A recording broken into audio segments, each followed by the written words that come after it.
In a dream, a strange executioner spoke to me. It was dark all around, with only a cold gallows. The strange executioner's voice rang out. "Hello, I'm the executioner. You'll be beheaded here." Joyden woke with a start, sitting bolt upright. She suddenly grimaced, looking as if in great pain. Joyden raised her hand, staring blankly at her bound wrists. Her face paled as she thought, what on earth is going on? The iron cell door slammed shut with a loud clang. The male bishop spoke coldly. "You have 30 minutes until your execution. May the gods bless you in your next life, Joyden." Joyden quickly retorted, "I'm not Joyden." The female bishop below tried to reason with her, pretending to have amnesia won't lessen your sentence. "Please be quiet." The male bishop smiled benignly. "Finally, if you have any last meal requests, please let us know. His Holiness has granted such mercy." Hearing this, the female bishop looked extremely reverent. Such kindness to such a dangerous criminal, truly befitting of our wise and virtuous archbishop. Joyden clutched the iron bars, tears streaming down her face as she explained, "It's a misunderstanding. I really didn't attack His Holiness because The male bishop cut her off. "Time is running short. May blessings be upon you." Joyden collapsed to her knees in despair. She sobbed uncontrollably. "I'm really not Joyden. What am I going to do? Wah, this is so unfair." Joyden had a hobby, reading fantasy novels late at night before going to sleep. The novel she had read not long ago was a fantasy novel without any romance. The Lord of Palladium, Sin Song-guk, perfect in both ability and appearance. It was the biography of a kind and benevolent male lead. At the time, she had read and exclaimed, "What a great journey!" Before going to sleep, being exposed to that fantasy world was a great thrill and joy for her. But now, Joyden was curled up, sobbing, That's right.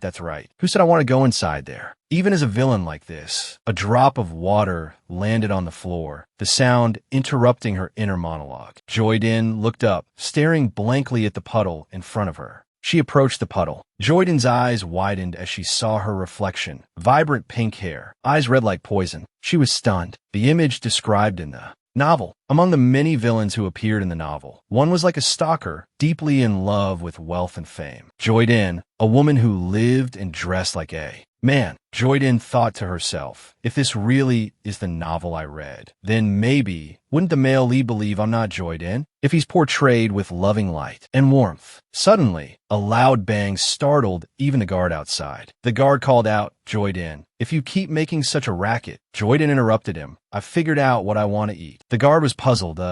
Joyden continued, "If my execution is unavoidable, I'll accept it. Instead, let me have a last meal. Quickly, please prepare it quickly. There's no time left." The guard had no choice but to comply. Yes. A moment later, the iron door opened. The guard entered, carrying a tray of food. This was the last meal she desired. Joyden. Miss Joyden. The guard still looked bewildered, unsure of what was happening. Suddenly, a loud thud echoed from behind him. He spun around in alarm. The food tray clattered to the floor, along with the sound of a body collapsing. At that moment, Joyden bolted out, her bare feet already bloodied. Panting heavily, she ran urgently. Joyden looked at the dungeon corridor ahead and thought, what now? This is a big mess. Joyden thought to herself with unease, I've never even stepped on an ant. How could I hurt someone? I'm sorry, but I'm cutting the rope tied to my wrists. I'm truly sorry, but I really want to live. The other guards shouted to each other. Joyden has escaped. Over there, I heard a strange noise in that direction. Find her. Joyden continued running. I don't know the layout of this place anyway. No matter what, I have to get to somewhere brighter, escape this dark prison, and reach a place with brilliant light. Joyden's eyes widened in surprise at the sight before her. She looked at the large bookshelves and thought, where is this? A library? There are so many bookshelves, so if I hide here, it will be difficult to find me. Suddenly, she stumbled, and the bookshelf next to her abruptly moved closer to where she was standing. Her hands trembled. The bookshelf continued to move, then stopped. Joyden flinched and fell back onto the floor, startled. The bookshelf moved? She suddenly noticed bloodstains on the floor. Joyden quickly turned to look towards the source of the noise. Ulysses was standing next to a pile of bodies. He spoke casually, so it was a rat. Joyden was horrified by the scene before her. Blood and corpses. What happened? Ulysses moved closer to her. You saw it? I asked, did you see it? Joyden was so frightened that her voice trembled. No, I I didn't see anything. Ulysses smiled, his eyes narrowing. You didn't see anything? Joyden was terrified by his expression, her eyes losing focus. Ulysses lifted her chin. He stared at her. You saw everything. Ulysses questioned, how did you get here? But Joyden was trembling with fear and couldn't speak. Ulysses scoffed. Cat got you tongue. Tears welled up in Joyden's eyes. She thought to herself, who is this person? What do I do? I'm going crazy. As far as I remember, this man doesn't appear in the novel. A murderer covered in blood, and also a handsome young man with flowing platinum blonde hair. Joyden's expression suddenly changed, as if she had remembered something. She thought, no, wait, I think there was. A man with platinum blonde hair, only one person. It's the male lead of this novel, Crown Prince Ulysses. At this moment, Joyden finally spoke. This can't be. Ulysses asked, what are you talking about? He pressed his thumb against her lips. Ulysses easily parted Joyden's bitten, bleeding lips that you're scared. You look a mess. A sharp slap rang out. Joyden quickly got up and tried to leave. She thought, no, that crazy man can't be the sweet and gentle male lead. She frantically pounded on the door. Joyden pounded relentlessly on the door, yelling, open up, please, open up. Ulysses stared blankly at the reddened back of his hand. He lowered it and chuckled, my, how pitiful. Are you trembling that much? Startled by his words, Joyden stopped banging on the door. Ulysses gave a friendly smile. May I ask you something, Joyden? Joyden asked shakily. How do you know me? Ulysses replied, everyone in Palladium is under my control. How could I not know you? Besides, haven't you forgotten something? Joyden remained silent, despair washing over her. Ulysses continued his analysis. The time for your execution has already passed, yet here you are, alive and seemingly well. Are you running away? Joyden thought in a panic. She thought miserably to herself. What on earth did Joyden do? What did she do to make him treat me like this? Suddenly, she froze, as if realizing something. The bishop declared that the divine officer trained Joyden for the assassination of the city lord. Joyden pleaded, it's a misunderstanding. I really didn't attack the city lord. I love the city lord. The city lord loves everyone. Are these Joyden's memories? Please love me too. Why does everyone hate me? At this moment, Joyden silently realized it's him. I was going to harm this man, the one right in front of me. It really is Ulysses. No, wait a minute. What are these memories? Stealing the male lead's clothes while he was bathing, collecting the chair the male lead sat on, planning a kidnapping, an ambush, etc. She must be crazy. What a stalker. At this point, Ulysses leaned his hand against the door. He gave a twisted smile at him. Why, ankle still hurts from when you grab it the other day. Joyden thought despairingly. If there was a mouse hole, I'd crawl into it and hide. Why am I the one in this embarrassing situation? How stupid. Someone like the male lead probably won't believe I'm not Joyden. He's portrayed as a man full of love and warmth. Unbelievable. I'm actually hoping the male lead will save me. Joyden's eyes began to well up with tears. Ulysses spoke. Are you thinking of begging me to spare your life? If so, stop. It's not a good idea. Joyden silently wiped the tears from her face. She thought, my tears fall in despair and sorrow. This man won't save me, and I'll die unjustly in this strange place. Ulysses reached out toward her face. Don't tremble. I'll only kill you once. Joyden thought, I don't want to die. I don't want to die. What should I do? What should I do? Ulysses raised his sword. Joyden's eyes widened as she watched the sword raised before her. She thought, I remember. Ulysses's fatal weakness. If I take advantage of this, I'll become a pervert like the original Joyden. But I don't have a choice. Joyden reached out her hands towards Ulysses. She said, I'm sorry. Joyden cupped Ulysses's face and kissed him, leaving him stunned. The next morning, a loud alarm rang throughout the palace. A chandelier suddenly fell. People panicked, asking each other, was it a monster attack? No, Your Highness, no barrier has been broken. If not a monster, then did someone do something inside? The Pope is here. Who would dare? Meanwhile, a bishop clasped their hands as if in prayer. This is definitely the Pope's power. The other person is also very strong. Even though it was just a fleeting moment, I still felt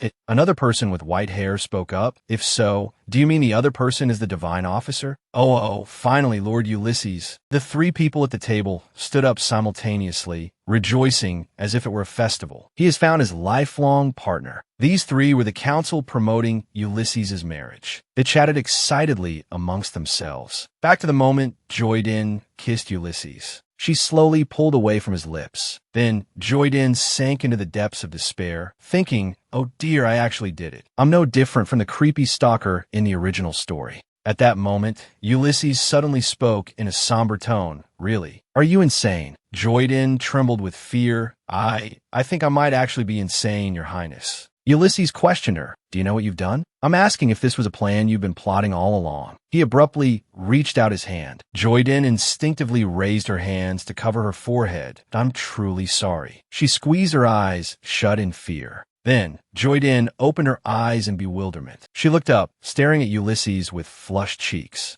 Ulysses also seemed to realize something. Joyden thought. A pattern appeared on Ulysses's forehead. Did I succeed? According to the original story, Ulysses wasn't merely a priest. He was the master of Palladium, the last descendant of the gods. As someone bearing the divine bloodline, he had the duty to maintain it. But no matter how much those around him advised him, Ulysses always kept himself pure, to the point he almost had a phobia of physical contact. Others simply thought the reason was his sacred and noble status. But that wasn't the correct answer. The reason Ulysses avoided contact wasn't because he was a priest, but because the moment someone kissed him, a lifelong, inseparable bond would form. That bond was represented by the pattern on their foreheads. The bond bound the two together, and they both belonged to each other, a bearing. A bearing wasn't a bond just anyone could form, and even those with special bloodlines like Ulysses couldn't easily establish it, because this bond used a method of sharing power from the stronger side to the weaker side. It wasn't very beneficial for the stronger person. Therefore, Ulysses in the original story, to avoid others grasping his weakness, completely avoided forming a bearing. Moreover, the intermediary for a bearing was a kiss, a secret of Ulysses that even the elders didn't know. Ulysses spoke in a dark voice. "If I kill you, this contract will disappear." A sword quickly pressed against Joyden's neck, so sharp it sliced off a few strands of her hair. Ulysses smiled. She had struggled in vain. If she had just given up and accepted it, it would have been over in an instant. Joyden opened her mouth but couldn't speak. Her voice trembled as she forced out the words. "No, I'm sorry, but the Pope can't behead me with a sword." There was a truth Ulysses didn't know about. Bearing. Ulysses suddenly flinched. This was a truth only he knew because he had read the original story. That truth was, at that moment, Ulysses touched his neck and was startled to see blood on his hand. This connection includes sharing death. Joyden reminded him, her whole body trembling. "If the Pope kills me, you will also die." Ulysses stared in disbelief at the blood on his palm. He lowered his sword. He began.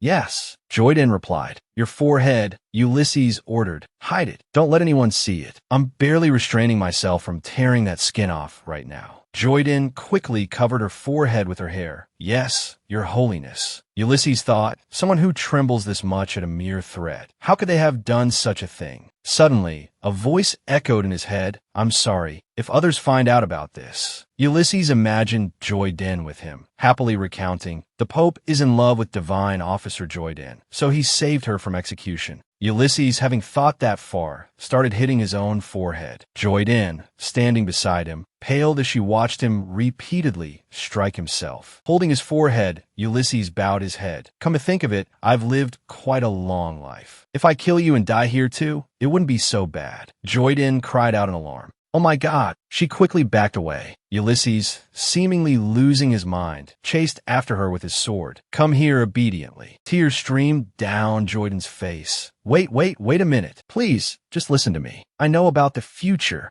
A man tried to justify himself as the guards apprehended him. "It wasn't me, sir. I've dedicated so many years to the kingdom and the peace of the Grand Cathedral. You know that better than anyone." Ulysses simply waved him away as the man continued to plead, "Sir." Afterward, Ulysses sighed thoughtfully. A concerned priest asked, "Your Holiness, are you all right? Are you deeply hurt by this incident?" Ulysses, acting benevolent, replied, "Don't worry about me. Thankfully, order has been restored, even if it was a little late." The priests were impressed. Yes, you're right, Your Holiness. Truly, you are more compassionate than anyone. Even in times like these, you still care about others first." Truly remarkable, Your Holiness. While playing the benevolent role, he sighed inwardly. At that time, Ulysses was wondering about Joyden. Was what that pink-haired girl said true? Back to the earlier scene, Joyden, about to be struck down by Ulysses, panicked. Wait. Please just listen to me. I said I know the future. Faced with Ulysses's overwhelming, murderous aura, Joyden tried to convince him. In the future, because of Ulysses's wrong choices, the Grand Temple will decline. Hearing this, Ulysses paused. Joyden sobbed. Although I may look like a greedy pervert, it's a misunderstanding. I came to find you because I thought I had to tell you about the future I saw before I died, but you wouldn't listen to me. I had no choice but to cling on, changing every day. Ulysses gripped his sword. Are you telling me to believe what you're saying? Joyden felt a pang of guilt. Of course, it's a lie, she thought, silently justifying her deception. But the temple's decline isn't a lie. I know how things will unfold. So, to survive, I have to reveal everything I remember. Having decided, she continued, the matter troubling you, Ulysses, concerns the budget. He was taken aback, struck by her accuracy. How did she know that? Ulysses sighed. Go on. Joyden rejoiced inwardly. He took the bait. First, she stated, cutting to the chase, causing Ulysses to freeze. The person you're currently suspecting is not the culprit. Joyden recalled, the Grand Temple's funds, the heart of the city, have been leaking bit by bit for a long time. Ulysses started suspecting this around that time. And due to the monster incursions, the more days Ulysses was absent, the more brazen the culprit became. Joyden began her analysis for Ulysses. Geographically, cultivating produce in the city is difficult. Most food relies on imports, correct? But at some point, the quality of food supplied to the Grand Temple declined. The culprit facilitated flatterers, changing the food supplier and profiting in the process. And that person went to the empire to buy land cheaply, then spread rumors, using your name, about building a medical facility there. If the land value in that area increased, it could be sold quickly for a greater profit. Ulysses questioned, you say the empire? Are you certain? She replied firmly, yes. He exploited the physical distance and the poor communication between the empire and the Holy Kingdom.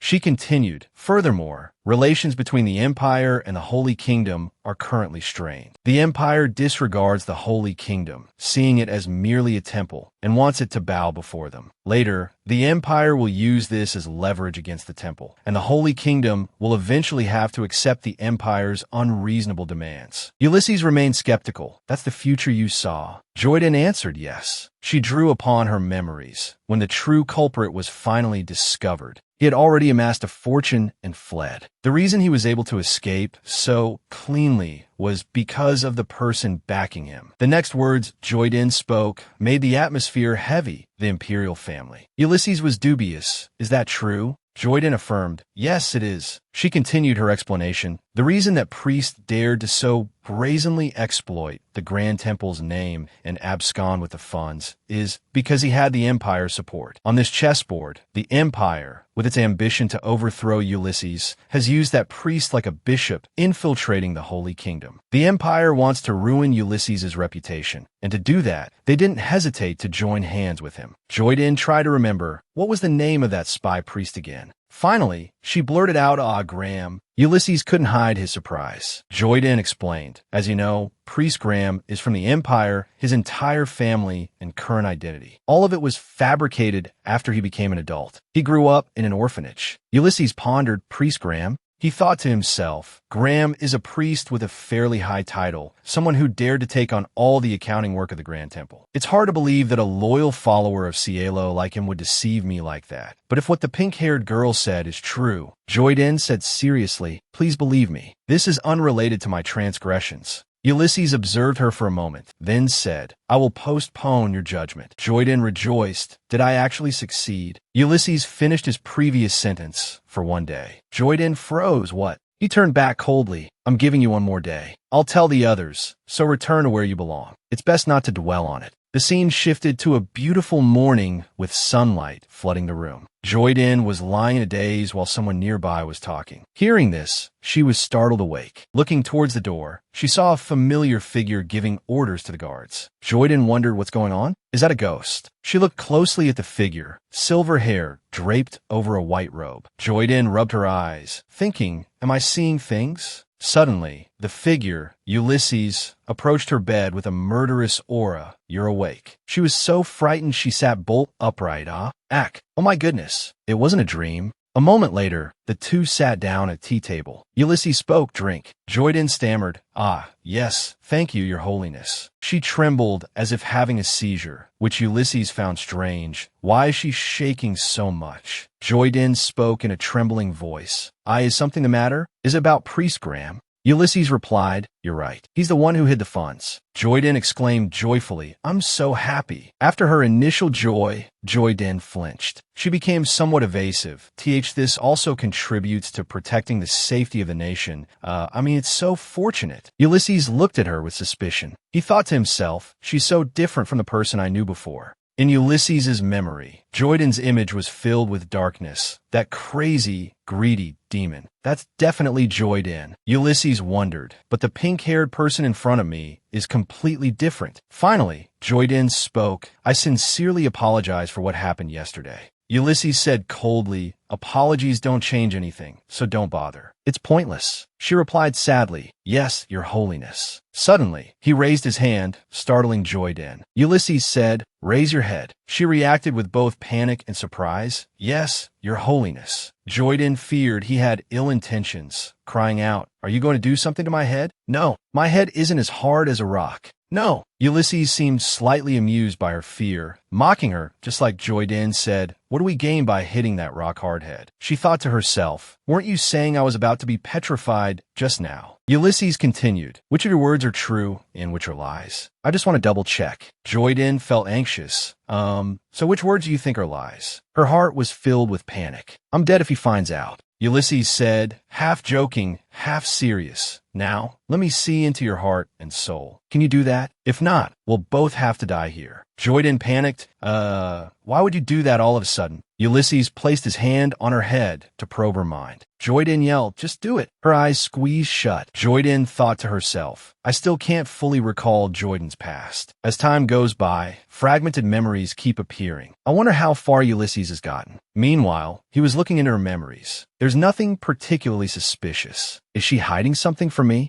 An image of Korea appeared in Joyden's memories, making Ulysses think a strange place with a strange language. Is this the far sight she mentioned, to the extent that she can even see into another dimension? Past that point, something seems to be blocking me. If I delve a little deeper in her memories, it feels like something is pushing back against my power. Suddenly, he came to seeing a scene of the two of them kissing in the library. Ulysses sighed. Something feels off. Joyden, finding it taking too long, asked, are my memories strange? Ulysses withdrew his hand. Not at all. He wondered, could this be some kind of ability I don't know about? Ulysses analyzed the situation internally. A weak person couldn't even handle half of my power, let alone half of my soul. Instead, it seems they really did help each other before. Also, it seems Priest Graham bought his position. According to the Red Covenant's lineage, it seems Graham and Joyden are related. Ulysses concluded this person probably knows about his family's involvement in this matter and how to lose their life. Having thought this through, Ulysses said, as promised, I will save you. Joyden joyfully jumped to her feet. Really? She bowed repeatedly. Thank you, your holiness. Can the sentence be rescinded permanently? I'll do my best to find out about that matter and tell you gradually. Thank you so much. Ulysses replied, no, I'll be keeping an eye on you. Joyden, overjoyed and thinking she was pardoned, said understood. I definitely won't breathe a word of it. Hearing what she just said, Joyden froze. Yes? Ulysses chuckled. I told you this isn't a joke. Joyden, still feeling like she could be executed, was stunned. He continued, if you speak of it, I'll turn your life back to how it was before. Until then, don't mention anything related to that death sentence. Joyden denied. No, of course, your holiness. Joyden started feigning remorse that I made a huge mistake. I was truly savage, brutal, and cruel back then, so I'm afraid of bothering you again. Ulysses's voice was filled with menace. Is there even more trouble? Joyden flinched.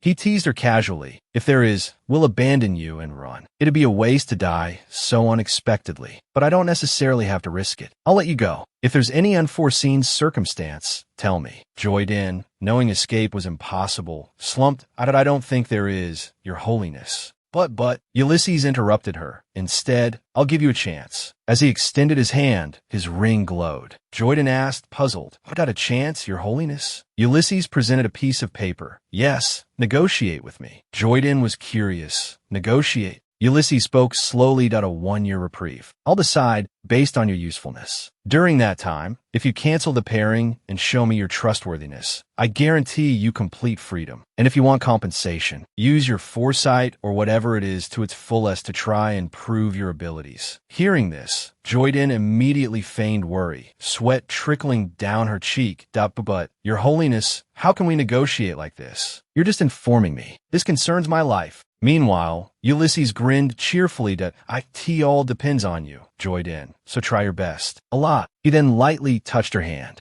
This action sparked a train of thought in her. For a whole year, I have to maintain this male disguise and gain the trust of the main character, Ulysses. Can I do it? Joyden lowered her gaze, her eyes vacant. Suddenly, a mountain of paperwork was slammed down in front of her. Joyden stammered slightly. What is all this? After hearing the reply, you've heard that the execution has been canceled. These are petitions from the priests submitted to request your forced deportation. She panicked even more. Forced deportation? As soon as she spoke, Ulysses slowly placed his hand on the tall stack of papers beside him, his eyes flickering open and closed as he continued. Because of this situation, Joyden, you must live under my command. There's no one but me who can stop this. His words made Joyden shrink back in fear. From the bright space of the blue sky, Ulysses' voice echoed once more, if I call, you must come at any time. No defiance. You must answer truthfully with the faith and trust you show me. Hearing this, Joyden's face was etched with misery, tears streaming down her face. Why is this guy the male lead? Ulysses remained unfazed, picking up the first sheet of paper and adding, of course, I won't announce this publicly. It will be a dependent relationship that only the two of us know about. Until you stop having foolish thoughts, it will be a kind of symbiotic relationship. If you find this unfair, you can always go back to the execution option. What will you do? Hearing this, Joyden immediately bowed her head, her face mournful as she remarked, it seems His Holiness is also a bit wicked. But Ulysses was completely calm, a gentle smile playing on his lips. This world needs the dirty hands of the wicked to exist. His hand, holding the pen, pointed downwards. Joyden, her face drenched in sweat, reminded him, Your Holiness will have to believe me. He definitely will. Ulysses, still calm as ever, murmured, do your best. Lately, strange things have been happening in the temple, in priest training room number 3. A voice echoes in the air. Have you heard? Joyden survived and came back. 3 people gather and chatter amongst themselves. What? How could someone on death row survive and return? Surely, His Holiness granted mercy. First of all, this vast holy land ruled by Ulysses is divided into 4 large areas. Each village, consisting of central street districts and ordinary residential areas, occupies 70%. The cathedral, formed by countless villages combined, occupies 20%. The holy ground where Ulysses resides, located within the cathedral, is the remaining 10%. And finally, the 4th part is Joyden's area, as everyone avoids Joyden and clears a path around that spot. A man and a woman lament in turn. That Joyden, because he died and came back to life, I feel even more terrified by his wickedness, don't you think? Every time it rains, the knee Joyden hit starts to ache again. At this moment, a man sitting behind a desk speaks cheerfully, Good morning, everyone. Another voice, noticing the gleaming floor, adds, Who stayed up all night to polish the training room floor so brightly? The noise echoes throughout the hall. It must be this virtuous person who always cares for everything, right? Come on, raise your hand and let's see. Suddenly, someone's hand shoots up. A voice immediately rings out. All right, so it's you. But the other person softly refutes, It wasn't me, priest. The truth is, I saw it while I was getting up early this morning. She recalls the moment she encountered someone, her face revealing a look of alarm. Thinking about seeing Joyden diligently cleaning the floor, she stammers, Trini Priest Joyden was cleaning all by himself? Upon hearing this, everyone shows a look of bewilderment. What? Then they hurriedly shout warnings. Everyone, get off the floor quickly. We must investigate the ingredients of the floor cleaner, or something strange has happened. It's highly likely they're the problem. Night gradually falls, the moon full and round. Joyden lies in bed, wearily bringing a hand to her forehead. She opens her eyes wide, pondering, why is everyone avoiding me? It's just my hobby to clean. While cleaning, all my worries disappear and I feel better. I thought that if I saw a tidy space, everyone else's mood would also improve. But that's not the case at all. Joyden lies with her head turned on the bed, her eyes filled with sadness. Because it's Joyden who made this name for myself, I know full well what daily life will be like. But actually, I'm no longer as confused when I'm alone. Because in my life before becoming Joyden, I've been alone since I was born. As soon as I was born, I was found abandoned in front of the convent. That day became my birthday. Even the ingrained habit of waking up every day at 6 a.m. and starting to clean and go to bed at exactly 10 p.m. because I had to live with and help the nuns with small tasks. Cleaning is also a normal part of daily life, so I wasn't originally expecting to be praised. Of course, deep down, I also hoped for the warm hands of everyone's appreciation. But here, I've cleaned everything, yet I'm treated like a wicked criminal. So, Joyden's nose and mouth trembled as she sniffled. She sat up abruptly, wiping her eyes with her hand, comforting herself. No, it's okay. I'm not crying. I'm not sad at all. This is nothing. It's all right. Everyone's avoiding me now, but I can just slowly make friends. I can make friends later. Come on, Joyden. Generally speaking, things don't always go as planned. Everyone who saw Joyden tried to avoid her. It's Joyden. Don't make eye contact. Get away from her. That unlucky thing. The bristles of the broom swept back and forth. She slowly continued her work, comforting herself. It's okay. It's only been 2 days. There will be plenty of opportunities to become closer in the future. Suddenly, Joyden's foot bumped into a door. Immediately, she feigned surprise. Joyden looked at the closed double doors and whispered, "There's a place like this here. It looks like a storage room. Perfect timing. I've finished cleaning, so I should put the broom away." At that moment, a light appeared from within. Seeing an egg placed neatly on a red cushion, she was puzzled. An egg? Why is there an egg here? I'm the only one in this dark place. Joyden approached, placing her hand on it, and said, "You must have been very lonely, haven't you?" As soon as she finished speaking, the egg suddenly shook a few times. This sight made her eyes widen slightly, her voice filled with wonder. What? I think the egg just moved. Did I see that wrong? The scene changed to a magnificent and splendid palace. A carriage pulled by 2 white horses was rolling down the road. Ulysses sat inside, silently gazing out. He saw someone standing dazedly in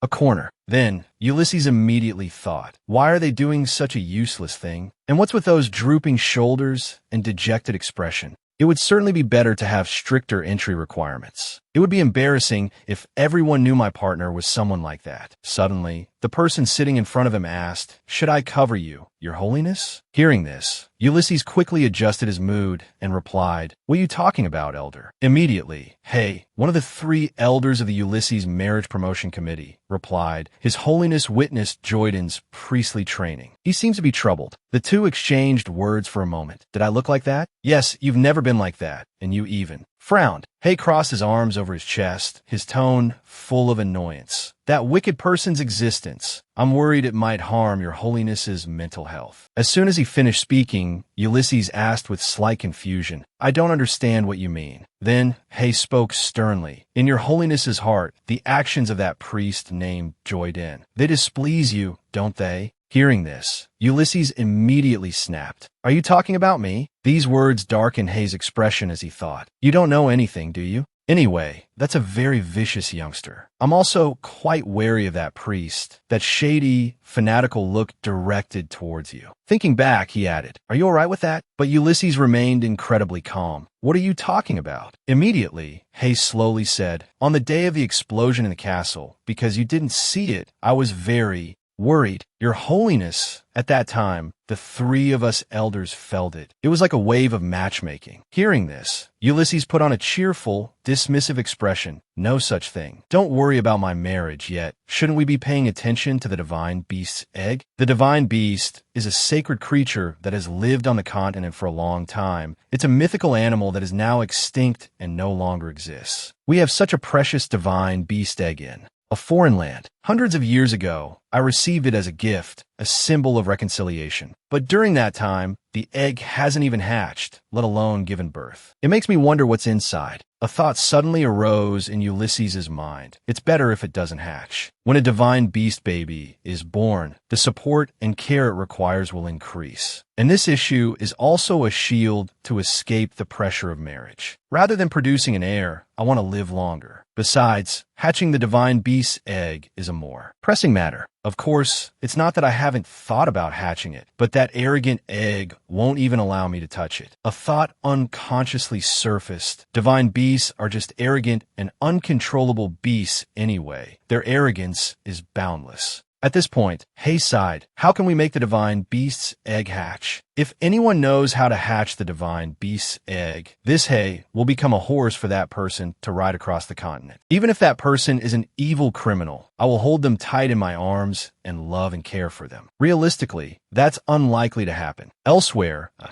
giant egg suddenly leaped. Joyden hurriedly rubbed her eyes, wondering, is something wrong with my eyes? She looked at the object lying on the carpet, pondering, but it seems only slightly bigger than a normal egg. The strange thing is that it's a bit white, with pink spots on a light pink background. In a quiet space, Joyden spoke. This big egg, no, this chicken egg? Anyway, very few people can eat this. Surely this is the egg meant for his holiness's meal, but remained motionless. Suddenly, the egg unexpectedly jumped, startling her. No? Are you angry because of what I said? I'm sorry, but are you really alive? Then answer me. As soon as she finished speaking, the object jumped in front of Joyden. She put on a gentle expression. Look, you're about to be born, aren't you? Being alive and all alone here, it's so pitiful. How did you even get here? Did everyone just leave you here all by yourself? Gently cradling the egg in her hands, Joyden closed her eyes slightly and smiled kindly, introducing herself. Let's play together then. My name is Joyden.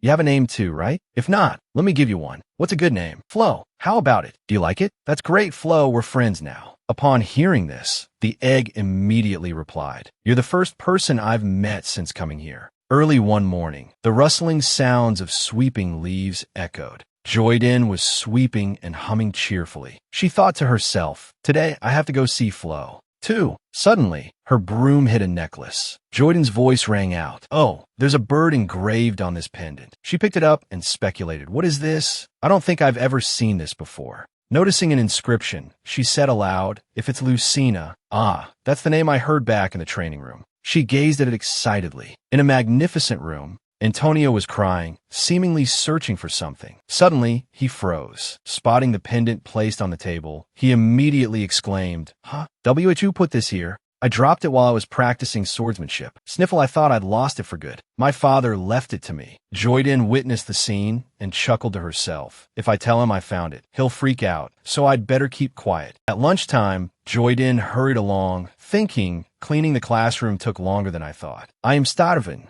As she opened the door, she heard a voice ring out. So you've changed your mind about Joyden? Hearing this, her eyes grew sad. The voice continued, of course, people change after facing death. Joyden's human, too. It's natural to be scared if you know you're going to be executed. Joyden sighed dejectedly. Here we go again. Suddenly, Antonio jumped up and declared, even so, we have to be careful, right? Is there anyone here who hasn't been harmed by Joyden? Raise your hand if so. Those sitting at the same table felt exasperated. They began listing their grievances. Joyden stole my snacks before. She pushed her assignments onto me and then napped all day. She gave me indigestion medicine while saying it was good for me. I had to travel all the way to the Empire that day. She so means seriously. After that, Antonio said smugly, see, I told you. Suddenly, another classmate spoke up, but there's me. Not long ago, Joyden helped me. Everyone exclaimed in unison, what? The classmate then explained, I needed to contact my parents, but I was short on money and having trouble. But Joyden paid for me, so everything went smoothly, using something she created herself. At the same time, an image of Joyden flashed in her mind. Joyden had said, here, take this. However, the others expressed their doubts. The Joyden we know,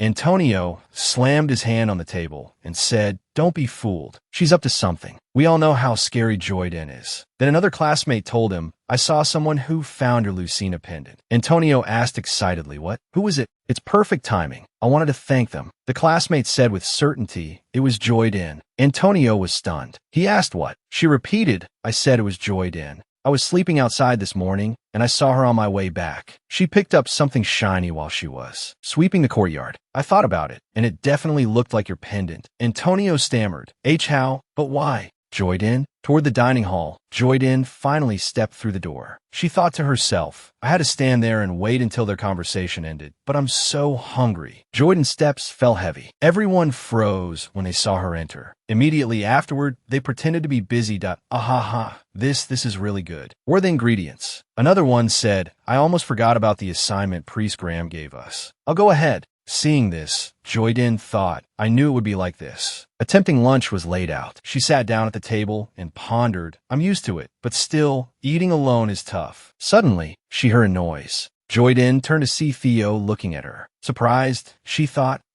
he's looking at me? This is my chance to greet him. With that thought, she turned and cheerfully said, hello. But the person next to her coldly turned away. Receiving no response, Joy Din's face fell. Antonio looked back from the next table. He peeled a grape from his plate and said, but can people really change that easily? I don't know. Suddenly, a choking sound erupted. Antonio was choking on the grape. He struggled to speak. Hack my throat. Can't breathe. Help in my throat, ugh. Everyone panicked, shouting, Antonio. A classmate guessed something stuck in his throat. Someone go to the south wing and quickly get a healing priest. Antonio made a loud, strained sound, gurgle. A voice rang out. What do we do? Can anyone here use healing magic? Seeing Antonio's state, Joy Din worried. What should I do? He could really die. As she approached, people coldly snapped, Joy Din, go away. What are you trying to do? Unable to stand it, she shouted, he's choking on a grape. I saw it just now. A classmate retorted, so what? You're not a healing priest. We're trying to help him calm down. He made desperate, gurgling sounds. Despite this, Joy Din rushed forward, thinking he's losing consciousness. I have to act fast. Joy Din reached Antonio, wrapped her arms around his abdomen, and pressed hard. The other classmates tried to stop her. No. What are you doing? Someone stop her. She continued to push on his abdomen, trying to dislodge the grape. Antonio's cheeks puffed out, and he let out a sound, ugh. The surrounding students cried out in fear, Antonio.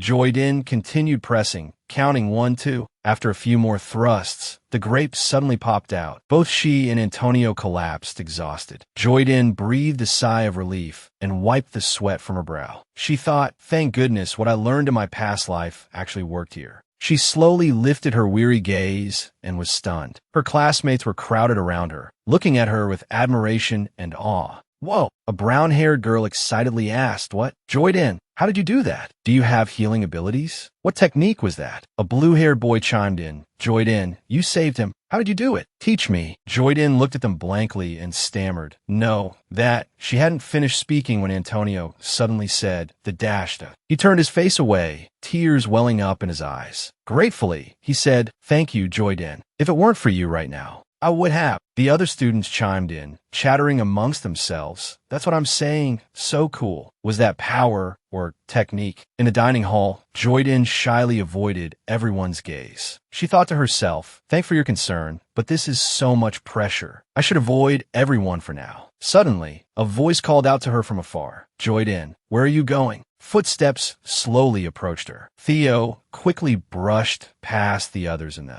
dining hall. He suddenly stuck his foot out, aiming to trip her. Joy Din, carrying her lunch tray, saw him and realized, the brown-haired guy with glasses who was staring at me earlier. She remembered him from the crowd, adjusting his glasses while intently watching her. Why would he trip me? If I stop suddenly, I'll fall. Thinking quickly, she hopped forward, just jump over it. But there was one fact she had overlooked. Joy Din's physical abilities weren't exactly outstanding. She misjudged the jump. Panicked, she watched as Theo's face darkened. He looked at her, unable to react. In time, because of this, she didn't jump far enough. A cracking sound echoed. Theo's foot felt like a wooden plank snapping in two. He screamed in agony. Ulysses smiled gently, a radiant expression on his face. He pointed to his head and teased. It seems my partner has a rather poor memory, doesn't she? Joy Din trembled, tears falling as she bowed her head and admitted, I was wrong. He mimicked her wrong. Ulysses stood in front of Joyden's cell and complained, I asked you not to cause any more embarrassing incidents, as I can't bear it. She stammered, tried to explain herself. I didn't mean to. He sighed, opening the file in his hand. All right, let's see what you did and to whom. Joyden Rovo Hugh, sentenced to 3 hours of confinement. Incident occurred around 1 p.m. today. Details: in the Great Hall dining area. Crushed the instep of instructor Theo's foot. Joyden cringed and stammered that. Ulysses continued reading, treatment required for 8 weeks. Quite the masterpiece. She hung her head and admitted, yes, I did that. She recalled the embarrassing moment. Normally, I could have avoided that by jumping easily. Ulysses, looking at her with a hint of remorse, speculated, it seems she's very upset about what happened. I can't tell if she's being bold or timid. If this were before, I would naturally think Joyden stepped on his foot. But now, I'm not so sure, as Joyden has changed a lot recently. His expression suddenly turned serious. He reasoned it wouldn't have broken with just that. Theo isn't as well known as Joyden used to be. Clearly, he was the one who tried to trip Joyden first. There's even witness testimony. Inside the castle, a priest reported to Ulysses, Your Holiness, Priest Lunisai and Antonio have submitted statements defending Priest Joyden. Stepping on Priest Theo's foot was a complete accident and an unfortunate mishap. On the contrary, he thought of poor Joyden sitting in her cell. She saved Antonio from a critical situation using a special method. So why didn't she offer a word in her own defense? What is it? The bishop continued. Fortunately, Joyden is under special observation. I wouldn't have known if it hadn't been reported to me immediately. Ulysses worried about the punishment Joyden would face if I hadn't come to interrogate her directly. She might have been beaten already. Disputes between priests deserve discipline. He went to where she was being held, stood before the door of her cell, and mused. After seeking out Priest Theo, he was the one accused. A madman who couldn't even break a foot. He continued. Joyden knelt down, gripping the wooden bars, and questioned him. Why is this happening? He said it's not. If you're going to make a fuss again, tell me first. Did anything else happen? Joyden bowed her head sadly and replied, nothing else. But then she suddenly remembered something. She told Ulysses, oh, I met a talking egg. He asked in surprise, an egg? An egg in this temple of the gods. There can't be such a strange egg. Could there? Joyden looked at him curiously, not understanding what he was talking about. Ulysses looked down at the ring on his finger and wondered, are you talking about the divine beast's egg? Joyden, hearing about the divine beast's egg for the first time, was surprised. She recalled the egg's appearance. The divine beast's EGG.IKT wasn't very big. She innocently described the egg she had encountered to Ulysses.UM. It had pink spots and was about this size. It was a bit mottled too. It reacted as if it understood what I was saying. Ulysses, hearing this, confirmed with her, you're saying it's intelligent? Joyden awkwardly affirmed. Yes, I just had to touch it, and it would nuzzle against me like a puppy. He remembered the divine beast's egg when it was before him. Would that arrogant, soon-to-hatch beast obey this priest? In front of me, it sat still as a dead mouse, communicating with the divine beast and seeing the future, accurate enough to predict Priest Graham's misdeeds.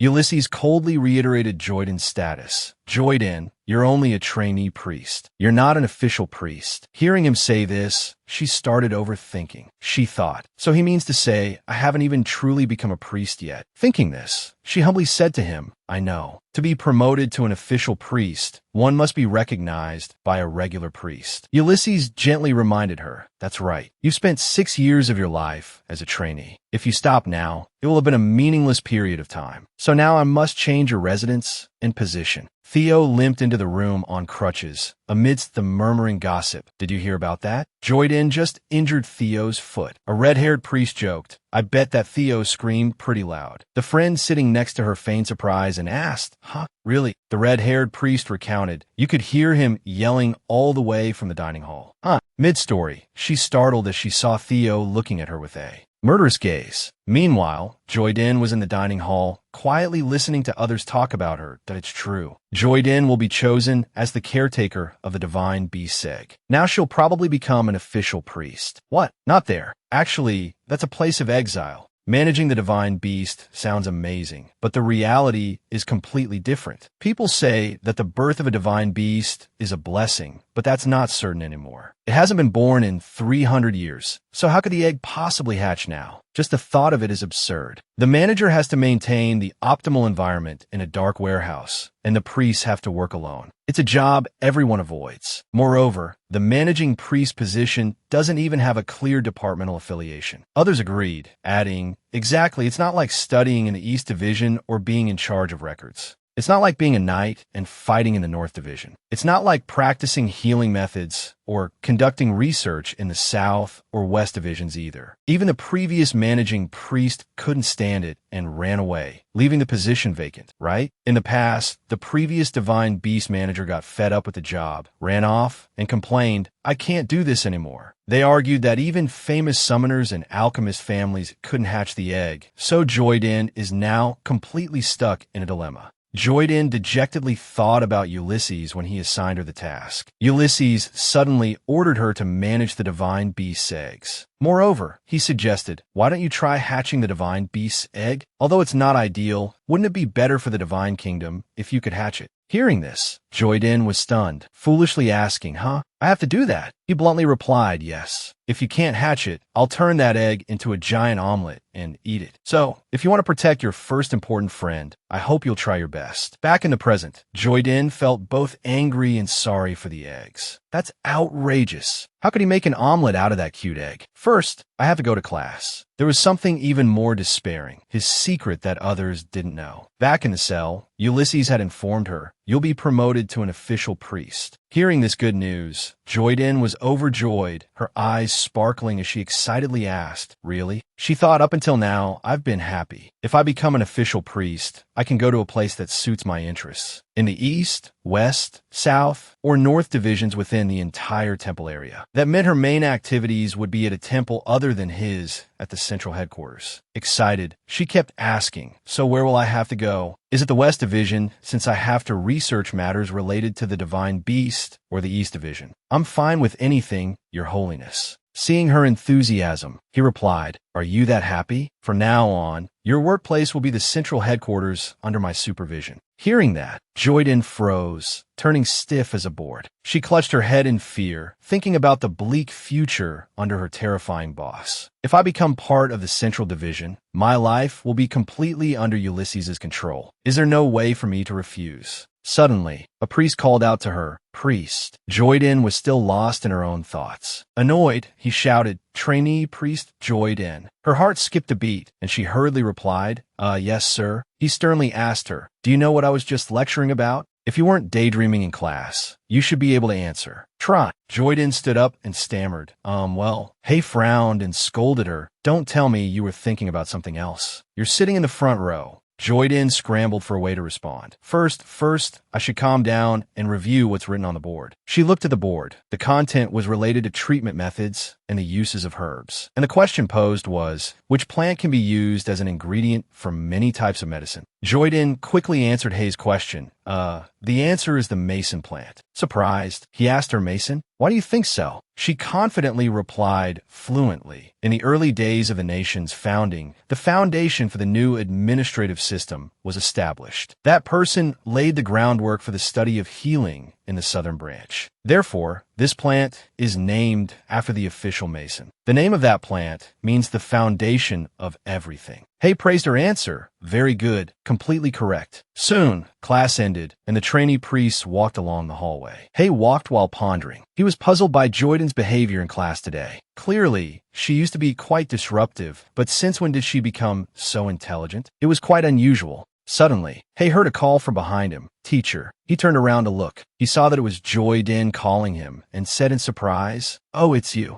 Seeing her panting from running after him, he kindly reminded her, "Whoa, don't run so fast, you might fall." "What is it?" Joyden, still breathing heavily, stammered. "If you mix the juice of the mason plant with honey and boil it, it's good for a sore throat." Hay curiously asked her, "Why are you telling me that?" She quickly explained, "It seems like you have a sore throat. I was just wondering if it would help you." Hay was very surprised by Joyden's concern. He seemed perplexed and asked, "How did you know?" She honestly explained to him, "Your voice didn't sound well, so I heard you clearing your throat. If you drink that tea, you'll definitely feel better." She thought to herself, because this is the tea that the male lead, who often attends classes in the original story, likes. Hearing that, Hay felt very happy. His expression softened, and he looked at Joyden with kind eyes. He turned to leave and expressed his gratitude. Well then, thank you. I'll keep that in mind. Joyden watched him walk away, anxiously wondering, I wonder if I was able to help him? I hope so. In the dining hall, a blond boy brought Joyden a plate of fruitcake and offered her, Hey Joyden, do you want a piece of fruitcake? She looked at the fruitcake in surprise. She pointed at herself and asked suspiciously me. In her head, she wondered, is he asking me? But why?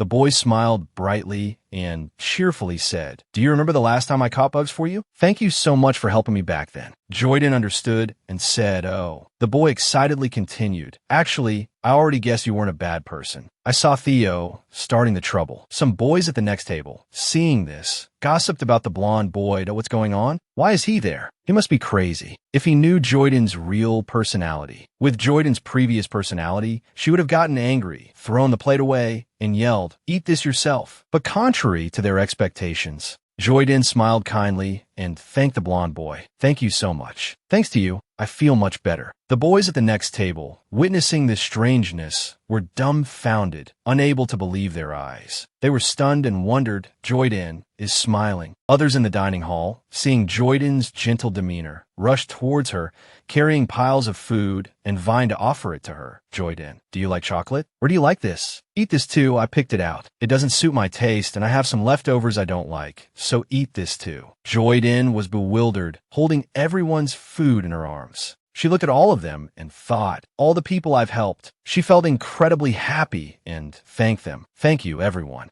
In front of the large gate, a crutch was thrown to the ground. Theo angrily threw both crutches down in the courtyard. He thought about the prophecy concerning Joyden. If this keeps up, Joyden will be appointed the Divine Beast's egg manager. Ugh, I feel like I have the power of a psychic. Theo felt both angry and apprehensive. She said Joyden would become the Divine Beast manager. He bit his nails. Ridiculous. That can't happen. I could do a much better job. Why? He bit his nails until they bled from anxiety. If the divine truly has eyes to see, then it should be me, not that crazy Joyden. I'm from a family with generations of summoning abilities. Suddenly, a profound thought struck him. Perhaps it's because the divine hasn't seen all my skills yet. If someone recognizes my abilities, surely Joyden will be the one to leave. All right, I must use this opportunity to make Joyden disappear from sight. Anyway, Joyden's reputation is already terrible. Although it's gotten a little better recently, it's still not perfect. I will definitely use this time to crush her forever. With that, he summoned a small squirrel that clung to the door. Theo opened the door and saw it. The little squirrel peeked out, looking at him with cute, round eyes, and chirped a few times. But he cruelly swatted the squirrel away and spat, Shut up, go away. He thought irritably, this isn't the time to be summoning small things like this. Theo stealthily closed the door and entered the room. He smiled sinisterly. He looked at the divine beast's egg and thought to himself, yes, that's right. This is how it should be. Theo suddenly pulled out a pink wig from inside his shirt. He put the wig on his head, covering his real hair. He walked up to the egg and smirked, thinking if I were even slightly careless, just a little bit, then the culprit would be this pink-haired bastard, not me. Theo reached out his hand, about to smash the egg. But suddenly, footsteps approached, followed by a shout, no. Joyden ran forward and embraced the divine beast's egg, falling to the ground in the process. Theo yelled in frustration, damn it, you again. Joyden, bewildered, touched the egg and trembled. What is going on? After examining the egg, she angrily scolded Theo, it's still alive. It can still feel, hear, and see everything. Why are you trying to destroy an innocent life like this? Hearing her words, Theo sneered. You're being ridiculous. That's why I tried to pretend to be the manager. Joyden angrily retorted, Fro is my friend. If you don't want your other leg to become lame, then stop right now. I won't forgive you. She hugged the egg and comforted it. It's okay, Fro. I'm here, so you don't need to worry. Shoo, don't tremble anymore. Theo stared at her and asked, leg? Joyden affirmed, yes. Even back then, you tripped me and I got hurt. But then she suddenly realized something. Wait, now that I think about it. His leg is completely healed. But what about that pink hair? Joyden abruptly stood up and shouted, you. Unfortunately, her leg, injured from her earlier fall, gave way. She cried out in pain now. She collapsed to the ground, thinking, I think I've sprained my ankle now. Theo looked at her triumphantly and scoffed. Joyden could only helplessly cry out, I don't know why this is happening. But Theo didn't care. He stepped forward, raising his hand to strike her. Suddenly, his arm froze. He panicked. Huh? Why can't I move my arm? Then he suddenly broke out in a cold sweat, finding it hard to breathe. Dunham, why throat feels strange too. I can't breathe. He cried out in pain, Ag. A figure appeared behind him. Seeing Theo's strange reaction, Joyden wondered, why does he have that expression on his face? Suddenly, Theo heard a voice echoing in the air. You don't know what situation you're in. Elises appeared directly behind him and asked, do you? Theo collapsed. His face turned pale, sweat dripping down his face. Theo looked up at the newcomer and stammered, Yo, your holiness. Elises glanced down at him coldly. Theo fearfully watched the direction he was walking. Elises spoke slowly. I didn't think you'd throw yourself into getting that worthless chicken egg. Joyden, still holding the egg, softly replied, Oh. Elises continued, Why are you here? Joyden's leg trembled. Elises noticed and reached out to touch her leg, saying, In this condition, Joyden squeezed her eyes, shut in pain. Elises sighed in exasperation. You really should just be a special observation subject. Despite saying this, he used his power to heal her injured leg. Joyden looked down, happily thinking, the injury from before is healed. Finished, Elises returned to his cold demeanor and turned to look away. Theo knelt on the ground, fearfully thinking, the Pope was here from the beginning? So everything I was planning to do to that pink-haired guy was seen. Joyden slowly stood up. Elises, facing Theo, said, No matter the level of training, we are all priests, so I will not overlook this internal disruption. Theo exclaimed in a panic, It's not like that. Your Holiness. Elises calmly replied, Then tell me what you were planning to do, Priest Theo. Theo began to make excuses, falsely accused. I've been falsely accused for a trainee priest like Joyden to become the divine beast caretaker. That position is beyond her station. His words stung Joyden, and she clutched the egg tightly with both hands. Theo continued to justify his wrongdoing. If Priest Joyden had fulfilled her mission and properly managed the entrance, I wouldn't have had to come in here. Negligence in one's duties disqualifies one as a priest. The large egg pulsed with anger. Joyden smiled gently and comforted it. Flo, it's okay. Elises said with disdain, You say she's unqualified? Theo shouted yes. He smiled amiably, but his words were sharp as knives that, if that's the case, then it is my oversight. Joyden was chosen by me to be the divine beast caretaker. You lack the discernment to recognize that I am in charge. As the temple's administrator, you still have much to learn. Theo was horrified and speechless. Protecting Joyden behind him, Elises continued. As you can see, Joyden has received the divine beast's approval. At 8 p.m., the bell tower rings 3 times. All matters before then are concluded and put to rest. Joyden's small feet stepped on the stairs as she followed him, looking around curiously. Joyden marveled silently. So this is Elises's palace. It's beautiful. The palace, primarily adorned with white clouds, was indeed elegantly decorated. Elises urged her, What are you doing? Aren't you coming with me? Joyden quickened her pace and replied, Oh yes. Upon reaching his office, Elises closed the door. Joyden nervously wondered, But why did he call me all the way to his office? Could it be because of the earlier commotion? Am I going to be punished? She imagined Elises smiling wickedly and threatening her. If you're planning to cause any more trouble, tell me now. Joyden worriedly thought, This time, I really don't know anything at all. She turned and said with weird cheek, Even if I get scolded, I'll still say it, Your Holiness. Trainee Priest Theo was trying to break the egg. There's no proof, so you probably won't believe me, but please, just give me a few days to prove it. Elises waved his hand dismissively and said, I know. Joyden was bewildered as he lifted her onto a chair. She asked, What? Elises replied, I'm not so foolish as to not notice the foolish priest's malicious intent. Didn't you also realize his intentions and protect the egg? Suddenly, Elises knelt before her and said, I certainly wouldn't know the things that a newcomer like you knows. Joyden blushed in surprise. Elises pulled off his glove. This action startled Joyden. She thought his glove. Elises held her foot, and Joyden said in confusion, I don't have any disease. He ignored her concern and carefully examined her injury, explaining, The scratch is almost completely healed. It's just that my hands aren't clean yet, and touching the wound wouldn't be hygienic. There's also a personal reason. Joyden realized, thinking, That's right, Elises doesn't like physical contact. Someone else. He held her ankle and asked, Does it hurt? Joyden winced.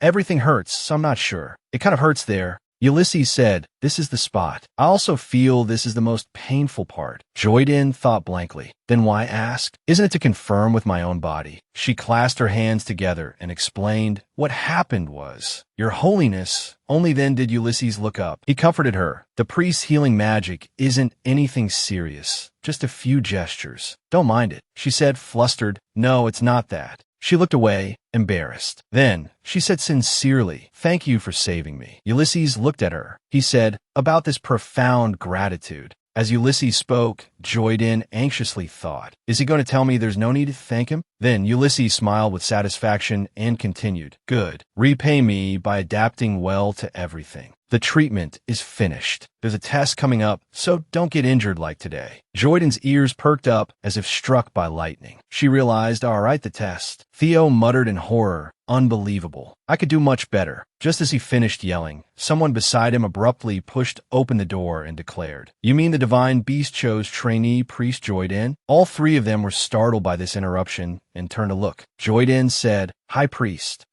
Theo had once said to Ulysses, "If someone appears who knows how to hatch the divine beast's egg, I, Hio, will ride a rocking zebra across the continent." He had clasped his hands, looking up with sparkling eyes, and said, "Even if that person is a wicked criminal, I will care for and cherish them with all my heart." But it actually happened. Now extremely panicked, he protested, "No, how could it be Priest Joyden? This is impossible. I implore you here, sir, please select a new divine beast caretaker through the official channels." Therefore, Elder Hio, who held the position of divine beast caretaker, proposed an objective examination for everyone. Hio's reasoning was that a position like that couldn't be filled by a brutal ex-convict like Joyden. The short meeting resulted in 3 decided items. First, a written exam. The divine beast couldn't be entrusted to someone ignorant of the kingdom's history. Second, a physical test. Caring for the divine beast required endurance. Third, a treasure hunt. Avoid the hidden traps in the La Grasse mountain range, and bring back the item you deem most valuable. All of these were tests of ability and strength to deal with crises, and a way to gauge the power to protect the divine beast. Ulysses crossed his arms and thought, anyway, the others can't become the divine beast caretaker, because the divine beast will refuse. Even so, going through the official procedures won't hurt. Joyden expressed her worry. "Can I do well? I heard Theo comes from a great family of summoners." Ulysses chuckled nonchalantly. "Let's see. It seems that even that great summoner wouldn't dare think of stealing my lips. You're a step above him."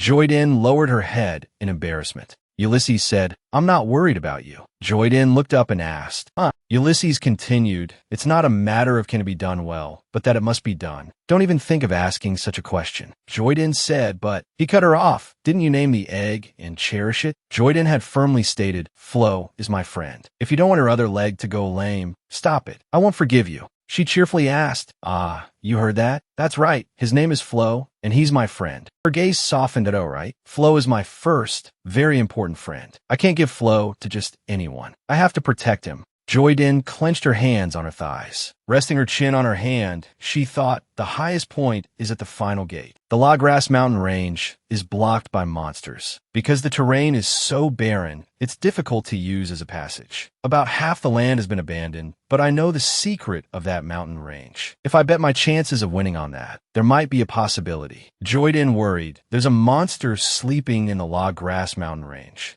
and it's very sensitive to sound. It will incinerate anyone who intrudes. However, if you let it smell saffron flowers, it will fall asleep immediately. But it's not as easy as it sounds. Cultivating saffron flowers is very difficult. It's a rare spice that can't be grown just anywhere, so it's very expensive. Rubbing her chin in thought, her mind raced, if only I could bring back saffron as a treasure. The problem is, the place where those precious saffron flowers grow endlessly is within the monster's territory. That's why no one has discovered this yet, and in theory, it won't be discovered for a long time. Joyden glanced up at Ulysses, thinking it would be embarrassing to say I have a good idea and ask him for the petals, because that would be cheating. She probed, what if by any chance Theo wins? Ulysses rested his hand on the chair next to Joyden and said, then there's no other way. She startled, huh? He questioned, do you think I would cheat to reverse the outcome for you? Joyden immediately retorted, I don't like those kinds of tactics either. They're too despicable. To survive, I may have stolen that from you, Your Holiness, but this isn't a matter of life or death. Your life is important, while my earnest and desperate request is nothing. Joyden quickly replied yes. Then, her jaw dropped. No. Ulysses said, in any case, that won't happen because that pink egg isn't that foolish. Joyden clutched her chest, muttering, his name is Floris, not Egg. It's Flo. Ulysses said, it has a sacred meaning. It's too grand a name for something so small. Well, fine. The divine beast's eye is very discerning. There's never been a case where it disobeyed itself and approached a corrupted soul. Joyden thought, puzzled, why has there never been a case of it disobeying itself? Ulysses said, you're the one who dared to make me do the work of a trainee priest caretaker. So no matter what it is, you'll be able to do it. One more thing, there's something I haven't told you yet.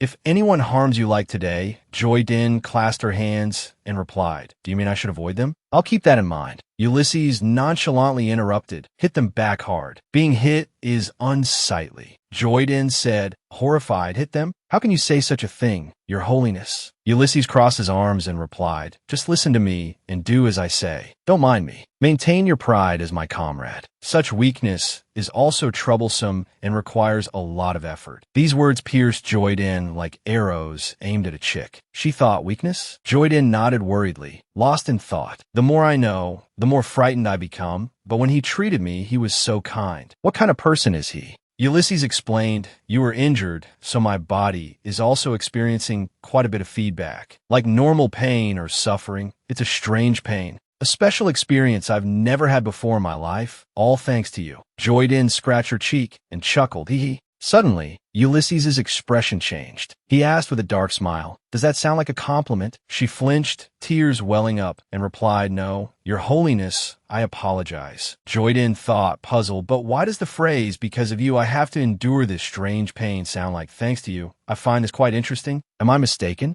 Ulysses extended his hand and said, Joyden, give me your hand. Joyden asked innocently, yes, Your Holiness, why? Ulysses explained, I need to measure your divine power. Joyden wondered, measure my divine power. Ulysses waved his hand and replied, I have no choice but to be bound to you, so I need to know basic information about you. What level is your power, and how much can you help me? Joyden stared blankly, looking at the floating orb in Ulysses' hand. She thought, so there's a magical tool specifically for measuring divine power. How come I didn't know that? A small spark lit up in Joyden's eyes. She thought, the main principle revolves around the male protagonist, Ulysses, and Ulysses doesn't need to measure his divine power. That's why there's no surname after Ulysses' name. His existence alone is perfect. He's the only one who doesn't need to prove himself with family and history. But I'm not like that. Everyone working at the Grand Temple is under His Holiness, the Pope, so as soon as we become divine officers, our entire family name is separated. So my surname is also Joyden Iovohio. Punishment, 3 hours of imprisonment. The incident occurred around 1 p.m. today. Not long ago, it was the first time I heard the name Ulysses in prison. My name is Joyden Iovohio, right? But the surname Iovohio, I feel like I've heard it somewhere before.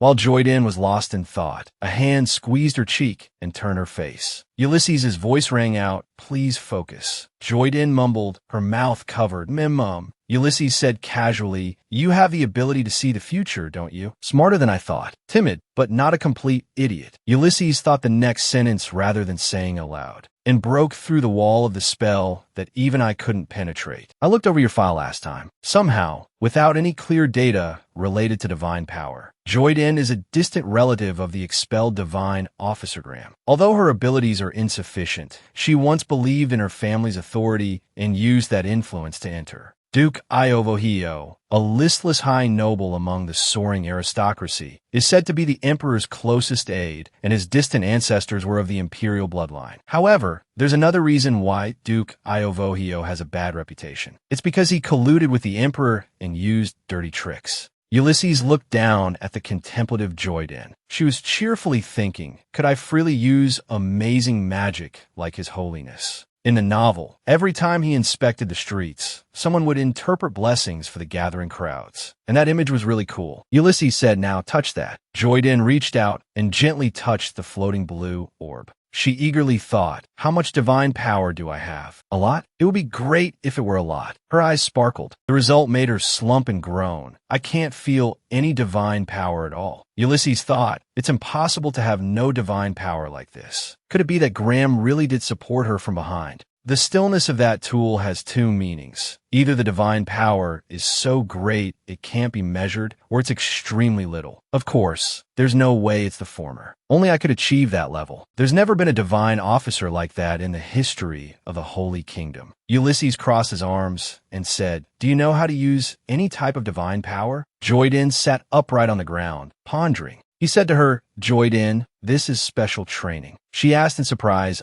special training? Ulysses said seriously, if it stays like this, I won't be able to use divine power to help you during the test. There's no other way but to improve your abilities. He thought, her divine power is low, but considering her prophetic abilities and friendliness with divine beasts, it's still too early to give up hope. Ulysses remembered when Joyden held the egg in her arms, comforting it. It's okay, Flo. I'm here, so don't worry. Don't tremble, Sho. He extended his hand and said, I will share my power with you. Joyden asked back, you will. Ulysses said, tell me the method. Can I transmit it to you through my mouth like last time? Joyden gritted her teeth. She resolutely said, no, I won't do that, because that wouldn't be my own power. Instead, Your Holiness, please tell me how I can grow on my own. Ulysses sat with his legs crossed. He coldly agreed. Very well. Come to my office at 8 o'clock every evening. Hearing this, Joyden trembled fearfully and said, Your Holiness, are you planning to silence me? He rested his chin on his hand, smiling without humor. That's a possibility, but not now.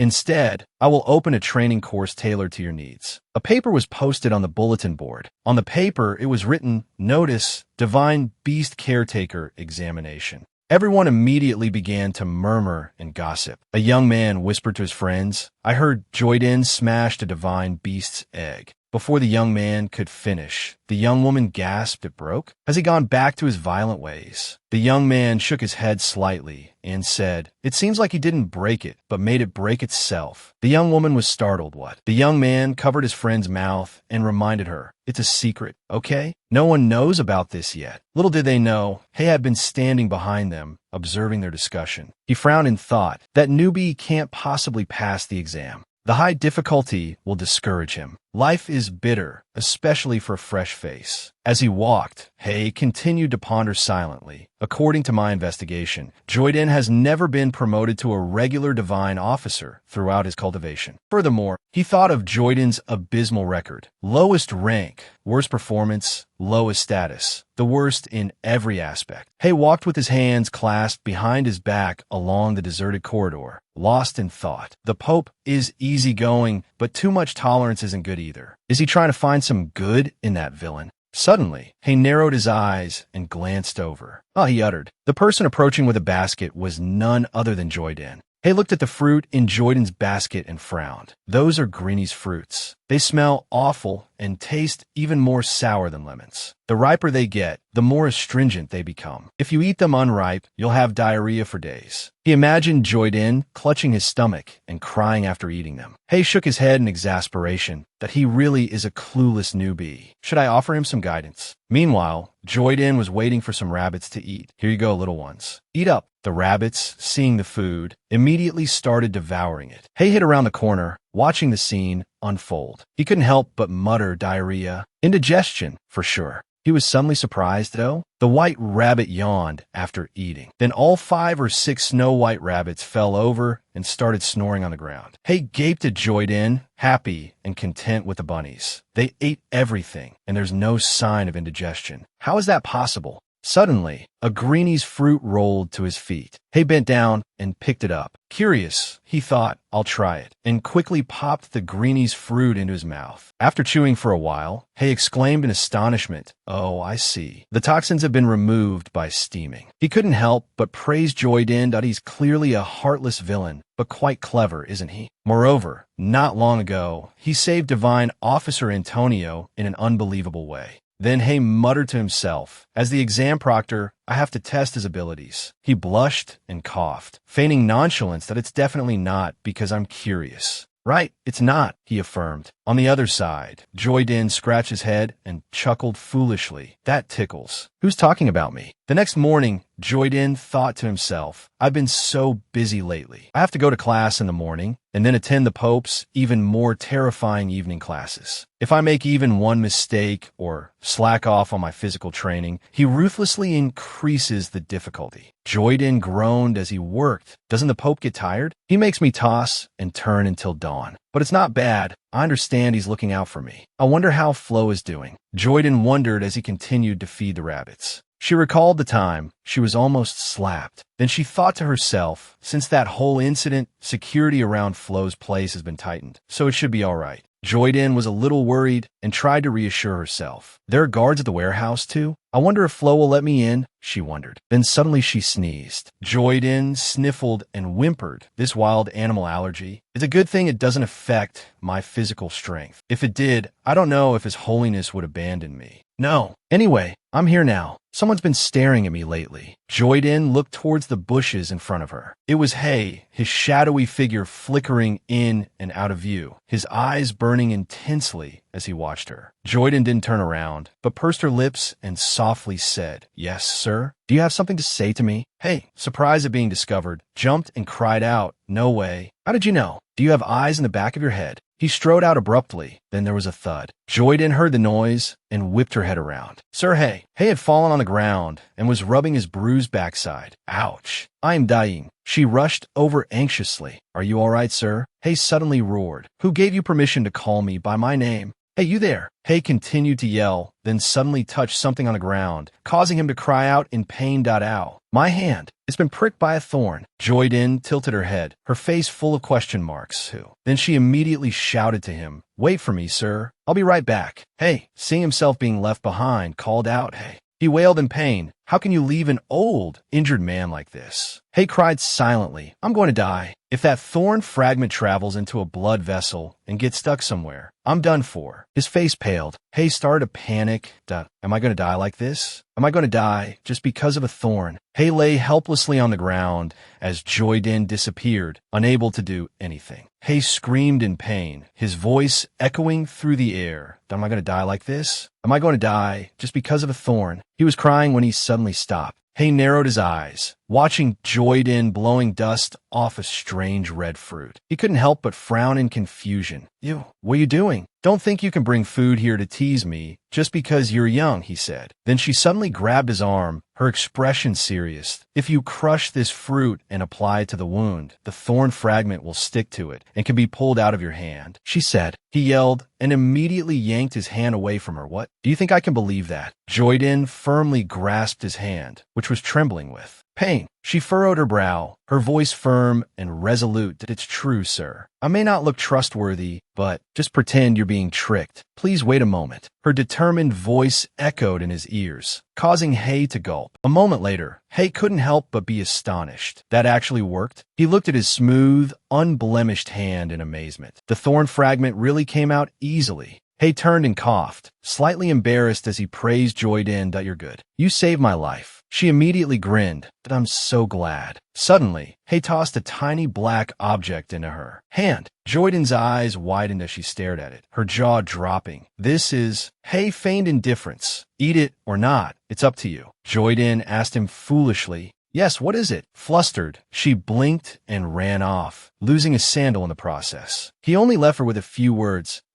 Well, you can call me Hay. Young people should always try their best. Joy-din gaped, watching him as he straightened up. So fast. Then she blinked and looked down at her hand. In her palm was a brightly colored candy. Joy-din stared at it, dumbfounded. I got a gift. After that little commotion, every time she fed the animals fruit, he would appear and make her answer riddles. Hay would often ask her things like, Do you know the composition of orchid roots? Joy-din honestly answered him. They contain toxins, so if a human touches or ingests them, they need to detoxify quickly. Hay narrowed his eyes and stared at her after hearing her answer. Joyden's head was filled with question marks. She squinted at him, completely bewildered. Thinking she had left something out, Joyden suddenly raised her voice and added, "The components found in morning glory leaves can be used to make an antidote." As expected, Hay immediately exclaimed, "Correct. Valid. If I answer correctly, he gives me candy at the Southern Palace." The murmuring chatter of people echoed endlessly. A bespectacled woman holding a stack of documents approached and whispered to the man, "Sir, what's going on? It seems something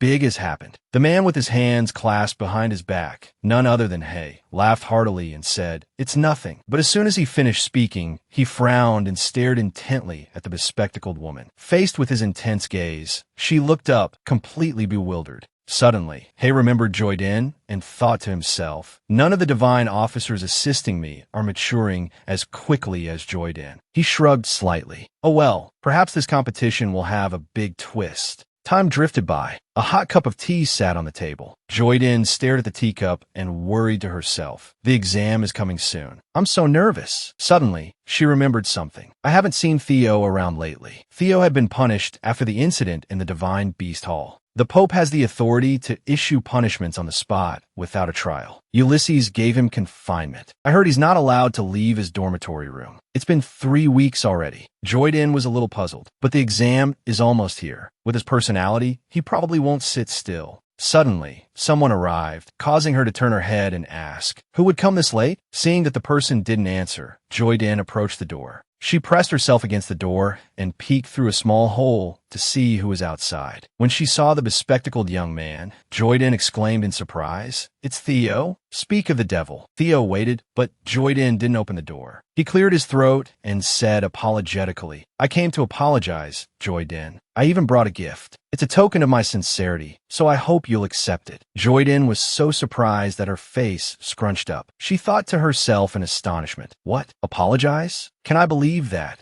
Believe the words of someone who wanted to harm me and Flo? Only a fool would do that. Besides, coming to apologize this late. He's clearly trying to scout out what I'm doing before the exam." Joyden firmly locked the door and scoffed, "Gifts, huh? He waited forever, but I didn't come out." She pursed her lips, glancing at the man behind Theo. The man, following his superior's instructions, scribbled something in a notebook. Seeing this, Joyden couldn't help but speculate. It seemed Theo's final punishment was to apologize to her. If I don't open the door now, he'll probably find another way to get in. Joyden thought it over and decided to unlock the door. The door clicked open. She stepped out with a welcoming smile. "What's up, Theo?" Upon seeing her, Theo gritted his teeth in frustration. He shoved the gift basket at her and said, "I told you, I came to apologize." She feigned cheerfulness, really. He smirked and said, "Why wouldn't you believe me? Are you going to leave a guest standing outside?" At his words, Joyden narrowed her eyes and paused for a moment. "What?" Theo glanced nervously at the man behind him and stammered, I'm sorry. I misspoke." Joyden frowned suspiciously at him. Then, she suddenly said in a magnanimous tone, "Come in, I'll make you some tea." The gift box Theo brought was a standard gift set containing spices, vegetables, and tea leaves. Just in case, I invited Theo to drink it immediately, but he lifted the teacup and drank it normally. It didn't seem to have any particular poison or substances that would cause stomach pain. Theo simply drank the tea with some apples and then left. After he left, Joyden frowned in suspicion, even though the tea leaves seemed normal. Suddenly, she noticed the small wooden table beside her. A map was spread out on the table. Joyden narrowed her eyes at it, recalling that Theo had been lingering near it. She decided to go over and pick up the paper to take a look. In a flash, Joyden gasped in fear. As expected, he didn't come to apologize. Holding the paper in her hand, Joyden silently speculated, "If Theo is going about things this way, I have no other choice." The next morning, the sky was clear, the trees were lush green, and birds soared through the air. Only Joyden was stunned, her jaw dropping. She trembled and cried out in alarm. At Hay's behest,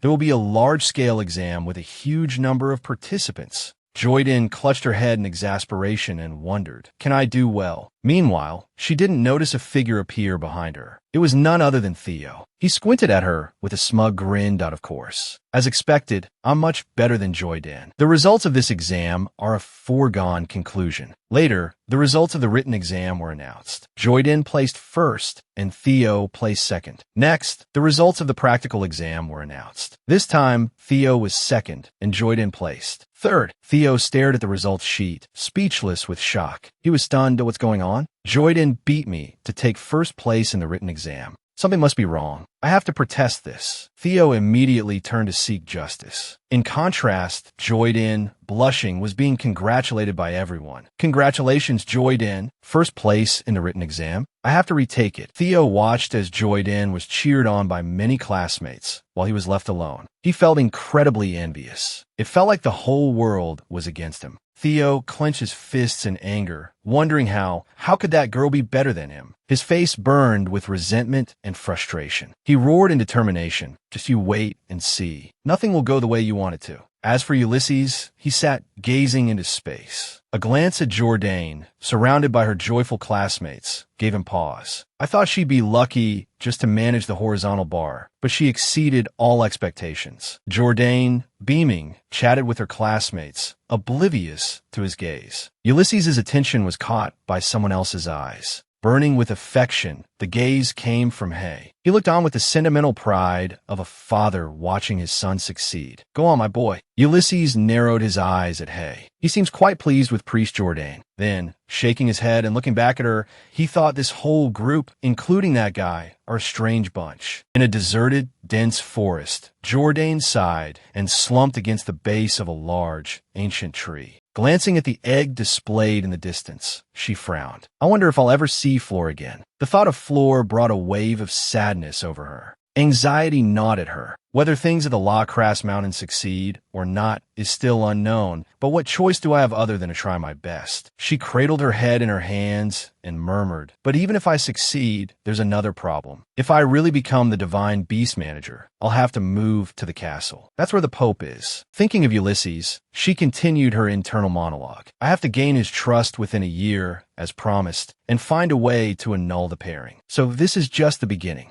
Suddenly, a cold male voice startled her. You're acting like a fool. Jourdain froze, looking up in surprise to see Ulysses. She stammered, Your Holiness. He looked down at her, his voice calm but firm. Get a grip. The final exam is about to begin. Jourdain gulped, his words hitting home. She frowned, thinking seriously, he's right. I should put aside these unnecessary thoughts. Remembering the egg, she resolved, I have to get excellent results in the final exam for Floor. Opening her map, she began to strategize. The final challenge is to find the treasure somewhere. In the mountains, everyone is free to interpret what their own personal treasure is, but in everyone's perception, it must be something of great value. The greater the value, the higher the score. And most importantly, she stared intently at the map. With that monster practically guarding the entrance to the La Crasse Mountains, can I even avoid it? Ulysses squinted at her map for a moment, then his brow furrowed. Pointing at it, he said in a low voice, someone has booby-trapped that map. It leads to dangerous areas. Jourdain wasn't surprised. Sighing heavily, she said sadly, I know. It was a gift from Theo. Earlier, as she had unknowingly walked past Theo, who was watching her from behind, Jourdain had reassured herself, it's okay, it'll be fine. I've memorized it. Theo had glared at her, a sinister smile spreading across his face that of course you have. It's my map. But he didn't expect Jourdain to quickly snatch the map from his bag. Theo, oblivious, let her take the paper and leave. Not only that, Jourdain intentionally dropped a different map on the ground. The foolish Theo picked it up, bewildered, muttering, what? When did it fall? The real map was on her. Jourdain quietly confessed, so I switched Theo's map. Jourdain blushed and gave Ulysses a mischievous smile.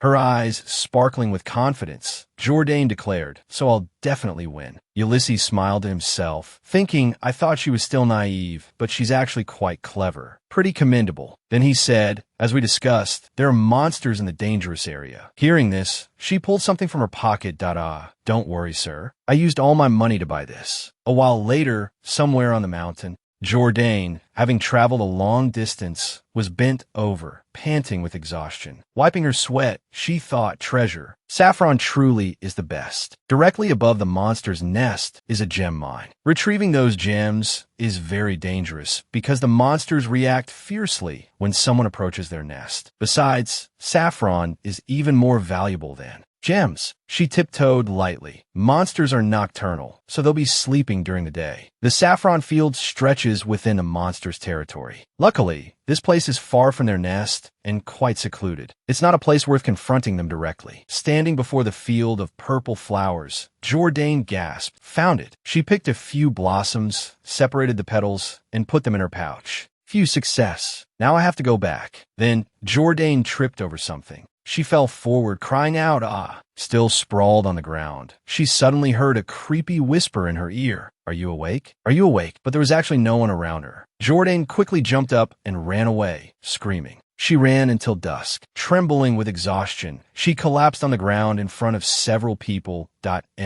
Made it, someone exclaimed in alarm. We thought you didn't care about your own well-being. A brown-haired person looked at their watch. It's not long until sunset. Is anyone else still out there? Another person said, over here, Helly is treating her. I'll use a revitalization spell on you.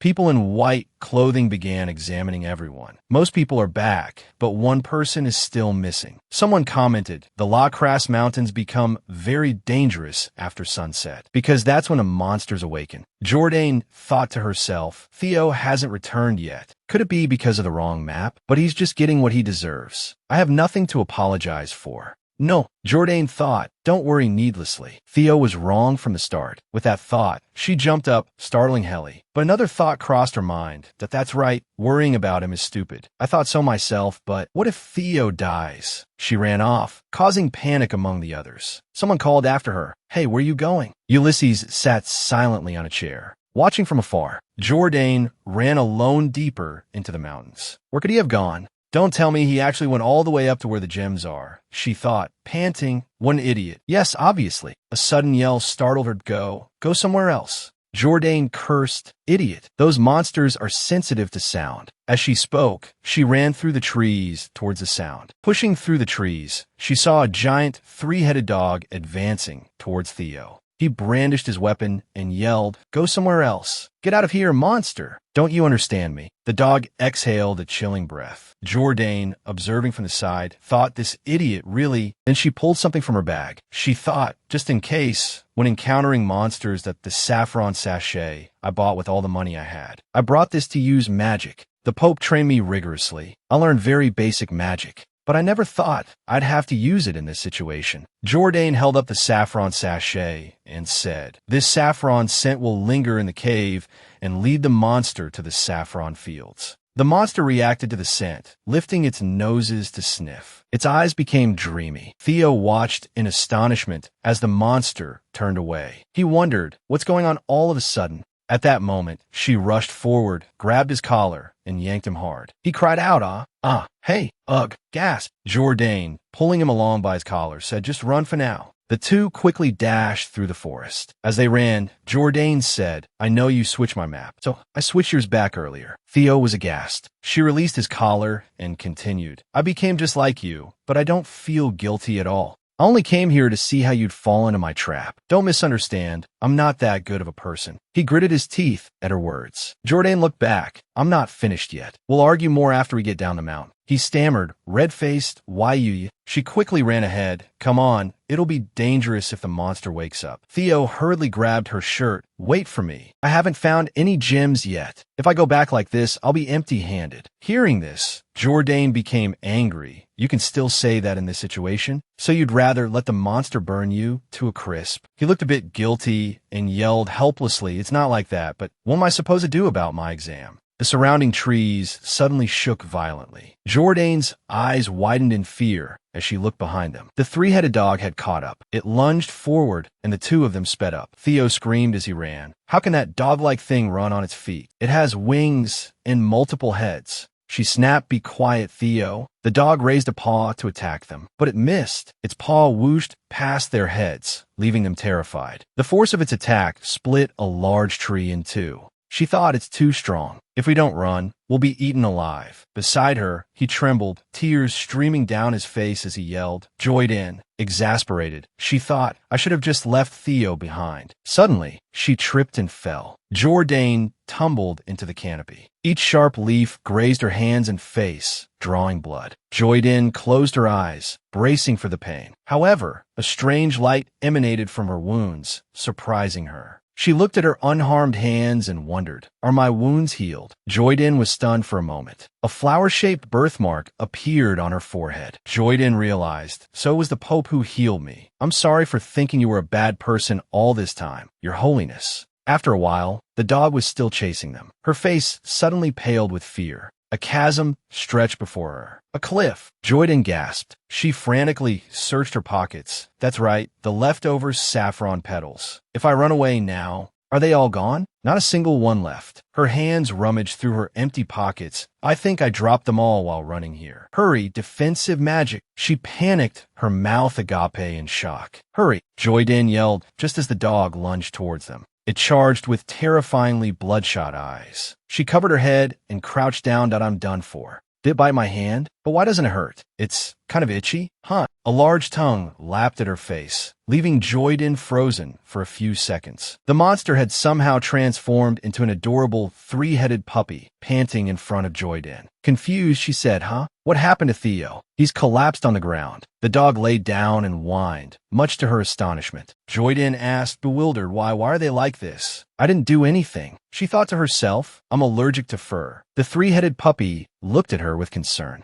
It ran over and happily nuzzled its head against her. Jourdain seized the opportunity. While I have your attention, can I use the saffron field? The dog barked in cheerful agreement. She continued, can I go to the gem mine too? The puppy barked again. Jourdain glanced at Theo, thinking Theo still doesn't have the treasure. Meanwhile, in the bustling atmosphere of the gathering, a brown-haired man in charge of taking attendance for the priest was frantically searching for Jourdain. Where did Priest Jourdain go? She was here just a moment ago. A nearby purple-haired girl overheard and replied, I saw her heading back up the mountain earlier. The brown-haired man gasped, huh? You mean during this time? When things are so dangerous? Upon hearing this, Ulysses smirked, thinking she threw away a victory that was right in front of her to save someone who has always harmed her. Just how good-natured is she to go that far? Just then, a young man with a buzz cut noticed something. He immediately pointed and shouted, hey, overseers, look, someone's coming. I see someone. As everyone squinted, they recognized the two approaching figures as Jourdain and Theo, the missing individuals. Seeing Jourdain panting from exhaustion, the buzz-cut young man exclaimed, it's trainee priest Jourdain. And beside her is a trainee priest Theo, who appears to be unconscious. After managing to carry Theo into the crowd, Jourdain finally let him drop to the ground with a thud. Then she collapsed from exhaustion, her legs giving way. But what caught the brown-haired man's attention most was what Theo was holding in his hand. Was that saffron? Indeed, the small, purple flower with yellow stigmas, looking anything but fragile, was the legendary saffron. Because it's a very rare flower, it's understandable that some people found it hard to believe. Priest Theo brought it back. So then Priest Jourdain sighed, having recovered some of her strength, and said, I think a treasure doesn't necessarily have to have a clear form. Fortunately, someone agreed, that makes sense. Jourdain added, however, I'll need a little space. This puzzled some of the overseers. Instead of explaining with words, Jourdain used actions. She put two fingers to her lips and smoothly whistled. After that short whistle, the ground suddenly began to shake violently. Hay calmly stood still and loudly reminded everyone, earthquake. Everyone, get out of the way. But it turned out this wasn't an earthquake at all. It was simply Barry, a giant mutated wolf with 3 heads and feathered wings, fiercely flying towards them. The moment they saw Barry, everyone except Jourdain and Ulysses was terrified. Why did that thing suddenly come down the mountain? Stay back. Stepping forward a few paces as if to shield the frightened priests, Jourdain stopped and gently commanded Barry, sit. As she expected, Barry obediently sat down. Not only that, but it also wagged its large tail. As if that wasn't enough of a surprise, Joy-Din naturally patted Barry's head and praised it. Good boy, Barry. Here you go, Heat. Needless to say, this scene shocked the priests and Hay. After petting Barry to her heart's content, Joy-Din turned back and introduced it to them. The assignment I submitted for the final exam is the guardian beast of Mount La Grasse, whose name is Barry. Barry has allowed everyone to enter and exit Mount La Grasse. If everyone follows some necessary precautions, no one will be attacked, and everyone can go up the mountain. Even so, Hay still couldn't quite understand. But there's still a courtyard outside this place, so why choose this mountain? Joy-Din rummaged through her shoulder bag. That's because this is Cryan mineral. She then opened her palm, revealing a sparkling stone emitting a strange white light. In principle, Cryan mineral is a rare substance found only on Mount La Grasse. Initially, it was considered a useless stone. Looking at the stone in Joy-Din's hand, Hay couldn't help but frown suspiciously and ask, "Are you saying this is the useless Cryan mineral? That's not right. It doesn't emit light, does it? Why is it like this?" Joy-Din held the stone up for everyone to see and explained with a smile. If you expose Cryan mineral to sunlight and refine it, because it can store light, it can be used as a nightlight. Light-emitting magic stones are very expensive, but Cryan is abundant and easy to process. If we provide it to the poor, those who can't afford light at night, at a low price, it will be very helpful. The more I listen, the more surprised I am by Joy-Din. How did you know that? Joy-Din scratched her head shyly and laughed, replying, when I was little, whenever I was afraid of the dark, my nanny would light things up this way. The way to refine Cryan. Hay truly had a different assessment of her, as Joy-Din began to eloquently explain. Just being able to befriend the guardian beast of the mountain was completely enough to qualify her. Ho ho. However, she also figured out Cryan and how to refine it. Thinking about this, he was about to start a conversation and asked Joy-Din a few more things, but suddenly, at this moment, Theo woke up. He struggled to sit up and interrupted Joy-Din. There's also a saffron field there? It's on the other side of the secret forest, bordering the monster's territory. Hearing this, everyone looked at each other in astonishment. A saffron field there? After a few seconds of hesitation, Theo decided to turn to Joy-Din and honestly confess. Divine Officer Joy-Din told me about these things. Before the test began, I swapped the maps to trap Divine Officer Joy-Din. Only now did Ulysses learn about this. He crossed his arms, his back straightening from where it had been leaning against the chair. He pursed his lips in thought that he wants to forfeit the competition. I'm wondering what kind of outcome to give him. In the end, he did this. The brown-haired man sighed helplessly and shook his head slightly. If that's true, Priest Theo will not only be eliminated from the competition, but also expelled from the Holy Kingdom. Do you know what you're saying? Of course, Theo knew very well. The guilty must be punished accordingly, so he didn't refute a word but only continued, "I accept everything." Then he turned to Joy-Din once more and expressed his remorse sincerely. "I apologize for swapping the maps and deliberately tripping you up, as well as for making things difficult for you all this time. Thank you for not minding all of that and helping me." Although Theo had made things difficult for Joy-Din many times before, when she directly received this apology from him, she still felt quite moved. Faced with this rare predicament, Hay had to hold an emergency meeting with the two overseers. But Divine Officer Joy-Din going down the mountain and then back up again is also against the rules. I don't know what to do anymore. Hay rubbed his chin and muttered, "What a complicated situation." At the same time, he thought to himself, "No, should we follow the rules?" But what Divine Officer Joy-Din did showed her good heart and courage, which is following the virtues of priest. He was about to speak up for Joy-Din when suddenly his forehead was struck by something hard with considerable force. Ouch. He was dazed for a few seconds before angrily yelling, "Who dares to do that?" But the scene before him made him freeze. A pair of small white wings were flapping. Then came the characteristic cry of a dragon from the cracked flawed egg. It was true. The flawed egg, which seemed to need a lot of time to hatch, had officially split in two, giving birth to an extremely adorable snow-white dragon. After a few cries of headache, it finally opened its large, round eyes, revealing golden pupils as sparkling as gems. Precious. And then, as it witnessed Hay staring at it with admiring eyes, it suddenly burst out of its eggshell. It then stood protectively in front of Joy-Din and growled defiantly, as if wanting wanting to protect her from strangers. It was because of Flot's sudden appearance that the curious priests started to gather around Joyden.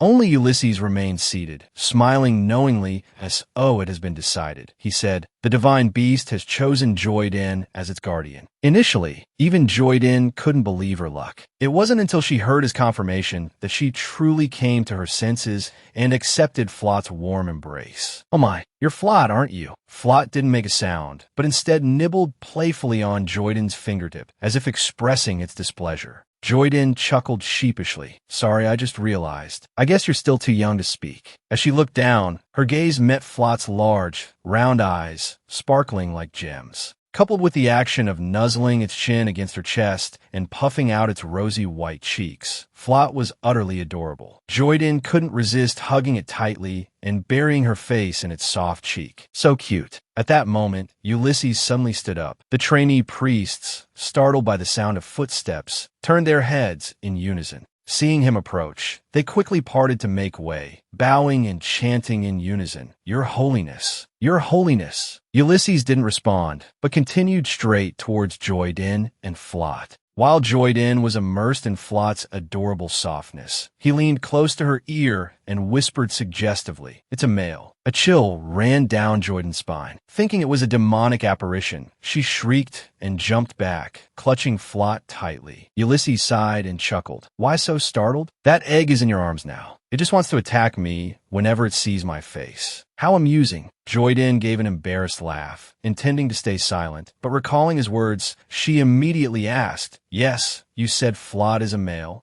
Ulysses shook his head in exasperation. "You didn't even know that?" Joyden retorted with a hint of frustration. "It was in an egg, standing a fair distance away." The trainee priests couldn't hear their conversation. They were engrossed in discussing Flot. "Wow, it's really the divine beast. It hasn't hatched in hundreds of years. What happened? Did Joyden incubate it? Hey, we should call her Lady Joyden now. She'll become a high-ranking divine officer soon. How amazing." Perhaps aware of being the subject of everyone's discussion, Flot whimpered a few times and burrowed its face into Joyden's chest. This action startled Ulysses. Without a word, he swiftly grabbed Flot by the scruff of its neck and pulled it away from her. Joyden's people, directly facing the small, constantly struggling dragon. Ulysses unhappily thought, "Why did you crawl into someone else's arms? You truly are a perverted divine beast." He expected Flot to angrily bare its teeth and bite him, but unexpectedly, it only displayed a sulky expression. This was utterly useless against Ulysses. He even displayed a face full of disdain. Those knowledgeable about divine beasts remarked, oh my, the divine beast has recognized his holiness." It seems like he's saying something. From the perspective of passers-by, the scene of his holiness and the divine beast communicating looked peaceful and beautiful. But the reality was obviously not so pleasant. Invisible bombs were exploding back and forth. Ulysses's face was clearly smiling, but his voice was extremely cold. "Whether you were in the egg or now, your personality is truly detestable. A divine beast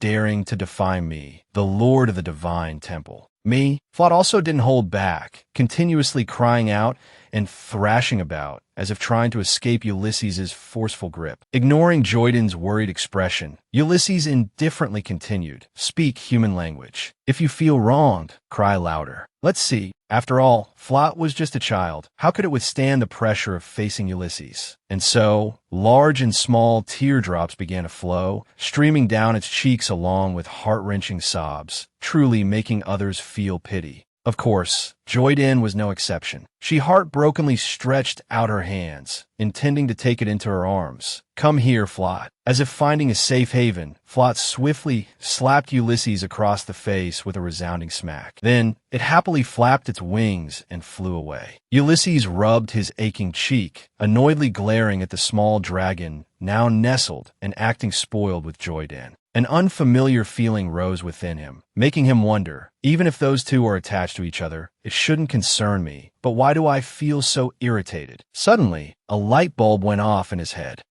Ulysses strolled towards Joyden and said, "I'm very pleased that you become the divine beast guardian." Seeing this, Joyden's feet involuntarily stepped back. How could this small action escape Ulysses's sharp eyes? Nevertheless, he maintained a friendly smile and asked her, "Aren't you curious why I'm pleased?" Joyden nervously gulped and asked why. Ulysses smiled and replied, "Because now I can keep you in the palm of my hand." Joyden was so shocked she froze, yes. Amused by her reaction, he cheerfully continued, "As I said before, the divine beast guardian will be transferred to headquarters. Moreover, the divine beast is still young, so it needs you by its side to stabilize during its growth." The two continued their advance and retreat. Joyden, truly a loss, stammered, "To what?" Ulysses maintained his smile. Then he said, "I'll assign you an entire empty building at headquarters. That will be where you live, study, and work." It sounds very advantageous and blissful, but for some reason, to Joyden, they were like thunderclaps, making her feel like she was literally in the palm of Ulysses's hand. Joyden was genuinely scared to the point of tears. Was this a dream?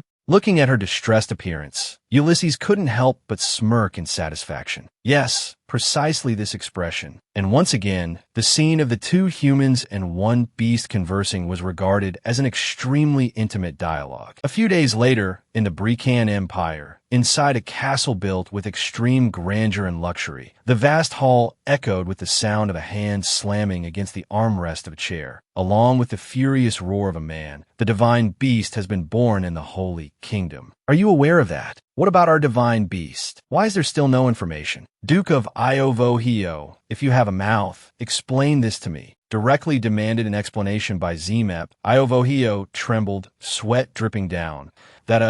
Seeing him stammering without forming a coherent sentence, Zemep became even more enraged and yelled, "This is the plan as you described it? We almost exposed the identity of the spy. Do you know there's a spy within our ranks, Duke? You dare speak of German's injustice. The one who also incubated the egg and discovered the divine beast of the vast plains. Is your daughter, Joyden? Go find out what happened." Under Zemep's icy, threatening gaze, Iovohio was truly at his wit's end. Meanwhile, Joyden and Ulysses were still leisurely discussing accommodations. Joyden expressed her desire, "I just need to live in the dormitory." But for some reason, Ulysses flatly refused. He immediately objected, "No." On an early morning, a gentle breeze rustled through the green leaves, creating pleasant sounds. And beneath the tree, someone was sweeping with a broom, gathering the fallen leaves. There was also an adorable white dragon spreading its small wings and watching. At this moment, a group of apprentice priests passed by, seeing the human and beast happily cleaning together. One of them exclaimed in surprise, "Is that Joyden? Wow, the divine beast is with her too." Joyden and Flot's faces both looked bright and rosy. In fact, since the final exam, Joyden's life had changed quite a bit. After the selection exam for the new administrator ended, she was quickly appointed to a high-ranking divine officer position. Reaching a position just below the high priest is truly a breakthrough.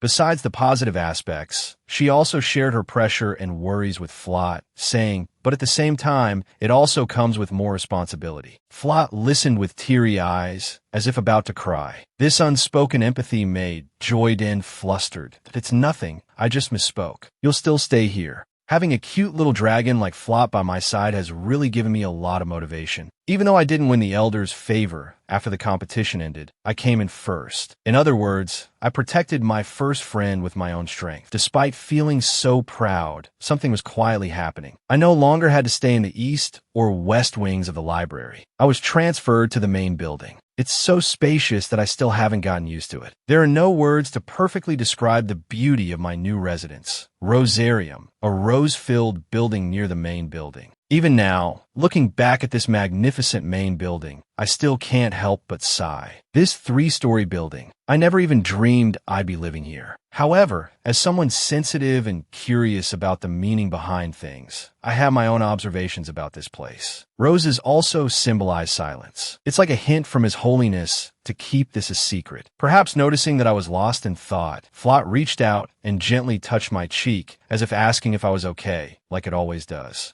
In that moment, my heart melted and my eyes softened. I sincerely expressed my happiness and gratitude to this adorable little dragon. "Thank you for being born and for being here with me, Flot." Flot happily chirped in response. The warm and sweet atmosphere between us was suddenly interrupted by strange clicking sounds, followed by a bossy voice ordering, "No, put it back in the artifact." Feeling a slight headache, I sighed deeply. Ugh again. That sound has become all too familiar to me these past few days. It's the sound of those thieves taking pictures of Flot and me to sell. They take so many that I can't even tell when each photo was taken anymore. Thinking about this, I glanced towards the bushes not far away and happened to meet the eyes of one of the workers in that group. She was startled. I just made eye contact with Priestess Joyden. Hearing this, her colleague scoffed, "You're such an idiot. Priestess Joyden isn't that kind of person anymore." For those who don't know, that kind of person in his mouth must be the Joyden with a perpetually gloomy expression and short temper. Because of this, the two of them didn't even notice that they had been discovered and continued their enthusiastic debate to ha. But I'm still a little scared. Are you trying to insult her? Seizing the opportunity, I quickly slipped away. Thanks, but this is getting a bit awkward. Let's get out of here.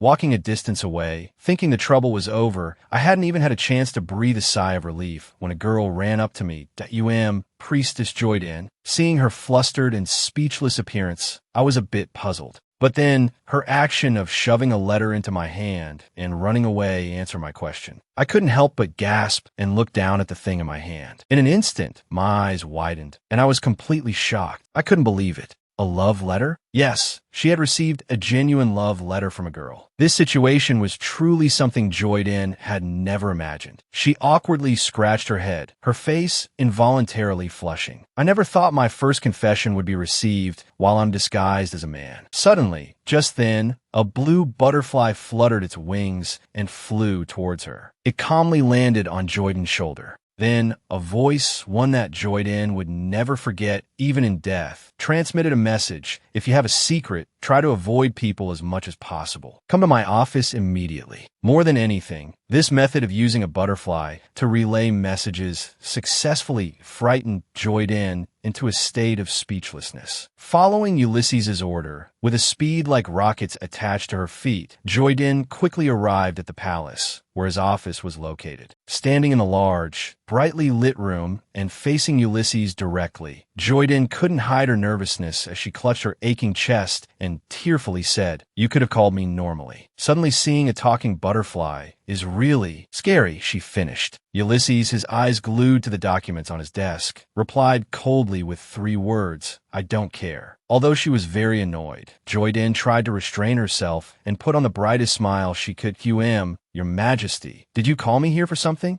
All she received was a very irritating reply from Ulysses. "Do I need a reason to summon you here?" Joyden angrily clenched her fist. He really has a sharp tongue. Knowing that his teasing had been successful, Ulysses smiled with satisfaction. He clasped his hands together, rested his chin on them, and asked with a smile, "Do you like your new accommodations?" Joyden nodded and praised that, "Oh, it's wonderful. Every time I open my eyes, I feel like I'm dreaming." Seeing that she didn't seem to be lying, Ulysses smirked and continued, "It seems you're quite satisfied. But have you really not considered having any servants?" Joyden was startled. She knew that Rosarium was much larger than her previous residence, so large that she could roll hundreds of times when lying down, making it quite difficult to manage everything alone. Despite this, she flatly refused his offer. "No need, Your Majesty." Perhaps Ulysses would think she was foolish, but only she knew her worries. Joyden fiddled with her ring and worried silently. "But if someone comes to live with me, I might be discovered as a woman." Fortunately, Ulysses didn't press her for a reason. He changed the subject. "Today I also have something to tell you, Joyden. There's good news and bad news. Which do you want to hear first?" He asked with a bright smile, as if this choice was very interesting. Joyden clasped her hands in front of her chest and forced a smile. "Then let's start with the good news, Your Majesty." She hadn't expected the serious Ulysses to continue teasing her. "The good news is you received your first love letter." "Congratulations," Joyden exclaimed in a panic. You saw everything?"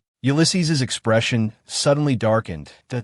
Oh, you like her." Joyden, bewildered, could only cry. She wanted to find a place to hide. When Ulysses winked and said jokingly, Just kidding. Joyden sniffled sadly and asked, does His Majesty even know how to joke? Ulysses laughed. I'm not as cruel as you imagine. So first, I'll let you hear the good news, which is that your parents miss you very much. Hearing this, Joyden asked in surprise, my parents? Mentioning her parents, Joyden's emotions were quite chaotic. The idea of meeting her parents one day, she hadn't even thought about it because Joyden's family wasn't mentioned in the original work. Your family name is Iovo. So familiar. Observing Joyden's expression, Ulysses continued, and the bad news is, under her attentive gaze, he slowly revealed they're on their way here. This announcement was like a bolt of lightning striking the ground. Light shone through the window, reflecting the silhouettes of a man and a woman standing side by side, waiting until the large door slammed shut, completely separating them from the outside space. Joyden slowly walked over to Duke and Duchess Iovohiu, the two people who were supposedly her parents. Because it was the first time meeting them, she felt quite confused. Are they really my parents? Seeing her hesitate and not say anything, Duke Iovohiu smiled and asked, Den, don't you remember your parents? Duchess Iovohiu, standing beside him with his arm around her shoulder, also chimed in understandingly. It's been a long time since we've seen each other. You haven't written home at all during this time. Your parents miss you very much. Now that we've finally met, you're so cold. It hurts Mother's heart. Faced with these words, unsure whether they were true or false, Joyden didn't know how to respond for a moment. In truth, she was feeling both excited and anxious. I didn't expect to have family come looking for me. I feel wonderful and incredibly excited. Because in my previous life, I didn't have parents at all. Seeing that she seemed somewhat moved, Duchess Iovohiu smiled and said, come now, Joyden Iovohiu. A good child wouldn't keep their parents waiting. Show us the divine beast. Hearing the person who was supposed to be her mother ask to see the divine beast, Joyden couldn't help but gasp and reply, yes, ma'am. Duchess Iovohiu, while haughtily flipping her hair, looked around as if checking to see if the divine beast was really there. We came here to see the divine beast. Where is it? Where is it? Joyden was a little incredulous. She said blankly, but I heard you two came to visit me. Duchess Iovohiu crossed her arms, her face clearly displeased. Have you learned to talk back? Just answer what I ask. That's what a good child does. Isn't that right? Looking at the faint smile and unfamiliar voice of this woman, Joyden's heart, for some reason, suddenly pounded rapidly at an unusually fast pace. She had to ask herself, what's going on? Why is my heart suddenly beating so fast, as if I've been trained by this voice before? Sensing something was wrong, she stepped back and said, excuse me, seeing the divine beast isn't something I can decide. This is the temple. You are both outsiders. Even if you are my parents, you must abide by the rules here. Having her request refused by her daughter, Duchess Iovohiu was naturally displeased. Oh my, Jordan. It hasn't been long, and you've already developed your own opinions? Duke Iovohiu chimed in. Yes, you're quite capable, aren't you? Hatching the divine beast, finding mineral deposits, and utilizing the flower forest are all thanks to your abilities. You've done all of these things remarkably well, but it would be even better if you didn't dedicate everything to the Holy Kingdom. Besides her heart pounding faster and faster, Jordan's face paled as she realized something strange. She had seen that look before. She had seen that look many times. With that thought, an old memory suddenly rushed back in her mind like a film reel. A young Jordan pleaded with her parents, I don't want to go. I'm scared. Mother, father, please. But in response to the child's pitiful pleas, she only received a chillingly cold look from Duke and Duchess Iovohiu. It wasn't the look parents give their children. Because of the original Jordan's unhappy past, the current Jordan began to feel suspicious. Hadn't it been Jordan's own wish to come to the Holy Kingdom? After racking her brain to recall the relevant details from the novel, she finally remembered that I remember how the Iovohiu family was described in the novel. They were the villains of the Brecan Empire. They colluded with the royal family and plotted to overthrow the Holy Kingdom, even using forbidden magic. In the end, they met a gruesome death on the guillotine.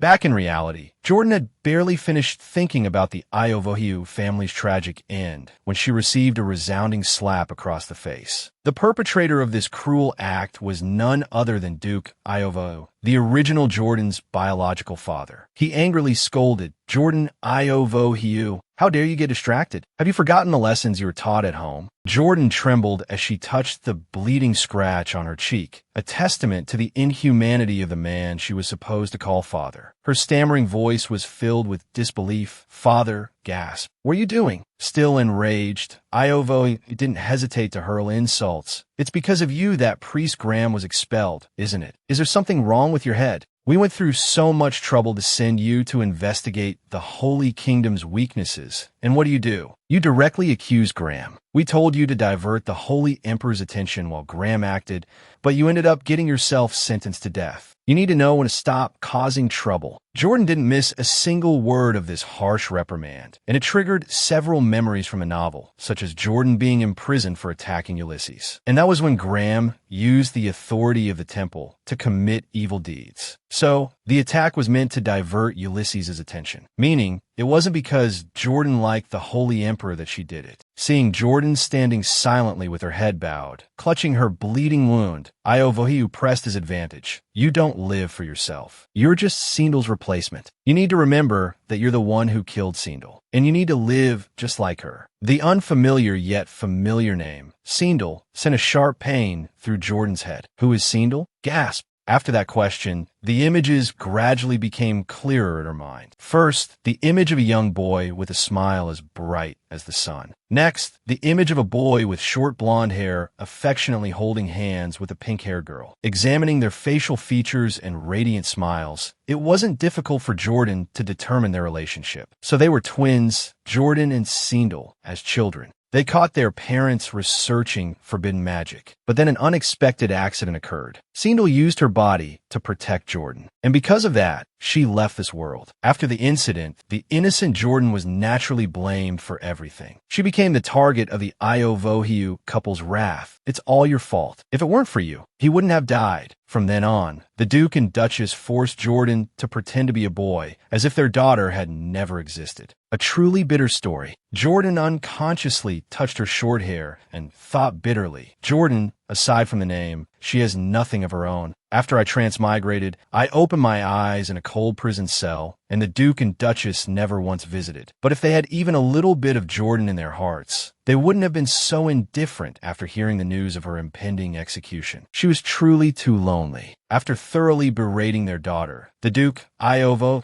finally calmed down somewhat. Forget it. Perhaps this is for the best. If you're a high-ranking priest now, you could just take over Graham's previous work. If so, the mistakes you've made can be overlooked. Duchess Iovohiu also approached Jordan and gently continued, even if you lose them, you'll still be our child. So you have to be like before, continue to be a good child. We asked you to do this. Can you do it? They thought they could still manipulate her, but Jordan softly replied, I can't. This left the Duchess in disbelief. This child, what did you just say? I advise you to think carefully about how you should answer before you open your mouth. But Jordan just clenched her fists. Then she resolutely shouted, I said I can't. At this very moment, in Ulysses' office, looking at his finger stained with a faint trace of blood, he was surprised to see an identical wound on his handsome face, mirroring Jordan's. Thanks to this, he could grasp her situation. It seems that Amateur is in trouble. My family knows how to use forbidden magic. Among them, of course, is soul control and life recreation. If we can take this opportunity to use forbidden magic to brainwash the divine beast, it will be of great help to us. But at such a crucial moment, what nonsense is it spouting? Taking a deep breath and exhaling as if to regain her composure, Jordan resolutely spoke, I have disappointed you both many times, and I may do so even more in the future. So, please expel me from the Iovohiu family. I'm ready to accept it. Hearing this, Duke Iovu roared in fury. Not seeing you for a while, you've truly become utterly incompetent. Jordan Iovohiu, think carefully. You are a member of the Iovohiu family, not a true priest. Jordan gently raised 3 fingers. Then she declared, everyone knows that this world has 3 continents. The continent where Brican is located is on the ground, while the holy nation of Palladium is in the sky. So even if I'm incompetent, I'm still above the empire, aren't I? These words successfully angered Duke Iovohiu once again, causing him to gnash his teeth. He then raised his hand, intending to give Jordan another resounding slap. Jordan Iovohiu. The previous slap still left a lingering fear in her. So upon seeing this action, Jordan could only squeeze her eyes shut and cross her arms in front of her face to block the blow. But as she turned her face away, Duke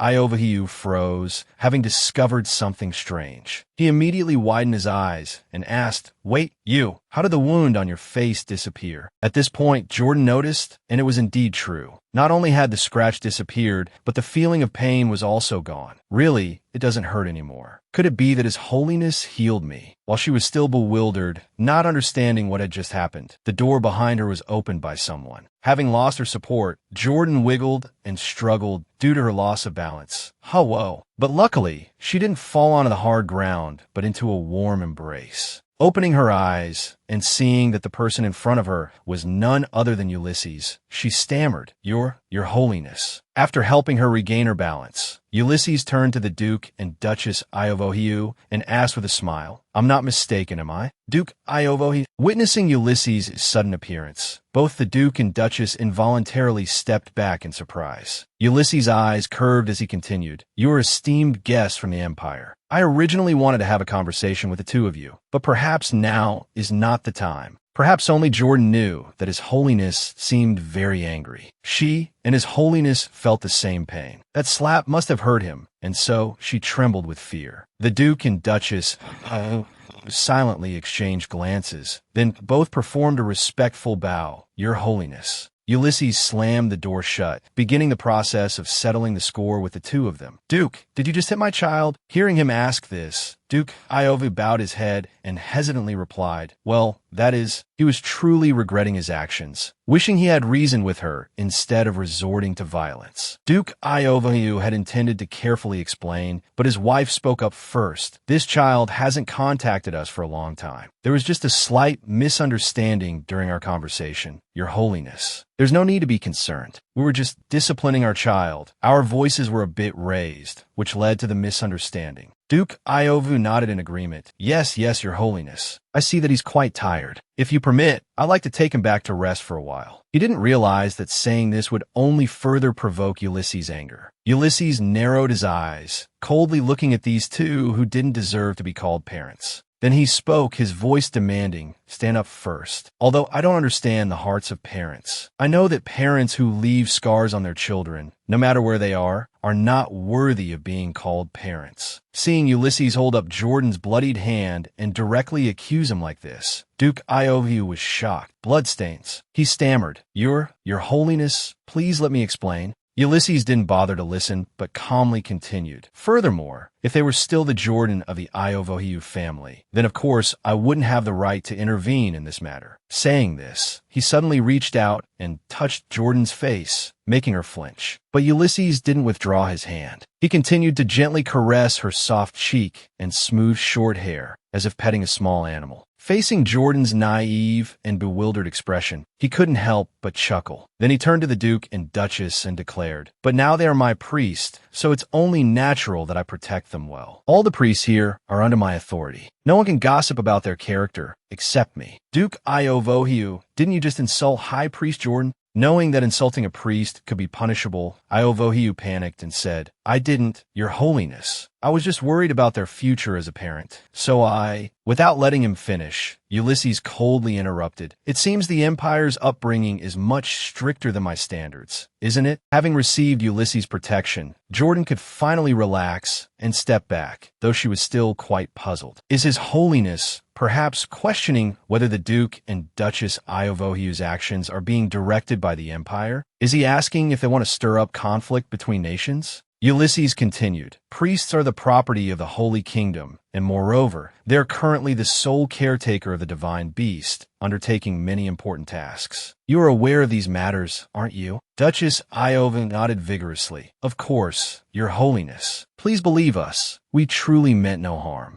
Ulysses scoffed. "You entered the country without permission, and I was willing to overlook it once out of respect for you being the priest's parents." Iovohiu offered a flimsy explanation. "It's because as parents, we wanted to see our child quickly." Unfortunately, Ulysses wasn't so easily fooled, but now it's different. All of your disrespectful actions can be considered contempt from a citizen of the Brecan Empire towards the Holy Kingdom. Hearing this, Jordan couldn't help but gulp. "So it seems that the day I forced a kiss on His Holiness and still lived to tell the tale, I must have used up all my luck for this lifetime." The image of herself kissing Ulysses vividly replayed in her mind, making Jordan want to hide her face. Ignoring the blushing face of the girl behind him, Ulysses continued to coldly recite the charges against the Duke and Duchess. The Iavohius not only ignored the rules of the Holy Kingdom, but also disregarded. Normally, in this situation, you would be considered intruders, not visiting guests. Meaning, even if I were to execute you now, there would be no issue. Each word was like a hammer blow, causing the Duke and Duchess to tremble uncontrollably.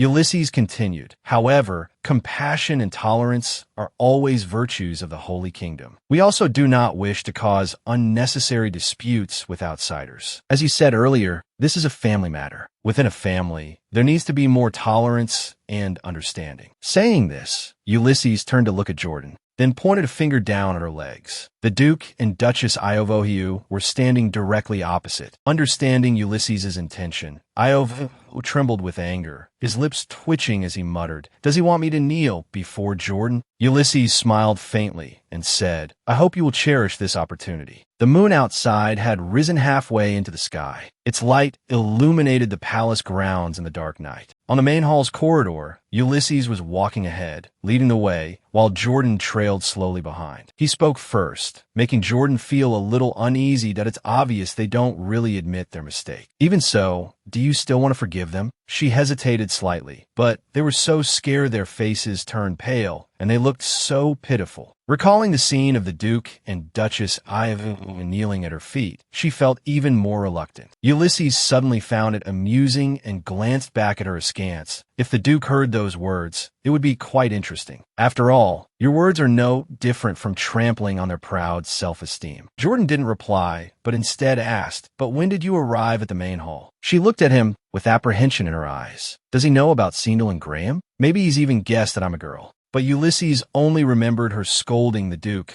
"Ivo, no matter how incompetent I am, I'm still above the empire. Isn't that right?" Then he said, "I was there from a moment you told the Duke and Duchess about the relative differences in continental geography. It was truly a splendid speech." Jordan nodded thoughtfully, pondering, "Good thing I probably didn't reveal anything." The Holy Emperor's punishment for the Duke and Duchess was permanent exile, forbidding them from ever setting foot in the Holy Kingdom again. Jordan gently rubbed her left cheek, thinking, "Although I can never go home after this, it's okay. It doesn't matter if I don't return to a home like that." Seeing her caressing her face, Ulysses asked with concern, "Does it hurt a lot?" She flinched slightly and stammered, No, it doesn't hurt at all." He stepped closer and bent down to examine her face for a moment. Usually, bleeding wounds hurt quite a bit. If the one who inflicted them is your parents, it hurts even more. Seeing Jordan lower her head, he calmly asked, "Are you sad?" And also, Ulysses gently lifted her chin with his index finger. "You shouldn't keep any secrets from me. I'll ask you again, if you're not sad, then do you feel very humiliated?"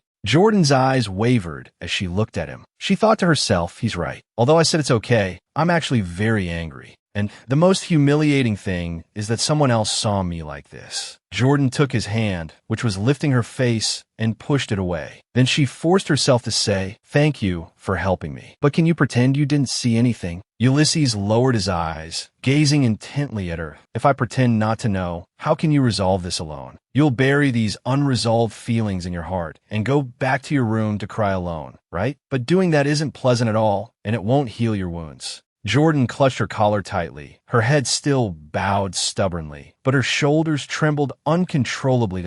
"I'm so useless, not strong like you." Tears dripped onto the floor. Jordan's face, tilted upwards, was brimming with tears. Hurt and vulnerable, she asked him, "Even so, that was the best I could do, wasn't it? What else could I have done?" Ulysses' lips curved into a slight smile. His next words surprised Jordan so much she forgot to cry. "I know. You did very well." He looked at her, his eyes full of amusement. "You're just a normal young woman, barely an adult. How can you demand so much from yourself? This is more than enough." After a moment of stunned silence, her eyes widened in disbelief. Finally, the tears she'd been holding back began to flow again. The sky outside glittered with stars. He spoke gently. "The good news before doesn't count. I was wrong. Now I want to tell you the real good news." Joyed, flustered, rubbed at the tears on her face, stammering, The real good news?" Ulysses stepped closer and pinned a badge to the center of her collar. His hands, gentle as they moved, seemed to glow in the dim moonlight. Looking at the small badge on her collar, her face was a mixture of apprehension and joy. This is the badge of a high priest. The badge seemed to sparkle even brighter than the moonlight reflecting off it. Ulysses stepped back, and under the starlit sky, he declared, "Priest Joyden, congratulations on officially becoming a member of the temple. From the moment you enter the temple, all priests must sever ties with their families. Do you stand before me now as a member of House Iovohiu, or as a priest of the Holy Kingdom?" Joyden quickly clenched her hands and replied, Of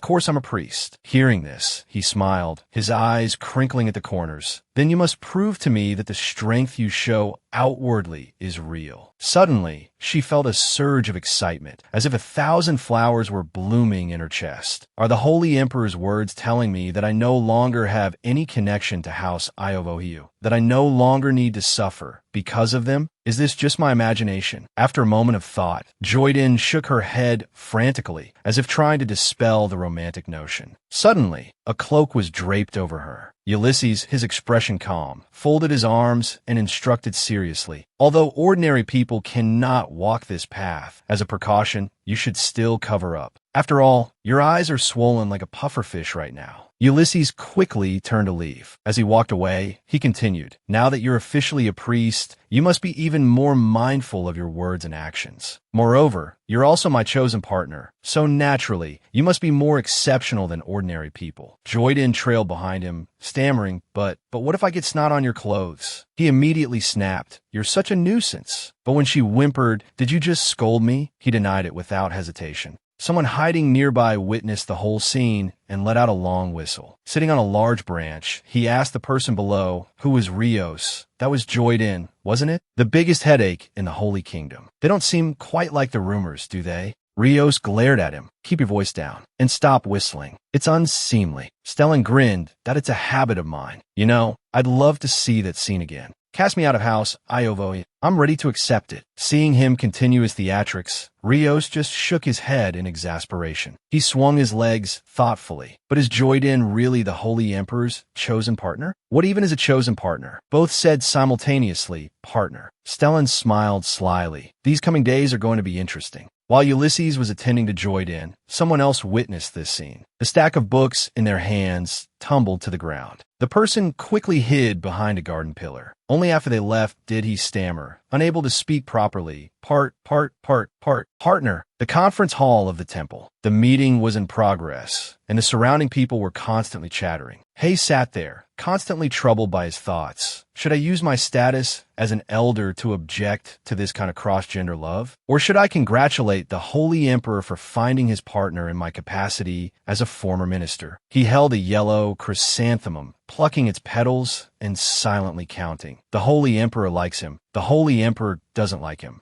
The Holy Emperor really likes that young man. He does. The last petal also yielded this result. Hay froze for a few seconds. First, regarding the ore circulation in the Lacras mountain range. A council member was speaking when they heard Hay cry out. She reminded him, "Lord Hay, please pay attention." He clutched his chest, flustered. "Apologies, I just had a hallucination." Looking at the scattered petals under the table, he thought to himself, "I've heard that the Holy Emperor has recently taken a great interest in that pink-haired young man. Moreover, he has bruises on him and even nail polish. I was only distracted for a moment, and this incident happened. Now I understand why there was such a commotion that day. Two such outstanding individuals becoming partners. How could there not be a commotion?" A council member asked, "Do you have anything else to say?" Suddenly, Hay raised his hand with a determined look. Then he stood up abruptly. "Holy Emperor, this marriage of yours absolutely must." Before Hay could finish his sentence, Ulysses cut him off with a smile. "I don't need it." He tried to continue, "But what about your descendants?" Ulysses placed his hot teacup down forcefully and replied, "I don't intend to have any heirs." Hay was sweating with anxiety. "Are you serious?" But Ulysses simply rested his chin on his hand and smiled in response. "I've already made a lifelong commitment to the Holy Kingdom." In the middle of the council, Hay clenched his lips, his whole body trembling, with much to say but holding back. He was completely unreconciled. "Holy Emperor, you don't hesitate to deceive me in order to hide the truth. It seems you truly cherish him, and so Hei's misunderstanding of the Holy Emperor grew deeper. The meeting ended, and the outside light filtered through the windows. Ulysses leaned back in his chair and sighed softly. He's out again. He bit his lip in frustration, thinking, recently, Elder Hei has been increasingly urging me to get married. He not only brought all the portraits of noble ladies collected from across the continent before me, but also constantly pressed me about what kind of person I like. He kept holding these interviews, absolutely certain that among these people there would definitely be someone to my liking. Unaware of Ulysses's true feelings, Hei would sulk and insist Ulysses tell him, which exasperated him to no end. Ulysses closed his tired eyes to rest, not expecting him to say that he should think about the Holy Kingdom. What does he mean by that? I know better than anyone that I have special blood flowing through my veins, because I'm the last descendant of the divine clan. Although it sounds incredible, it's not really. My parents married for a purpose, and I'm just a product of that relationship. It's all meaningless.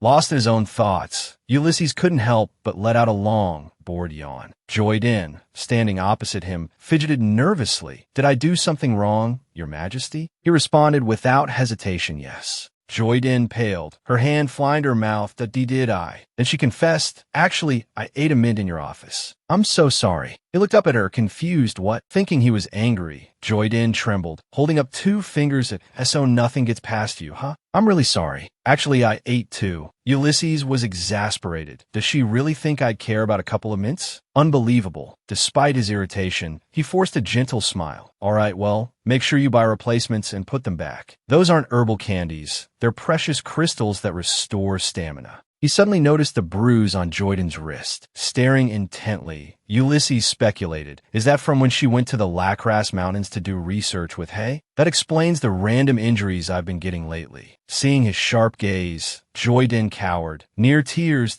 why are you staring at me like that? What is it this time? Ulysses spoke seriously. Based on my observations of you lately, you're constantly in danger, whether intentionally or not. So I think I need to assign someone to protect you. Joyden was stunned. Assign someone to protect me? As soon as she asked, he called out, you can come in. The main door creaked open from the outside, and crisp footsteps echoed within. Joyden turned and gasped. Looking at the fox emblem and the patterns on their swords, she exclaimed, Holy Knights? And they're wearing the high-ranking knight's uniform. The temple doesn't just have priests, it also has holy knights. They're under the jurisdiction of the Northern Tower, which is responsible for knightly orders and the combat forces. Because of our different areas of operation, we wouldn't normally interact this closely without a specific reason. Before she could recover, Ulysses instructed from now on, these 2 will be responsible for your protection. Shocked, she cried out, what? He ignored her outburst and calmly introduced them. The one on the left is Holy Knight Hui Stellan of the First Knight Order. Stellan gave her a bright smile. Hello, Joyden.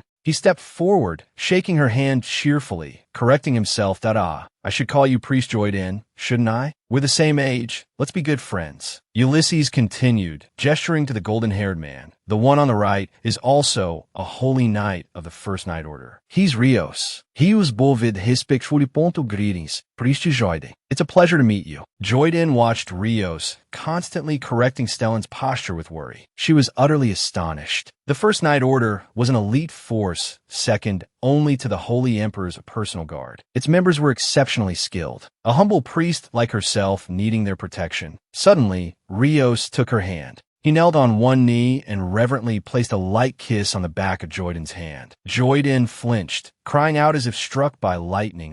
What are you doing? Rios calmly explained. This is the knight's oath, passed down through our knight order. Her heart pounding from the shock, Joyden pulled her hand back, thinking, no wonder they seem so strange to me. What other strange customs will they have? I hope they don't try anything else foolish. It was still morning at the temple, and those inside were all looking in one direction. Murmurs and whispers rippled through the crowd. Joyden strode quickly forward as if chased by a ghost. As she practically flew, she thought to herself, is this really okay? Stellan and Rios followed slowly, keeping a distance. Stellan called out cheerfully, Joyden, you're walking too fast. Are you trying to ditch us? Rios, still maintaining his distance, reminded her, Priest Joyden, there is a broken tile about 20 paces ahead. Please be careful not to trip. Blushing, she replied, thank you. A few women standing nearby pointed curiously. Who are those 2 holy knights? Why are they following Priest Joyden? Look at their clothes. They bear the insignia of the First Night Order. I heard they were chosen as escorts to protect Priest Joyden. I wish I could get close to Priest Joyden too.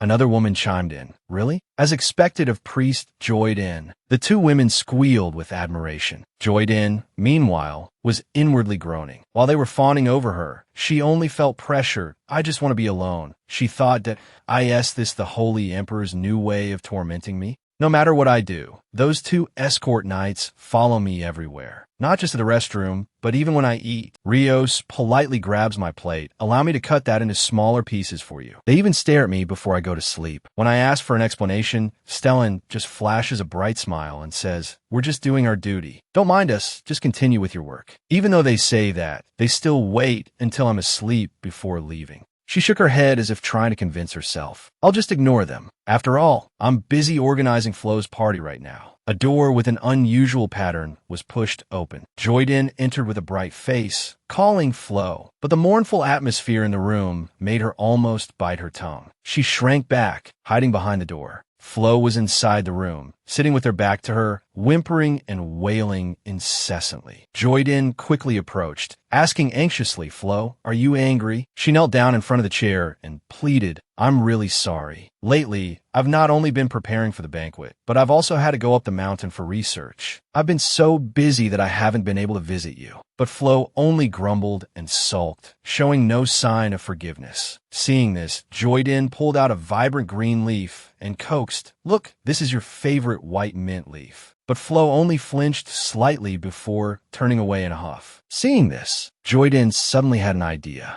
"Your birthday party is coming up soon, but what can I do? It seems like you don't want me to come along." Hearing her say this, Flo suddenly flinched. She brushed herself off and stood up, sighing continuously. "There's nothing I can do, Flo. Thank you for letting me be with you until today. I'll be going now." Joyden pretended to leave, then looked back to observe Flo's small body trembling with suppressed emotion. It seemed even angrier than she thought, but it looked like her method was working. Seeing this, she continued her act, sobbing and tears welling up. "Maybe we won't see each other again after this, but I was very happy being with you. I hope you'll be happy in the future. Goodbye." These words were like thunder to Flo's ears, its small eyes filling with tears. It cried out "Kill" a few times and turned away, sobbing. Then it quickly jumped into Joyden's arms. Seeing it cry, she couldn't bear it and said with a laugh, "I'm sorry, I was just teasing you." After being held tightly in her arms, Flo clutched her clothes, burying itself against her, reluctant to let go. It takes hundreds of years for a divine beast to be born, so it's incredibly precious. And its birth also means that the Holy Kingdom's influence will be further enhanced. Therefore, to commemorate Flo's birthday, the temple decided to hold a grand celebration. And this news has spread to all the countries. Joyden carried Flo, who was lying quietly in her arms as she walked around observing, to prevent Flo from getting hurt. She had to carefully check the venue and the paths for the party. "Me." Suddenly, Stellan's excited voice rang out. "Joyden, look, it's a lizard." He picked up a bright green lizard, making her scream. Even Flo woke up, but then he pulled out another green thing, showing off. Look, Joyden, there's a frog here too. Isn't it amazing?" Suddenly, a loud bop echoed through the hall. Stellan exclaimed angrily, "Rayos, why did you hit me? That hurt, you know." He had just flicked Rayos' head, leaving a bump, but Rayos still scolded him. "You too. Didn't you see you scare the priest?" Joyden had been frozen in place for a while now. Stellan seemed unfazed. He turned excitedly to ask her, "Say, Joyden, how did you know about the use of crying or—" I heard that Hay was also very surprised. She silently praised him for changing the subject so quickly. Then she made an excuse, explaining about that, "Oh, I read a lot of books when I was young, and it was written in a book. Maybe it's because I read so many different kinds of books that I unconsciously remembered it." In her mind, she added, "After all, the original novel counts as a book, right?" Stellan was surprised. "Oh, really? Actually, in my hometown, crying is a very commonly used, or—" He lowered his eyes slightly, looking at her. "But you were born in the Empire, yet you knew how to use it, so I was a little surprised at the time." Hearing this, she froze, repeating, "Your hometown?" Stellan proudly replied, "Yes, my hometown is the continent of life, media." He slung an arm around Rayos' shoulder, jokingly asking, "Didn't I ever tell you that Zai and I are for media?" Joyden fell into deep thought for a moment. I read in the original work that media isn't just the source of spirits, summoners, magical power, and life force, but also the birthplace of all magic. It's a beautiful and mysterious fantasy continent. Moreover, it boasts abundant resources and countless gold and silver treasures. In a novel, it's a neutral country, not aligned with either the Holy Kingdom or the Empire. But some say that, more than 10 years ago, media suddenly cut off all contact with the outside world. She glanced at the two of them and wondered, why is that? Then Joyden asked a question that surprised Stellan. But is it all right for you to tell me this? After media unilaterally cut off contact, people's attitudes towards medians haven't been very friendly. There are even rumors that medians curse people or spread nonsense about them being savages with terrible infectious diseases. What's more, because most medians have striking appearances, some people secretly sell them into slavery for high prices. Joyden bowed her head, worried. Especially in the Brighton Empire, this kind of thing isn't uncommon. There's no way they didn't know this. As for herself, she was from the Empire after all. Flott, as if sensing her thoughts, hugged her tighter. Stellan stretched out his hand and said with a relaxed smile, "Oh, come on, we're your guards. It's only natural that you should understand more about us. Besides, you don't need to feel guilty." Rayos nodded in agreement with Stellan. "Priestess, many people in the temple know our background. Actually, I used to wonder if you also had some medium blood, because small animals are very close to you, and you also understand crying or so well. But now it seems you don't. Anyway, rumors are deceptive. We don't have the ability to curse people, so you can rest assured." Servants carrying dishes passed by, whispering hesitantly, A median? How could a median be a holy knight?" Stellan glanced at them warily. Even though he was explaining, Rayos, hearing this, fell into deep thought. Joyden looked at them with a sympathetic yet surprised gaze. Stellan scratched his head awkwardly and sighed in acceptance. Seeing Joyden remain silent, he rallied his spirits and said, "All right, Joyden, let's finish inspecting this place. It's almost evening." Suddenly, she looked up and praised, "I think you two are really cool." Stellan seemed to freeze upon hearing Joyden's sudden compliment, but she just smiled and asked, "So, you must understand magic very well, right? Media is the birthplace of magic. Many races with special powers live there. Of course, there are also many mixed-race individuals born from different races, so they usually have long lifespans. Therefore, medians are extremely passionate about exploring partner relationships. Furthermore, media was the first continent where pair bonding appeared. This means that those two knights might know how to dissolve the pairing between me and the Holy Emperor. And the records about the continent of media are actually my only clues." She continued enthusiastically, listing her accomplishments, moreover, construction magic and drainage system design magic, as well as the methods of using magic on plants, all originated from media. "Right, you guys even created a magical tool that can record videos." Stellan, even more puzzled, scratched his head and wondered, "Yeah, so what?" Joyden spoke up, startling the women walking nearby. "The media continent is so great, why would anyone in the temple look down on it? Of course, if I were surrounded by people like that, they'd definitely be idiots. Or else they must be chronically constipated, so they can't control their emotions." Both Stellan and Rayos looked at each other silently, unable to hide the surprise on their faces. Then Stellan suddenly slapped Rayos on the shoulder and burst out laughing. A moment later, he was clutching his stomach, breathless with laughter. "Joyden, you're absolutely right. They really are a bunch of idiots." Rayos' lips slowly curved into a smile. As their daily duties were almost over, they continued to joke around for a while longer. Outside the town, in the crowded market street, Joyden walked around with a piece of paper in her hand, thinking, "I have to buy a gift for Flo ever since I became a high priest. My salary has also skyrocketed. Also, ever since Barry allowed everyone free access to the Lacras Mountains, people have discovered more saffron flower fields.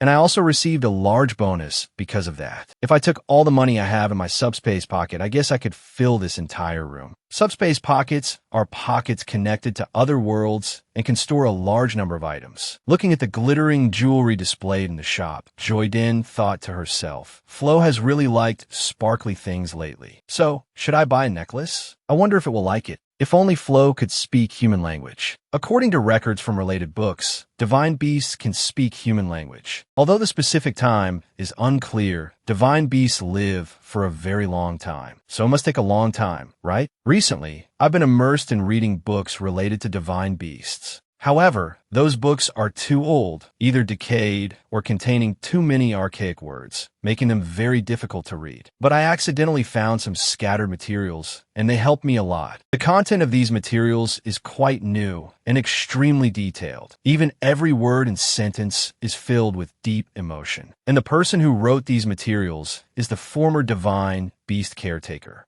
Joyden suddenly thought, feeling a pang of nostalgia. If he loved divine beasts so much, why did he tear out a part of the material and leave? It's as if he never intended to come back. Suddenly, her eyes fell upon a shop window. Looking at the glittering items inside, she exclaimed as if she had found her target. Ah, if I buy that as a gift, it should be pretty good. Upon entering the store and going straight to the gemstone display, the sparkling stones seemed to beckon.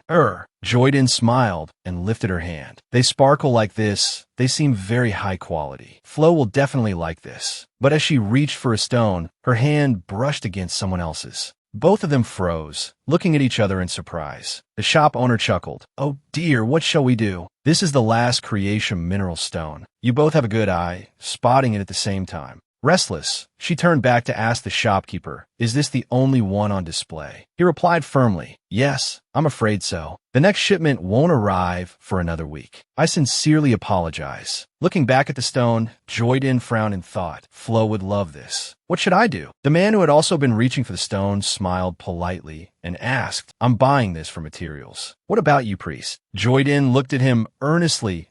I was hoping to buy it as a birthday gift for a dear friend. Would you be willing to let me have it? Oh, a birthday gift? He said with a soft exclamation. If it's for a dear friend's birthday, there can be no regrets. You may have it. He withdrew his hand from the stone, then offered Joyden a polite, respectful smile. Please give my birthday wishes to your friend. May God bless them. The shopkeeper cheerfully asked Joyden, would you like me to wrap this for you? Seeing her gaze linger on the man who had just left, the shopkeeper reassured her, you needn't feel too bad. Lord Michael has plenty of materials. It's no great matter if he couldn't purchase this stone today. Joyden turned abruptly, echoing, Lord Michael? The shopkeeper explained, yes, the gentleman who just left is from the Sia family. He's also a very famous artist. Slamming her hand on the counter, Joyden exclaimed, wait, you said he's Michael. Without waiting for a reply, Joyden turned and hurried out. Michael wasn't just any artist. He was the head of the OB's trading company. Spotting Michael just outside the door,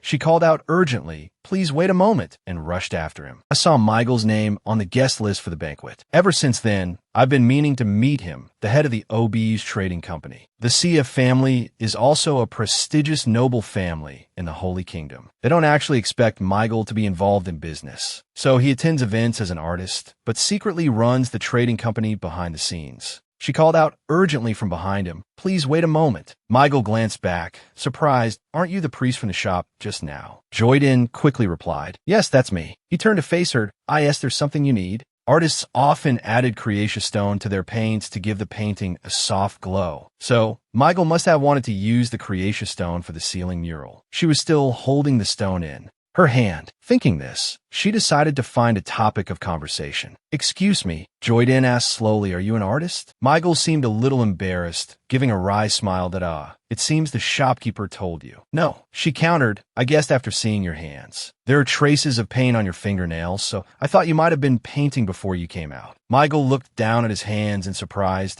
Oh dear, I'm always so careless when I go out. I'm so embarrassed to have been caught out like this. Jordan didn't laugh, but rummaged in her bag. Here, take this stone. Consider it a thank you for giving me that other stone earlier. It can also be used to add color to paints. It's a small gift, but I hope you don't mind. Michael rubbed his head, slightly embarrassed. You want to give it to me? She held out a small cloth bag towards him. Yes, it's a type of soft mineral, best used after grinding. I hear that if this kind of mineral is exposed to sunlight for a long time, it will absorb the sunlight and glow brightly. There are minerals like that. Michael opened the bag to look, then exclaimed in surprise, could this mineral be? Jordan casually asked, "What is it?" But he feigned ignorance and shook his head. "Nothing. Thank you. This gift is too precious." She chuckled, seemingly pleased with herself. It seems Michael knows something about minerals. Kreen. The temple is still researching how to use Kreen, so it hasn't been publicly announced yet, but Michael, with his quick access to information, must already know. Jordan thought to herself, before, when I saw him on the guest list for the banquet, I was hoping the Kreen distribution project could be handled by a large trading company under his direction. Although this was originally Graham's area of responsibility, now everyone associated with him has been replaced, so I have no choice but to take over. Actually, considering Michael's painting abilities, he can't possibly be only responsible for painting the ceiling of the second church. After all, he's not only good at business, but also exceptionally talented in painting. Some even say that only the king of a country has the right to commission him to paint their portrait. So if Michael's work uses Kreen minerals, then ordinary nobles will certainly be particularly interested in this type of mineral. This way, Kreen will naturally be spread. Although Kreen can also be made into practical items like lamps, if I make it a luxury item, then I can make a fortune from it. Jordan rubbed her chin, nodding confidently. Moreover, under the temple's supervision,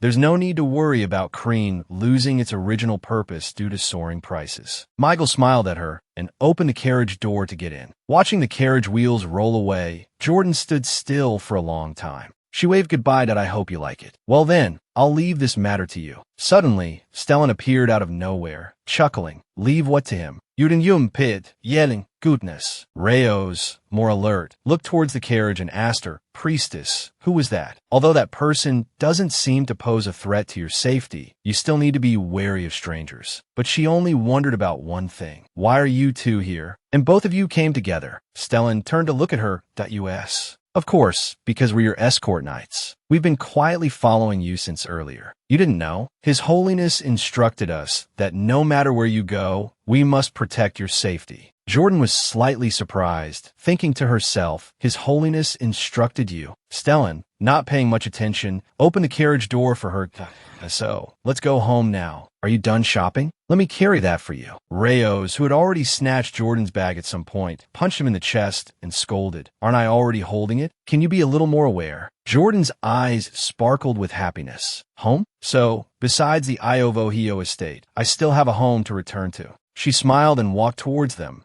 Let's go back now." The banquet hall. The attendees came forward one after another to Ulysses and Jordan, bowing and congratulating them on the birth of the divine beast. Frod cheerfully waved his paws and chirped, "Chirp, chirp." His round, golden eyes sparkled like jewels. The people were moved to tears by the radiant sight before them. "Oh my, the divine beast is so adorable." They chattered excitedly. "Is this the Holy Kingdom's treasure?" The divine beast's eyes looked so intelligent. After another group passed, Jordan sighed in exhaustion. Phew, that was tiring. But then she suddenly burst out laughing. Ulysses raised an eyebrow and asked quietly, "What are you suddenly giggling about? If you're going crazy, please warn me first. After all, while mental distress isn't contagious, it can cause other dangers." But Jordan just smiled brightly at him and said, "I'm not going crazy. It's because I have friends now, and 2 of them at that. I'm so happy." Ulysses's expression turned thoughtful. "Happy?" She continued chattering. "Do you know how delicious Rice Pack lunches are? And he's so good at cutting fruit, and who he collects." Mid-sentence, she suddenly sensed a feeling of resentment emanating from the person next to her. Jordan thought to herself, Did I say something wrong?" Just then, Ulysses spoke. "Your life report can stop here. There's one thing you need to pay special attention to today. You absolutely must not touch the fountain in the garden." Jordan asked him curiously why. Ulysses patiently explained, "Because the water in the fountain changes height depending on the divine power of whoever touches it. So, if you touch it, everyone will know how pathetically little divine power you have." Memories suddenly flooded back, and Jordan's face paled as she thought, "I absolutely cannot touch that." Stepping out of the banquet hall, Jordan smiled in relief. Phew, it feels good to be alive. She recalled how Frod had smiled and jumped into Ulysses's arms earlier, pushing her away. "You said you wanted to be with His Holiness. Are you telling me to go take a break?" Jordan suddenly exclaimed, "It's a good thing Frod is understanding, or I wouldn't have been able to come out for some fresh air." While strolling around, someone suddenly called out, "Priestess Jordan." Seeing that it was Michael, she greeted him cheerfully. "Ah, you're the person from the shop that day." He was equally cheerful. that it's been a while. I didn't expect to see you here. Jordan politely inquired, why are you here? He eagerly explained, I'm here to work at the temple. Thinking about it, he added, well, this is where priests work, so it's not that surprising that I'd see you here, is it? Jordan gave a light laugh. Don't say that. Sometimes I still think it's a miracle that I'm able to work at the temple. Looking around, Michael suddenly sighed. It's been a long time since I've been here. It's really quite nostalgic. She asked in surprise, a long time? He seemed to realize something and said, a little sheepishly, to tell the truth,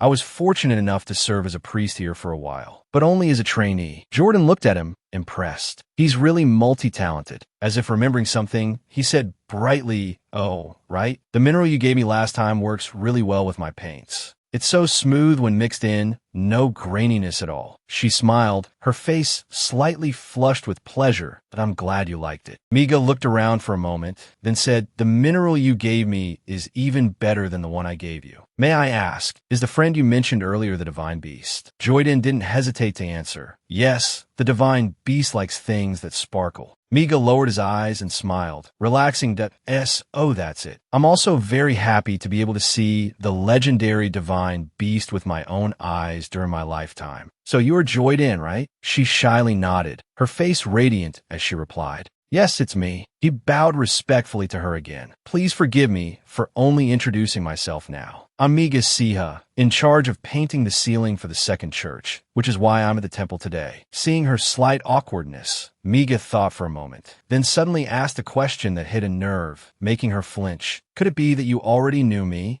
But then he immediately denied, it's nothing. We've only met once. How could you possibly know me? As if thinking of something, Miga fell silent, his eyes filled with worry. Then he turned to leave. I'm truly sorry for my rudeness. I'll be going now. May God bless you. Joyden was startled and hurriedly chased after him. Please wait a moment. Did you know the previous divine beast caretaker? Her question made Miga stop in his tracks. A moment later, the wind rustled through the trees as they sat together on a bench. Joyden spoke. I looked at those torn documents and discovered that the person who illustrated them had extraordinary drawing skills. Miga answered honestly, those drawings were indeed done by me, but the content was written by another priest. Hearing this, Joyden inquired, do you know where that person is now? His eyes shifted slightly. I'm not sure. She was a little saddened and disappointed, her spirits deflating that I could sense that person's deep affection for the divine beast. Why did they leave? Miga hesitated.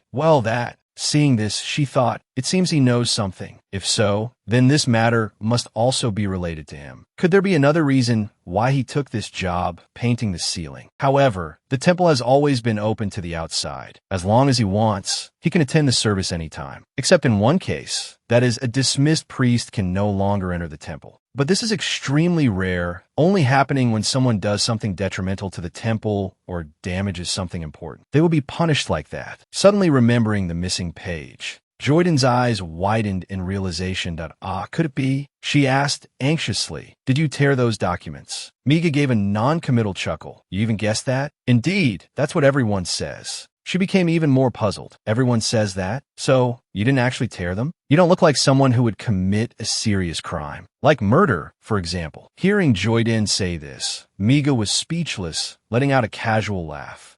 Thank you for having such faith in me. Then he clasped his hands together and slowly explained there was no other way. After all, I didn't plan on being a priest my whole life, so I don't regret it at all. Joyden furrowed her brows sympathetically. But there must be a reason why you absolutely had to come to the temple this time, right? You answered her immediately. That's right. The condition for me to freely enter and exit the temple is that I cover all the expenses for the painting. Suddenly, Miga froze as if realizing something. He turned abruptly, startled. Could it be that you intentionally gave me that mineral stone? Joyden calmly admitted, if I said no, you probably wouldn't believe me, would you? But he just laughed, exclaiming, a high-ranking priest truly is different from ordinary people, incomparable. She breathed a sigh of relief. The Grand Cathedral and the first and third churches are located in the center of the temple, also known as the main hall. On the other hand, the second church, where Miga is in charge of the painting, is located near the archives, where information related to the divine beast is kept. For a renowned artist like Miga to humble himself and take on such a project, it must be because he wants to find something in the archives.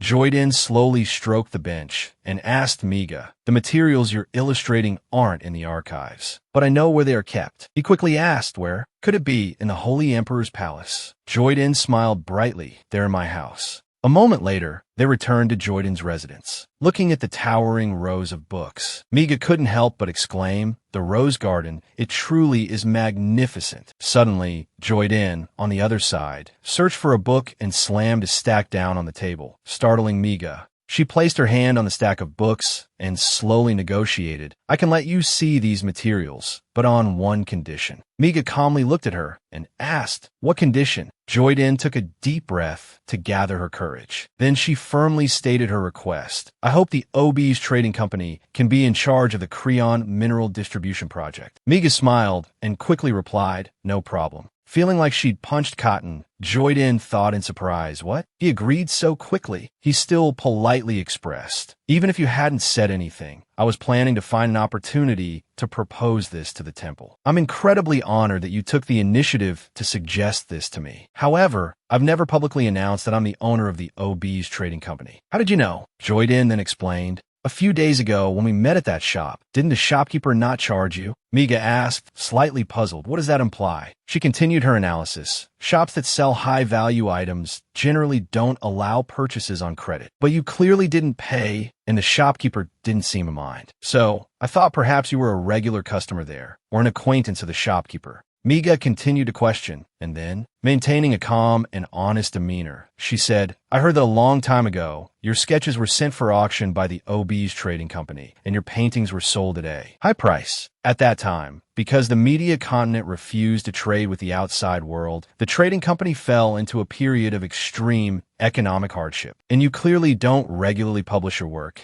yet you insisted on publicly releasing your painting at this time, and a rare sketch at that. You countered that, but it's also possible that it was a sketch I bought earlier." She immediately denied it, saying it was impossible because those drawings were all done on Holy Kingdom paper. Usually, media's drawings are the best. Almost all works produced during the trade period used media's drawings. But the piece that appeared at the auction used Holy Kingdom paper. "So, I guess you must have a close relationship with the OB's trading company." Michael seemed even more confused. "So how did you know I'm the owner of the trading company?" Joyden laughed foolishly and replied as if it were obvious. "That's what you just told me." She felt guilty and added, "Actually, it's because I read the original story. It's a good thing you said it first." Michael lightly held his forehead in distress. "So that's how it is. I didn't expect I would." Looking at the documents on the table, Joyden couldn't help but wonder, "But why are you looking for these documents? Could it be that you're holding the other half?" Michael quickly flipped through the documents on the table, not forgetting to answer her, "No, I don't have it, but it records where my memories are buried." He picked up a pen and started taking notes. Joyden noticed he was copying the first word of the first paragraph of each page. Her eyes lit up. The place these words refer to is the bell tower. The sound of bells ringing echoed with a different tone. Joyden had climbed the bell tower. She cried out joyfully, "Found it!" An old magic tool and a letter. "Michael, I found it." The location written on the paper is the bell tower, the one closest to the center among the 7 bell towers in the Grand Temple. Moreover, the bell tower is a sacred place. Except for priests, no one else can go up there. Suddenly, a strong gust of wind blew as if to sweep Joyden away, causing her to cry out. A warning bell rang in her mind. "The wind here is so strong. If I'm careless, I'll fall right down. Should I not have ditched Hui and Jai?" Another gust of wind rushed in. The speed was so fast that Joyden couldn't dodge in time. She could only close her eyes and raise her hands to block it. Her slender body couldn't withstand it, and her feet suddenly staggered. Immediately afterward, her whole body lost balance and fell backward. The pull of gravity made her eyes widen in fear, her tongue stiff, and she forgot to scream. Michael, standing inside, saw something familiar falling outside the window, but couldn't react in time. His eyes widened in fear, and he stammered, "Priest, priest."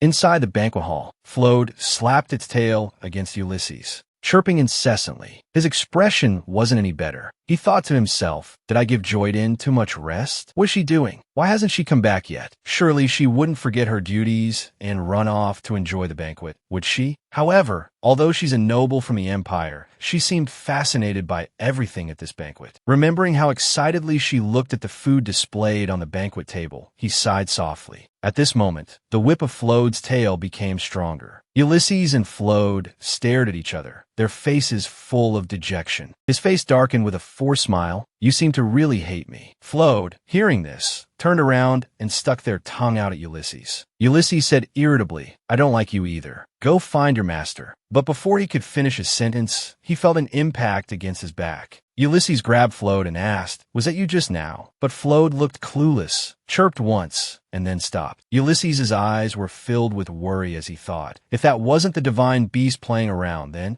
could something have happened to that newbie? Where did those two escort knights go? As soon as he finished that thought, someone came to report, Your Holiness, something big has happened at the fountain. Ulysses asked coldly, what big thing? But the person just hesitated and replied, Please come and see, Your Holiness. A suspicion began to form in Ulysses' mind. The fountain, a big incident, and the impact against his back just now? Could it be? As he stepped out of the main hall, the outside was in an uproar. The crowd kept exclaiming, Heavens, I can't believe my eyes. As Ulysses got closer, he saw Joyden sitting stunned inside the fountain. She seemed to sense something. Joyden turned her head and looked at Ulysses with a joyful and delighted expression. Watching the water in the fountain surge and spray everywhere, Ulysses thought in astonishment, that kid always manages to surprise me. This is the most powerful divine power I've ever seen. Inside the main hall, the crowd continued to chatter. The good news for the Holy Kingdom just keeps coming, doesn't it? A noble exclaimed, the water in this fountain is pouring down like rain. His divine power is probably no less than His Holiness's, right? The woman beside him covered her face with a fan and said, But why haven't we ever heard of this before? If someone possessed such powerful divine power, then it should have been spread far and wide, shouldn't it?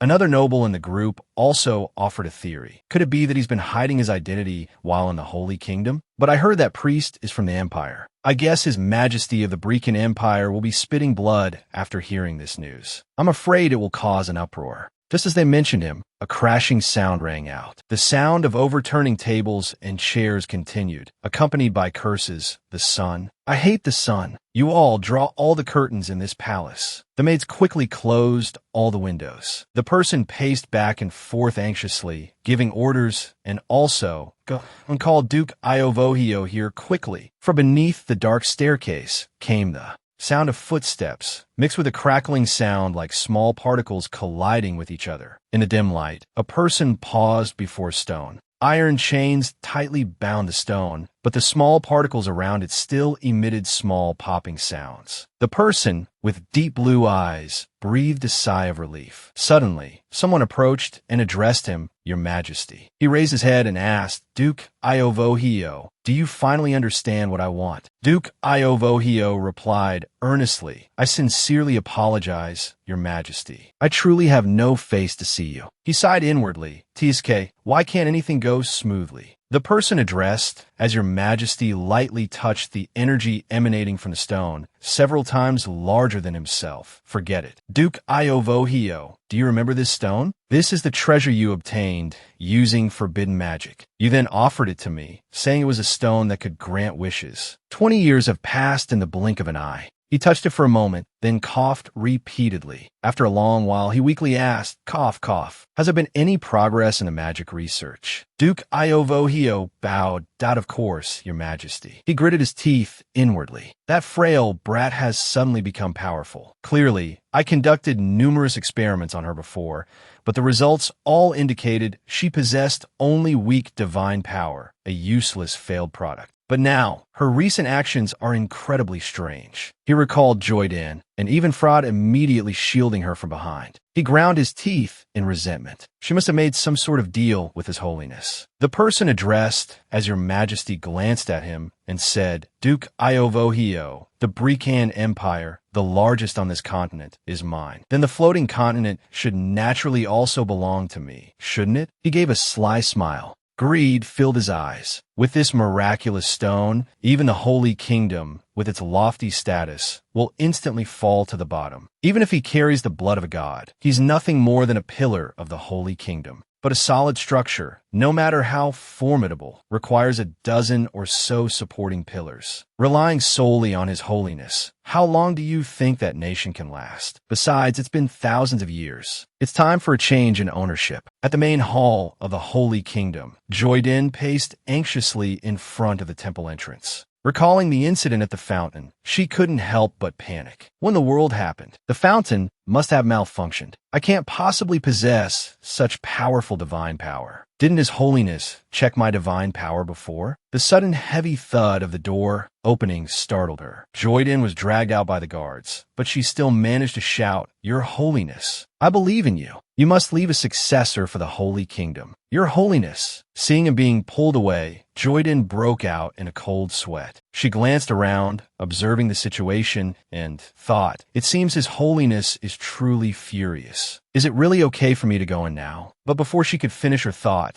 the guard announced in a raised voice, "Your Holiness, Priestess Joyden is here." She flinched, hesitant. I'm not mentally prepared yet." A voice came from inside. "Let her in." As soon as she entered, the door slammed shut. Joyden stood before the desk, looking at Ulysses's serious, unreadable expression. Neither of them spoke. After a moment, he sighed deeply, holding his forehead. Seeing Ulysses like this, Joyden gulped and shrank back like a quail. Ulysses racked his brain, unable to understand. Where did her power come from? If Priestess Joyden was born into a lineage family within the Holy Kingdom, then the possibility of finding the source of that power, though slim, would still exist. Or he really is from that unknown media territory, then this situation isn't impossible. But he comes from a noble family in the Brecan Empire. His family for generations has had no connection to divine power, nor have they ever cultivated any remarkable priests. But the divine power I saw at that time was definitely incredibly strong. There's no doubt about that. Ulysses looked up seriously at Hay. Moreover, ever since that day, Hay has been increasingly urging me about marriage. Could it be that she's discovered that Joyden is my destined partner?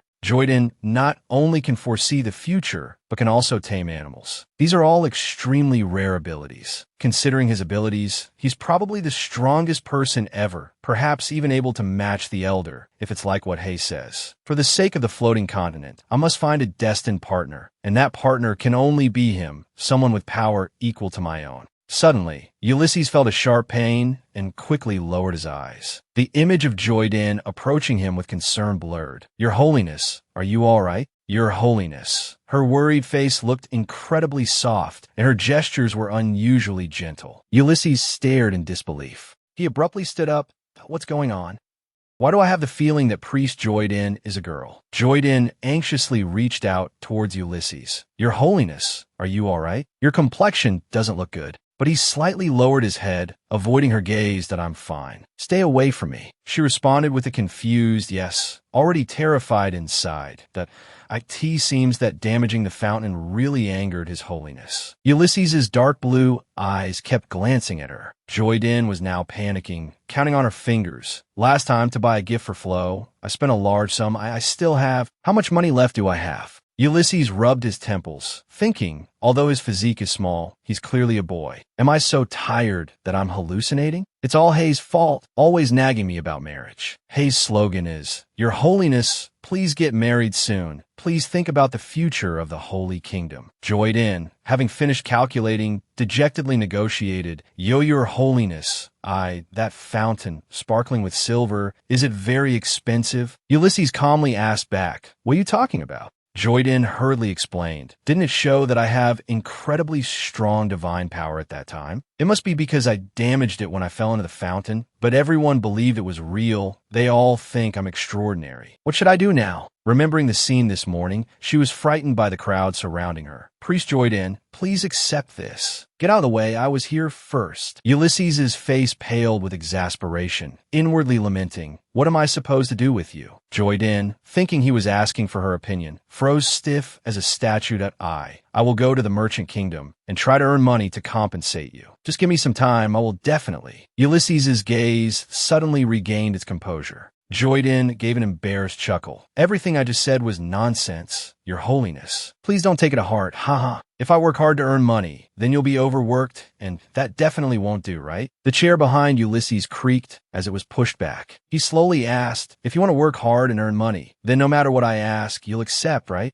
I think you should start by learning how to control that immense power. You've always been a quick learner, so this should be nothing for you. Joyden seemed lost in a fog, asking blankly, huh? Yes, immense power. She hesitantly looked at the man sitting composedly. But if you want to share some of your power with me, wouldn't we have to have some sort of physical contact? Ulysses frowned. What are you talking about? He immediately denied it. Priest Joyden, I have no intention of giving you my power. Do you want to grab my collar and kiss me or something? Joyden, on the verge of tears, defended himself. Absolutely not. I wouldn't want to kiss someone I don't like, and besides, I have a type. If I'm being completely honest, that would probably just make things worse. So Joyden just cowered and apologized that I'm sorry. Suddenly, Ulysses spoke up. Also, your power isn't fake. That fountain isn't broken either. Joyden's eyes lit up. You mean I really have that power? He gave her a perfunctory smile. Yes. After the elders of the Grand Temple saw the power you displayed that day, they became very interested in you. So, they've decided to impart their knowledge to you.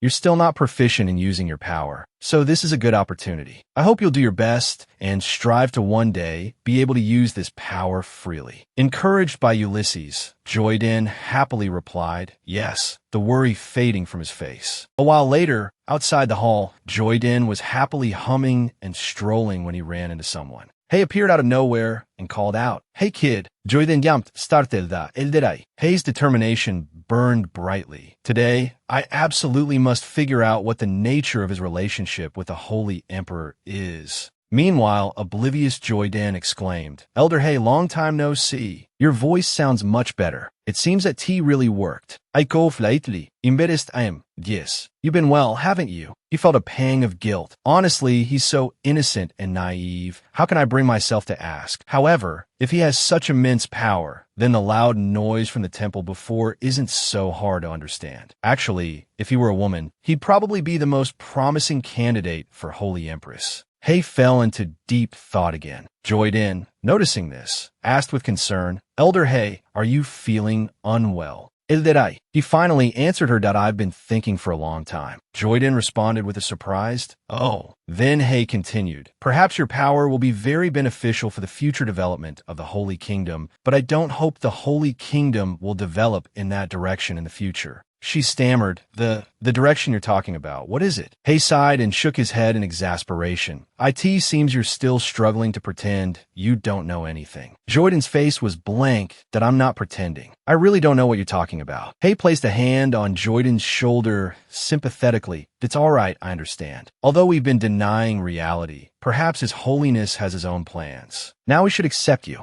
Joyden's eyes widened. Accept me? What? Then he remembered Ulysses's words from earlier. After the elders of the Grand Temple saw the power he displayed that day, they decided to impart their knowledge to him. Understanding dawned on him that, oh, that's what you were talking about. He put on a grateful expression. Thank you, Hay. You're truly a good person. Hay cleared his throat, feigning reproach. Really, a young man should be more serious and composed. Inwardly, he was relieved. Could it be that His Holiness is captivated by that radiant smile? Well, that would be understandable. After accepting you, I feel much more at ease. I no longer need to waste effort convincing myself that I dislike this fledgling priest. Furthermore, the more I learn about you, the more merits I see. In reality, both Joyden and Hay misunderstood each other. Joyden thought Hay was praising his abilities, unaware that his power had been officially recognized. He resolved to work even harder. Hay, on the other hand, was thinking along different lines. The future of His Holiness and the Holy Kingdom depends on you.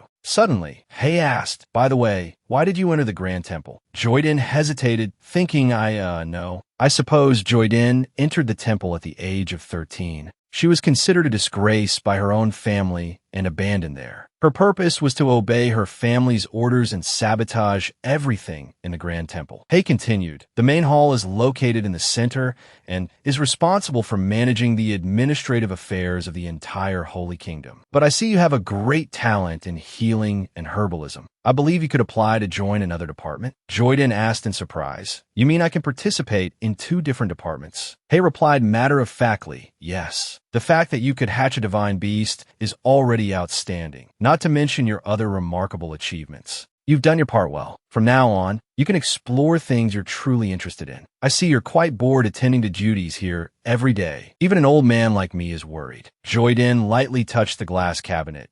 I always felt that what I needed to do was gain His Holiness's complete trust so I could live smoothly and dissolve the marriage bond. But now that I think about it, I don't think I've ever considered what I truly want to do. Because whether it was before transmigrating or now, thinking about these things has been a luxury for me. Joyden murmured, what I truly want to do. At that moment, Stellan suddenly appeared. Hey, what was that sticky thing you gave me last time for? Joyden froze, stammering. Whoa, hey, you scare the priest. After Zeos hit him with that thing today, Stellan was still cheerfully asking for more. After I used it, the pain was gone in a flash. Can you make me another one? Or 2? No, how about 3? The knights are clamoring for them too. Joyden suddenly realized, oh, I almost forgot the most important thing. Stellan smiled sincerely. Thank you so much, Joyden. At this moment, she seemed to sense something too. Joyden's eyes sparkled that I think I know what I really want to do. Outside the temple, the sky was clear and blue, and the trees in the courtyard were lush and vibrant under the morning sun. Joyden's voice rang out, Elder Hay, about that. I want to learn some more healing magic. Hay chuckled and asked, are you serious? Joyden, holding a basket of fruit, nodded, yes. After hearing what you said yesterday, I finally realized what I truly want to do. She had realized it after meeting Stellan yesterday.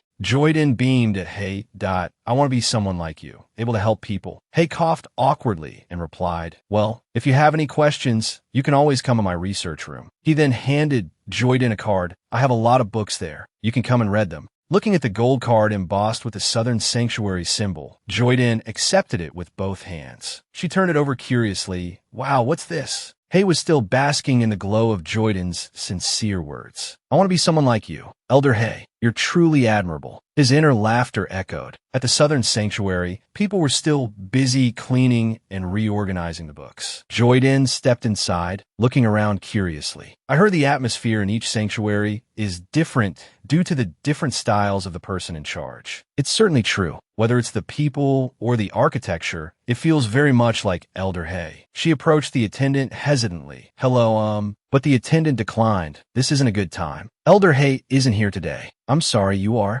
Joyden smiled. I'm Joyden. The attendant's eyes widened in surprise. Dodo, I'm so sorry. I didn't recognize you. She quickly stood up and introduced herself. The elder instructed that you're welcome here anytime. Please, this way. Someone nearby turned and whispered Joyden. Others also noticed her. I heard it clearly. That's Joyden. Joyden flinched as the people around her suddenly looked at her, whispering and murmuring. Her face paled. Did I do something wrong? Suddenly, someone grabbed her hand. Blushing, they exclaimed, Joyden, you really chose the Southern Sanctuary? For us? Although the main sanctuary is good, it's too strict. There's no rule saying someone can only choose one department. You must think carefully. They crowded around her, clamoring. Shake my hand. Just once. Joyden, overwhelmed, pleaded everyone one at a time. Suddenly, a shout rang out, making the whole crowd jump. Can you guys keep it down and let me speak? I really can't stand you crazy Southern Sanctuary priests anymore. Seeing the chaotic scene, Joyden quickly said, I'll come back another time. Thank you, everyone, and then quickly left. She ran towards the door as fast as she could. Behind her, they were still calling out, Wait a minute, Priestess Joyden. Don't go, Priestess Joyden. Running too quickly, Joyden tripped. She cried out, Oh my God, along with the sound of something breaking. Joyden pushed herself up with her hands, looking at her scraped and reddened hands. Tears welled up as she sighed. Oh dear. Suddenly, a voice rang out above her head. Are you all right? Looking at Ulysses' scraped hand hanging loosely at his side, and his face showing not pain, but concern,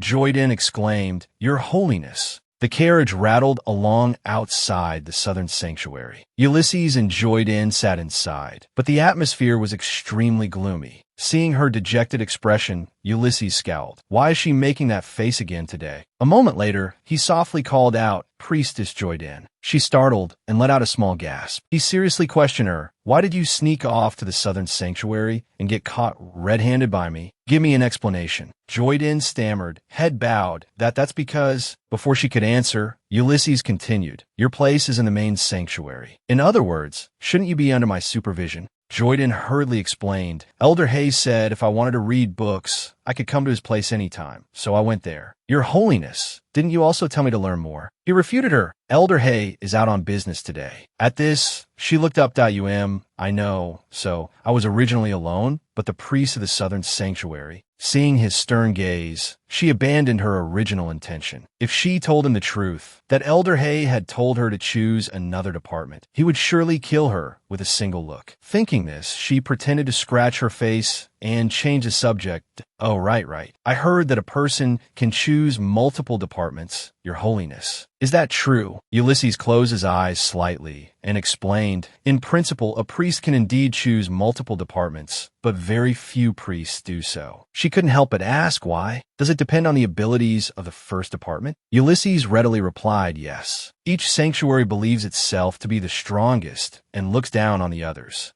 But, Joyden countered, but I see them all interacting very enthusiastically, and everyone uses honorifics. Ulysses explained, that's because mutual respect among official priests is a principle of the divine sanctuary, but they only appear to be harmonious on the surface. In reality, they don't think that way at all. Several decades ago, a certain Western sanctuary priest, while carrying out a collaborative mission with the Southern Sanctuary, became interested in the work of the Southern Sanctuary and wanted to switch departments. She curiously asked, and then what? He calmly recounted. The Western Sanctuary priest believed that the Southern Sanctuary had stolen their priest, so they went to confront the Southern Sanctuary priest. During the argument, the Western Sanctuary priest hit the Southern Sanctuary priest over the head with a thick holy book. The Southern Sanctuary priest couldn't hold back any longer and put laxatives and emetics in the Western Sanctuary priest's food. Hearing this, Joyden was speechless. Ulysses smiled brightly and asked her, so, do you still want to choose the Southern Sanctuary as your second department? Joyden dejectedly refused. No, I like the main sanctuary. I don't want to change departments at all, and I don't want to choose a second department either. She put on an ingratiating expression, her eyes sparkling as she looked at him. I still want to stay by your Holiness' side as your subordinate. Ulysses chuckled and nodded. Elder Hay has some business to attend to, so your future studies will be overseen by another elder in the Grand Temple. Joyden suddenly remembered. The Grand Elder is in charge of the Western Sanctuary, right? Ulysses confirmed and added, that's right. You should know that the characteristics of each sanctuary are usually based on the person in charge. Joyden asked doubtfully, but didn't you just say that the Western Sanctuary priest hit someone with a holy book? Ulysses readily replied, yes. The two people I was just talking about were from the Western Sanctuary and the one in charge of the Southern Sanctuary. In other words, that chaos was what happened when the two elders were young. Joyden thought to herself, if I don't want to be reprimanded by the Grand Elder, I have to prepare my lessons well in advance. At a magnificent castle, Joyden was searching for something among the huge bookshelves. Suddenly, she discovered a yellow book placed on a shelf. This book, Joyden picked it up and flipped through the pages. As she read, she thought to herself, I thought I wouldn't be able to read this book. After all, the media language and the official language of the Holy Kingdom and the mainland are different. I can't believe I can read it so fluently. Amazing. Could it be that Joyden has studied the media language before? Outside, the rain was falling steadily. Joyden walked quietly. Suddenly, she stopped in fear. Looking out from the castle railing, she saw that it was raining and softly called Flot. Joyden broke out in a sweat. She thought, all right, Flot is working with His Holiness today. He's not here. To prevent people from discovering I'm a girl, I don't need any servants. But being alone in this deserted rose garden still feels a bit lonely and cold. Suddenly, there were claps of thunder. The lightning bolts struck near Joyden, making her jump and scream. Immediately, Joyden ran inside and slammed the door shut. She said fearfully, I'm so scared. Why is the thunder so loud? There was a large mirror in the room.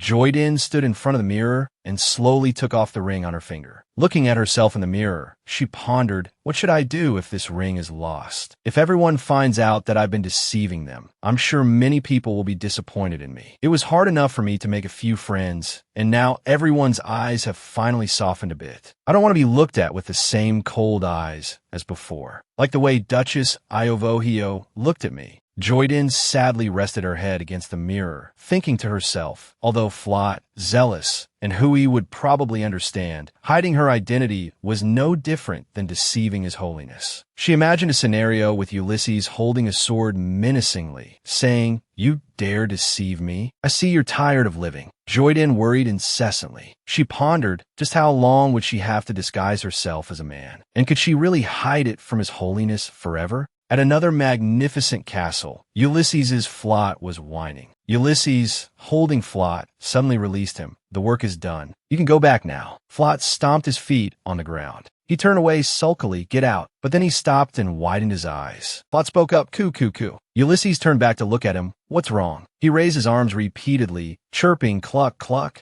Ulysses wondered, are you afraid of the rain? Were you really? Suddenly, Ulysses's expression darkened. He seemed to have realized something. Ulysses mused, this Flot is always so arrogant. Now he's being so straightforward and expressing his desires to me like this. There's only one possibility. It must be related to Joydin. Ulysses picked up Flot and asked, has something happened to Priest Joydin? Meanwhile, Joydin was having a dream. Duke Iovohio and Duchess Iovohio were calling out to her, Joydin. She thought to herself, how did they get into the Holy Kingdom? They were clearly banished. They began to berate her. How can you not even handle such a simple matter? To think I gave birth to such a fool. Endure this suffering. Even being half of Sindel is good enough for you. Go away. I can't expect anything from you. Just consider it as if I gave birth to a good-for-nothing. Why was it Sindel who died and not you? Suddenly, Duchess Iovohio became enraged. She snatched the book from Joydin's hands. Didn't I tell you not to read any books written in the media language? Suddenly, Joydin thought, I understand. It turns out I'm dreaming, she cried, reaching out for them. But they locked her alone in a room that don't eat dinner tonight. I hope you can seriously reflect on what you did wrong in here. Her tears flowed freely as she pounded on the door and shouted, open the door. Father, mother, I am scared. Please give me another chance. I'll study harder. The thunder and lightning outside continued to rumble, frightening Joydin. Her parents' words echoed in her ears. You're going to be sent to the Holy Kingdom soon. Live well there in Sindel's place. Joydin pleaded in terror. No, I can't live as Sindel. But her mother said, you say you can't? Who is the reason Sindel left this world? If it weren't for you, how could he have? Joydin covered her ears in fear and screamed, I'm not Sindel. She thought to herself, I don't want to live in this world as someone else. Who can help me? I'm so scared. Please, I don't want to stay here. Joydin was talking her sleep. Mother, father. Suddenly, a hand reached out and wiped away the tears on her face. Who is it? It was Ulysses. He softly asked, who are these heartbreaking parents of yours? Joydin slowly woke up. Joydin, still half asleep, saw a blurry, faceless image of Ulysses. Looks like I dreamt of His Holiness again, she mumbled, but I don't want to dream of His Holiness. He's scary. Ulysses raised his hand to her forehead and flicked her sharply. Joydin jolted awake. His Holiness? She thought, oh my God, it wasn't a dream. She stammered, His Holiness? Why you? Why are you in my room? Ulysses, irritated but forcing a smile, said, I assumed you must hate me coming to your room, so I came especially. Joydin clutched her head, questioning her existence, that I'm going crazy. What did I just say? He said angrily, I was worried you were having a nightmare and would be upset. Now it seems your spirits are quite high. Joydin stammered, sorry. Suddenly, Float appeared behind Ulysses. Joydin gasped Float. She hugged it tightly. Ulysses explained, this little rascal kept clinging to me, demanding I bring him and find you. Float nuzzled against her chest, whimpering. Joydin said happily, Float, how did you know I was having a nightmare? Our Float is so amazing. Ulysses stood to the side, watching them. He scowled, thinking, I feel like I've been used by a small animal. Suddenly, Joydin froze. Wait a minute. Did I put my ring back on? If I didn't, then everyone will find out I'm a girl. She checked her hand. The ring was still there. Relieved, she thought, thank goodness. That was close. Ulysses watched her intently. "You said that ring." Joyden quickly withdrew her hand. "It's a family heirloom," she said. Ulysses calmly replied, "I hadn't even asked, and you offered that up." "Very well, I understand. It seems quite precious to you." Joyden was so flustered she started sweating. Ulysses observed her, thinking such a strong reaction to a simple ring. Suddenly, Ulysses smoothed back his hair, revealing his abdomen through a gap in his clothing. Joyden quickly pulled his clothes back into place. This caused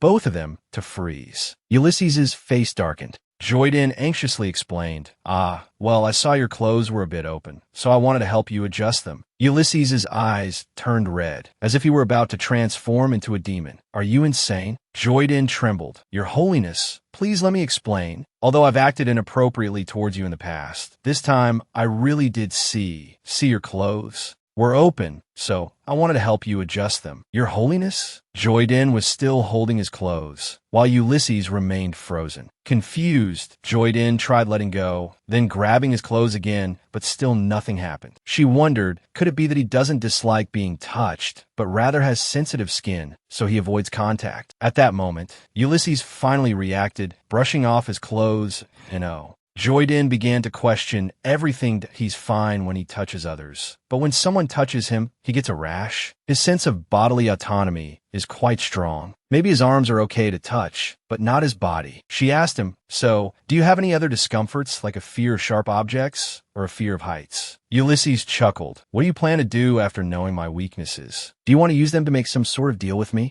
Joyden was surprised, Ulysses said, "Even if you tell everyone my weaknesses, who would believe you?" Joyden clenched her hands. She said, "Your Holiness, before, when I spoke to you about Graham, there wasn't any real proof, but you chose to believe me. Later, I said the divine beast had moved, and you didn't doubt me either. You believed everything I said, right?" She gave a bright smile. Ulysses scoffed. Joyden said, "The reason I asked if you have any other things to be mindful of is mainly because I'm afraid I'll make the same mistake as today. Because even if it's a careless mistake, I don't want to do anything that angers you." Ulysses replied, "Now you can look me in the eye and talk, and you're not trembling either." Joyden was surprised, really. He asked her, "Did you have nightmares when you slept before?" Joyden replied, probably." Ulysses suddenly fell silent as if pondering something. Then he said, "All right, I understand." At the luxurious and magnificent castle, Stellan called out loudly, "Joyden, we're neighbors now, just a wall apart." Rayos added, "We're on the floor right below Lord Joyden, so aren't we just a wall apart?" Joyden thought to herself, "His Holiness said he didn't want to see me having nightmares like last time, which led to a decrease in work efficiency. So he told these two to move into the Rose Garden too. These two holy knights aren't responsible for taking care of me, so I don't need to worry about them discovering I'm a girl. That's great. I won't be alone anymore." Stellan said, "Hey, Joyden, I heard you'll be in Lady Michaelina's class today, so you're definitely going to have to rack your brains." Joyden replied, "Pope Michaelina? How is she?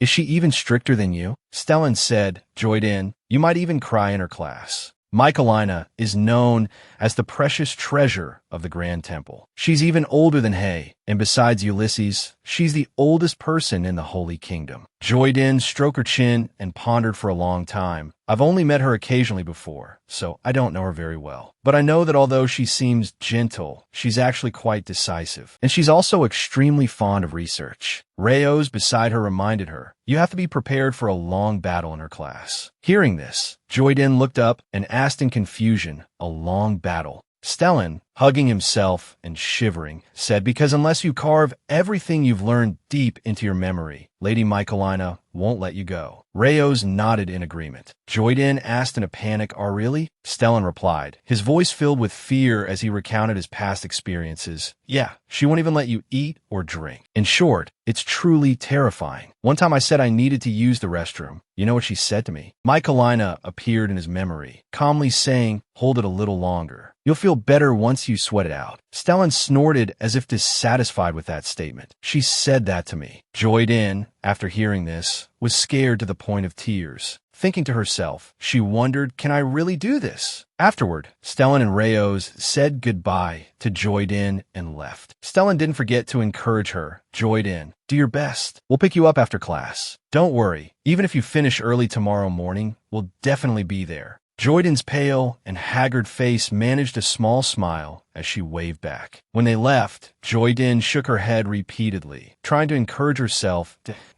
I have to be optimistic. After all, if the teacher is strict, I'll actually be able to learn more. Arriving at the classroom, she wondered, should I preview the lesson before Pope Michaeline arrives? Suddenly, Joyden noticed something. A large blackboard, covered in magic formulas, loomed before her. She looked up at the characters on the board curiously. The writing on the board is just like the median language. Are these magic formulas? Joyden stood there pondering for a long time, then suddenly grabbed an eraser and started wiping. It seems like erasing this part will do. And this part, separated in the middle and changed the wording a bit. After writing for a while, her hand stopped, the chalk making a scratching sound. Joyden looked over everything and exclaimed, "Great, this should be fine now." A moment later, she became curious about herself. But why? Can I directly understand these characters? Joyden stared at the writing, questioning herself. Strange. I'm unexpectedly familiar with this writing, like I've seen it somewhere before. She stood there, lost in thought, murmuring to herself, regarding forbidden magic. Suddenly, a book fell to the floor with a thud. Startled by the noise, Joyden spun around. A surprised voice rang out. "How did you?" Michaelina asked in astonishment. "How did you solve that question?" Hearing this, Joyden thought she had angered Michaelina by scribbling on the board. Panicked, she thought, "I wrote all over the board without permission. I've definitely made her angry. I have to apologize." Michaelina's footsteps quickly approached. "Joyden." She raised her hand. In that moment, Joyden suddenly remembered past memories of being hit. She instinctively closed her eyes tightly. Instead of a slap, Joyden received praise from Michaelina. "Young Master Joyden, you're amazing. You really are the young Master Joyden of before, aren't you?" Joyden was stunned, speechless.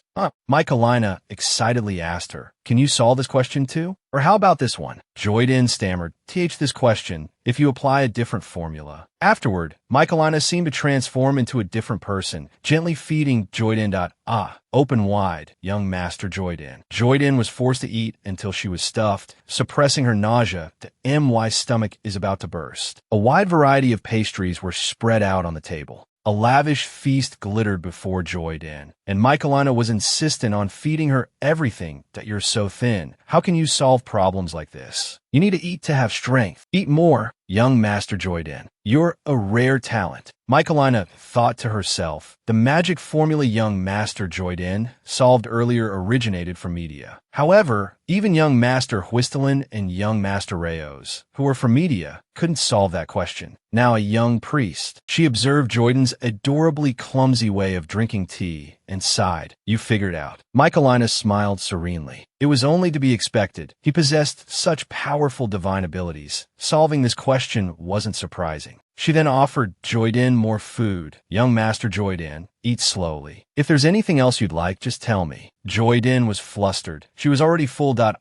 Yes, thank you, Pope Michaelina. Michaelina said cheerfully, "You could just call me Chalina." Then Michaelina suddenly asked, "Young Master Joyden, there's a forbidden spell called Soul Exchange. Do you know the price one must pay?" Joyden chewed thoughtfully before answering, "One's life." Michaelina nodded in agreement. Soul Exchange requires many living sacrifices. What happens if there's an error during the soul exchange and the soul escapes? Do you know? Joyden replied frankly, "As far as I know, the soul usually dissipates and the body breaks down." She stammered hesitantly, but the more living sacrifices used in the forbidden spell, the higher the success rate. Sometimes, even if you use an immense number of living sacrifices for the sacrificial fire, the soul exchange still can't succeed. Hearing this, Michaelina asked, "Why is that?" Joyden pondered for a long moment, then suddenly seemed to realize something. She stated her answer frankly, causing Michaelina's face to crumple, that if the soul being exchanged is quite young, this can happen. Michaelina abruptly stood up, startling Joyden. "Did I say something wrong?" Clapping sounded. Michaelina praised her cheerfully. "You're not just talented, you're a genius." As footsteps approached, a deep voice called out, "Young Master Joyden, where are you hiding?" Joyden, seemingly not wanting to be found, covered her mouth with her hand. Her heart pounded as she hid behind a corner, the voice still echoing, just like my student. "Hide and seek is only fun when it makes people anxious, isn't it?" Pope Michaelina is becoming more and more fixated on me. She always wants to see me at the drop of a hat. When did she start acting like this? Probably ever since she saw that. Something suddenly dropped to the ground with a thud.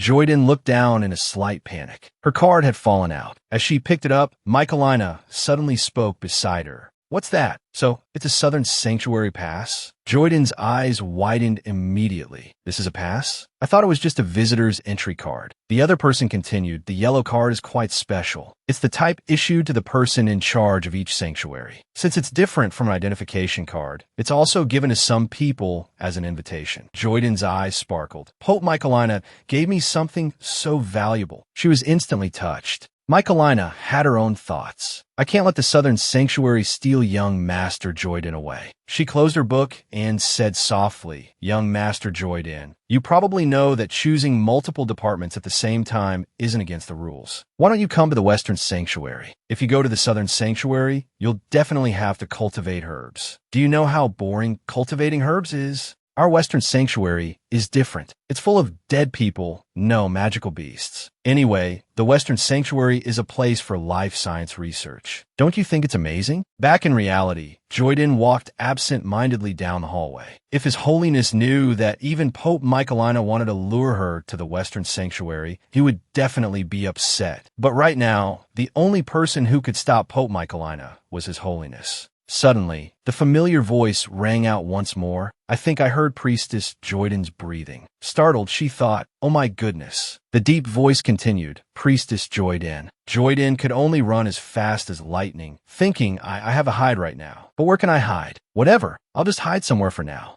Has she left yet? Then, a voice suddenly called out from behind her, Priestess Joyden. As soon as the words left the voice, she quickly turned her head, sweat dripping down her face. Joyden started to ponder, wait a minute, whose voice is that? A cold face and platinum white hair appeared before her. She stammered, Hi, His Holiness. Why is he here? Could this be the main cathedral? The sacred main cathedral was located at the intersection of the Grand Temple and the Holy Temple. This was also His Holiness's domain. From the rose decorations, it was clear that everything here was confidential. This secret main cathedral rarely opened to outsiders except for important occasions. A moment later, Ulysses softly said, I thought that noise didn't sound like an assassin. So it was you. What happened this time? Hearing this, Joyden panicked and replied, The thing is Pope Michaelina tried to persuade me to go to the Western Sanctuary. His expression immediately turned cold, that I'll handle this. Seeing Joyden wringing her hands nervously, she asked, His Holiness by handle, you don't mean what I think you mean, do you? Ulysses retorted sarcastically, What kind of person do you take me for? Then, unable to contain her curiosity, she looked around and asked, By the way, what are you doing here? But when she received the reply from the person sitting in front of her, as you can see, I'm praying, Joyden seemed unable to believe it. He's smoking while praying? After a brief exchange, she asked,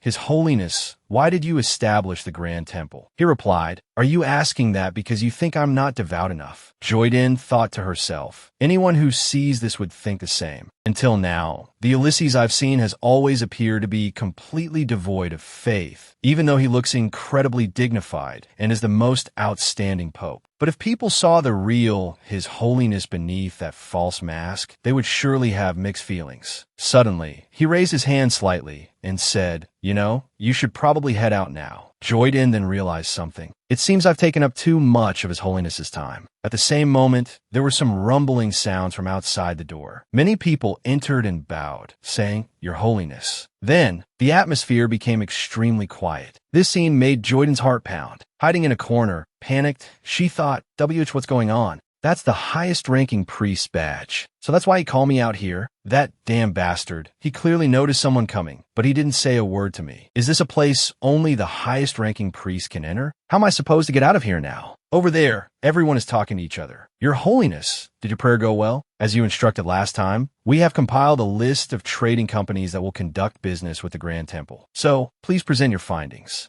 The person with purple hair immediately replied, "First of all, there was the Higram incident. We canceled our cooperation with the trading company that was conducting transactions at that time. So this list was created after careful consideration. We were very cautious not to repeat the same mistake." The person wearing glasses added, "First, there's the Satrash Trading Company. What do you think, Your Holiness? Although Satras's transactions don't cover the entire continent, they have accumulated many relationships over a long period and prioritize trust in their dealings. Although they haven't conducted any transactions with the smaller kingdoms, but meanwhile, Joyden sat in a corner, lost in thought.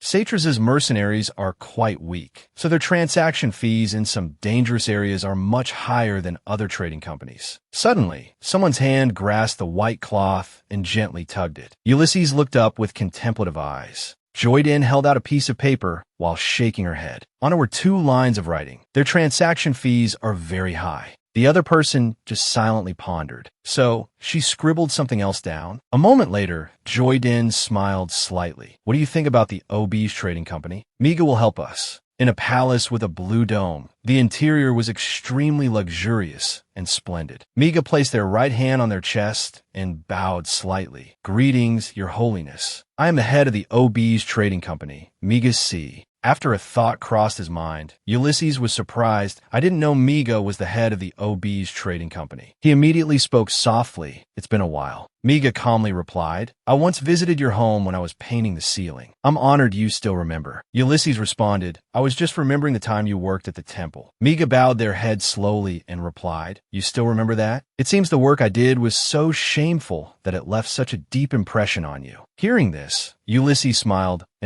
I remember you were a very skilled painter." Miga simply stared blankly at him. For years, hundreds of thousands of priests have served under His Holiness. He still remembers such a small thing. The 2 of them, one sitting and one standing, exchanged words. "However, I didn't expect you to also manage a trading company. That surprised me. Because my family disapproved, I didn't publicly reveal this identity. I sincerely apologize for not visiting you sooner." Hearing this, Ulysses sat upright on the table, interlacing his fingers and pondered. The OB's trading company is known for being selective. I never expected that novice to choose to do business with them. Immediately, the image of Joyden appeared in his mind. Then Ulysses chuckled. He recalled the moment he spoke with Joyden, thinking to himself, "I'm quite looking forward to this coming year." Here, a moment later, an announcement from outside the market suddenly rang out. "His Holiness, Priest Joyden has arrived." Ulysses, holding some papers, replied, "Let her in." At this, the door slowly opened, and he maintained his composure. Ulysses said to the girl who shyly poked her head in, "You're not a criminal. Why are you being so sneaky?" Joyden trembled slightly at his words. "It's not because you suddenly summoned me, is it?" I was a little scared. They remained quite far apart. This sight sparked a thought in Ulysses. Is she keeping her distance from me? So he quickly requested, "Please come a little closer." Joyden slowly and clumsily took a few steps forward, stammering, "Why, yes, of course." One person calm, the other flustered and nervous. "A little closer like this." At this, Ulysses became a bit more insistent. "Closer." Immediately, Joyden practically teleported in front of him. Then, Ulysses stood up and declared, "Today, I intend to entrust you with an important task." As soon as he finished speaking, she hastily stepped back in surprise. "Yes, Your Holiness?" Meanwhile, he lowered his voice slightly. "I helped you resolve the matter with the elder, so shouldn't I be rewarded somehow?" Upon hearing this, Joyden unconsciously turned her head to the side and thought, "That's true. It's thanks to Your Holiness' intervention that Pope Massalina stopped pestering me." Then Ulysses spoke again, "Find somewhere to sit down." So Joyden quickly plopped down, replying, "Yes, I'm sitting." Ulysses simply continued to silently observe her. This action caused Joyden's eyes to dart around nervously, sweat beading on her forehead. Then Ulysses suddenly took her hand. His face and tone were incredibly warm. "Take the pen." Joyden immediately obeyed. "Yes, take the pen." She instantly froze, stiff as a board. Meanwhile, he gently released the pen. Ulysses looked at the bewildered person before him and said, "So, I'll have to ask you to handle this." Hearing this, Joyden immediately choked out, What?" However, Ulysses continued calmly and slowly. "It's probably not that difficult a task. I've already taken care of the important things. The rest is quite simple. While I rest, you can help me with this."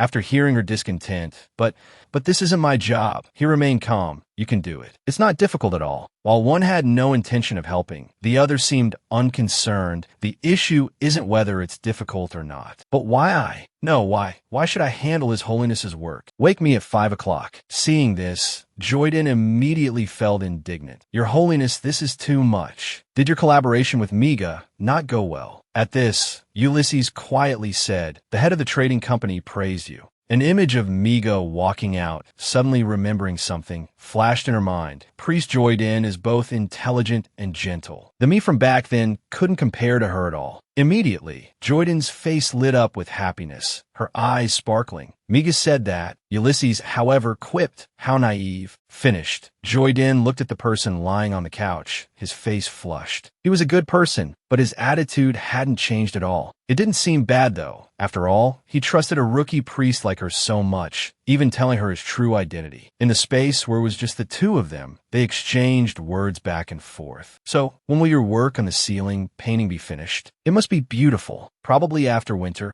Hearing this, Joyden sat quietly on the chair and continued, it's autumn now, so it seems we'll have to wait another season. Suddenly, her eyes darted to the side. Ulysses, arms crossed over his chest, had fallen into a deep sleep. So Joyden had no choice but to try and finish his work for him. While working, she muttered under her breath, the Holy Emperor is truly wicked to the extreme. It was still the scene of the tall mansion under the clear blue sky. A long, sinewy hand reached up to catch the wind. Ulysses stood lost in thought alone. The Holy Kingdom's barrier showed no abnormalities. If that rookie had been afflicted by some special dark magic, there's no way this barrier wouldn't have sensed anything. So why did I mistake him for a girl before? Moreover, he doesn't carry any special magical items on him. The only jewelry he wears is a ring. That ring, outside the palace, the gentle autumn breeze rustled the leaves. In the reception room, a small cup was filled with warm, fragrant tea. Massalina calmly apologized to Joyden. I'm sorry. I frightened you before. Although I'm old, whenever I see talented individuals, I can't control myself. It's quite strange, really. I won't be like that in the future. I won't make such difficult requests of you anymore, so you don't have to worry about anything. Joyden smiled shyly and thanked her. Ha, thank you, Your Holiness. Pope Massalina, there's something I'd like to ask you.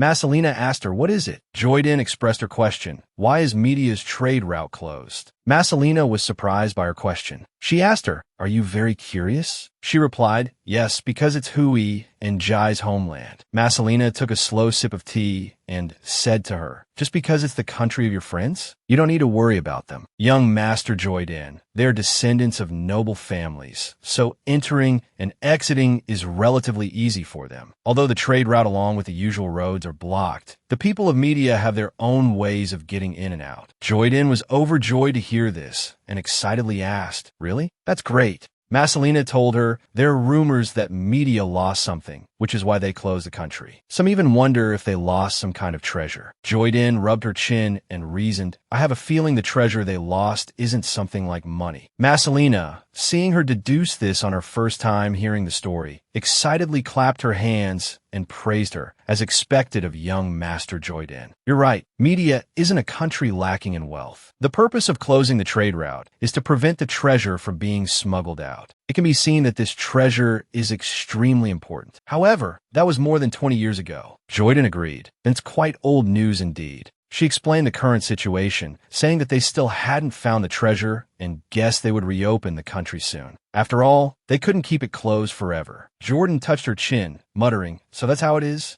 Marcelina added, right, young Lady Jordan. Jordan reacted, yes. Marcelina went behind the sofa and bent down to search for something. She said to Jordan, besides Media, I want to discuss other matters with you. Carrying a stack of books, she mused, although His Holiness warned me earlier, compared to Helios, what I'm doing isn't considered bullying. She placed a towering stack of books in front of Jordan and enthusiastically invited her. So, from now on, would you like to handle these matters with me? Night fell upon the castle. Jordan's hair swayed slightly as she slept soundly on the sofa, exhausted from work. Marcelina, seeing her fast asleep, thought, it seems she's really sleepy. Could it be that I was too much? If she runs off like those students before, it'll be troublesome. While Helios isn't here, I must get closer to young Lady Jordan. Although His Holiness has already claimed her first affiliation, I must make her choose the West Wing as her second. Suddenly, Jordan mumbled in her sleep, and she clutched her stomach. Marcelina looked at her in surprise and wondered, is she having a stomachache? Or could it be? No, how is that possible? Jordan stretched her arm out from the sofa. Then she retracted it, hugging herself, curled up on the sofa. Marcelina took out her binoculars to examine Jordan and exclaimed, goodness, her binoculars were the kind that could see through everything. Ever since I saw the water spout from the fountain, I felt something was off. After all, I'm in charge of the West Wing. Naturally, I have keen intuition in all aspects. But I didn't expect my intuition to be right. Could this be related to her family? But I heard she severed ties with the Iovohio dukedom. Could it be that His Holiness doesn't know about this? She gently stroked Jordan's small face, thinking, although I don't know why you're doing this, you must have your reasons. I'll keep your secret. You've worked hard during this time, Miss Jordan. The next day, Jordan sat in the garden, lost in thought about the treasure Marcelina had mentioned. What could be more precious than gold, silver, and jewels? Suddenly, someone called her, Jordan, what are you doing? Stellan and Rios approached her. She was surprised and greeted them, Hui Rai. Oh, right, your martial arts arena is nearby, isn't it?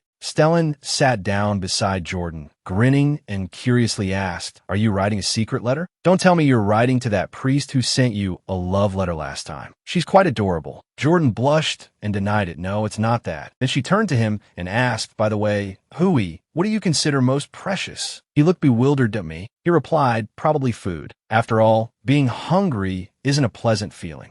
Jordan, speechless, stammered, really? Is that so? Rios, beside her, was equally dumbfounded. She turned abruptly and called to him, Rai. He knelt respectfully and said, High Priest, you called? Jordan was bewildered by his solemn action. Flustered, she said, Rai, please don't kneel before me. We're friends, and please don't use such formal language with me. He asked for confirmation. Is that an order, High Priest? She fumbled to explain, No, that's not. Well, yes, it's an order. Rios bowed his head obediently. Then I shall do my utmost, High Priest. Jordan thought to herself, it seems my words were wasted. Returning to the previous topic, she continued, Rai, what is the most important thing to you? He replied softly, I am your escort knight, so naturally, you are the most important. Hearing this, Jordan's eyes lit up. It was the first time she heard someone say she was the most important. Seeing this, Stellan felt a surge of competitiveness. He exclaimed, wow, if I'd known, I would have answered the same way. Jordan, ask me again, okay? Jordan, as if realizing something, thought, I get it. She stood up abruptly, surprising the two knights.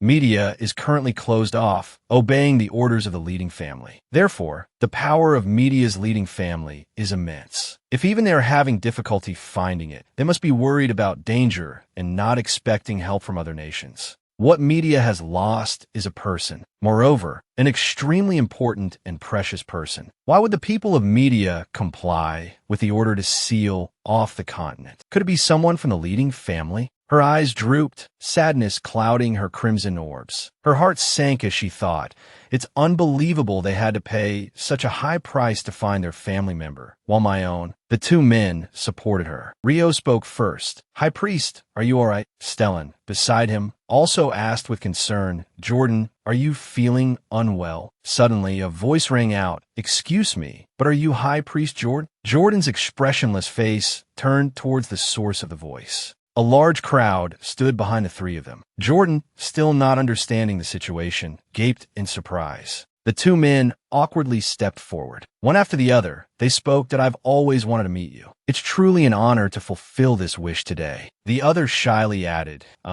this might be presumptuous, but could you offer me a blessing? Suddenly, Stellan stepped forward, blocking Jordan and firmly replying, no. The man persisted, confronting him, Stellan, you're being unreasonable. I wasn't asking you, I was asking the High Priest. Stellan crossed his arms and said seriously, I said no. Now get lost. Do you think it's easy for the High Priest to give out blessings? Our High Priest absolutely hates the smell of sweat, so you muscle-bound men should stay away. His words stunned the crowd. For a moment, Jordan took his elbow gently and said, Stellan, it's all right. Aren't they your colleagues? It's fine if I help them. Plus, I can take this opportunity to get to know more people. Let me try. Seeing her offer, Stellan closed his eyes in resignation, as if his heart had softened. Then he said, All right, Jordan, but don't force yourself. Hearing this, the crowd in front of them cheered, as if a council had spoken. Sir, Priest Jordan. They spoke over each other gratefully. We truly thank you very much. A voice called out, Line up, will you? A soft, white hand rested lightly on her neck. Rubbing her trembling right arm, she complained, My arm feels completely numb. Stellan replied casually, See, I told you this wouldn't be easy, Jordan. You've worked hard. Rios's mirror-sharp eyes flickered as if sensing something. In the distance, a crowd of people came running, their thunderous approach shaking the earth. They called out, Sir Jordan, we also. Their eyes shone with eagerness. The level of adoration these people had for Jordan was beyond control, startling the three of them. Stellan cried out in alarm. Whoa, what's this, a pack of starving tigers pouncing on their prey? Jordan, run. Go hide in the martial arts arena's rest area for now. We'll help lure them away. Jordan hurriedly ran off, calling back, Sorry to trouble you. Thank you.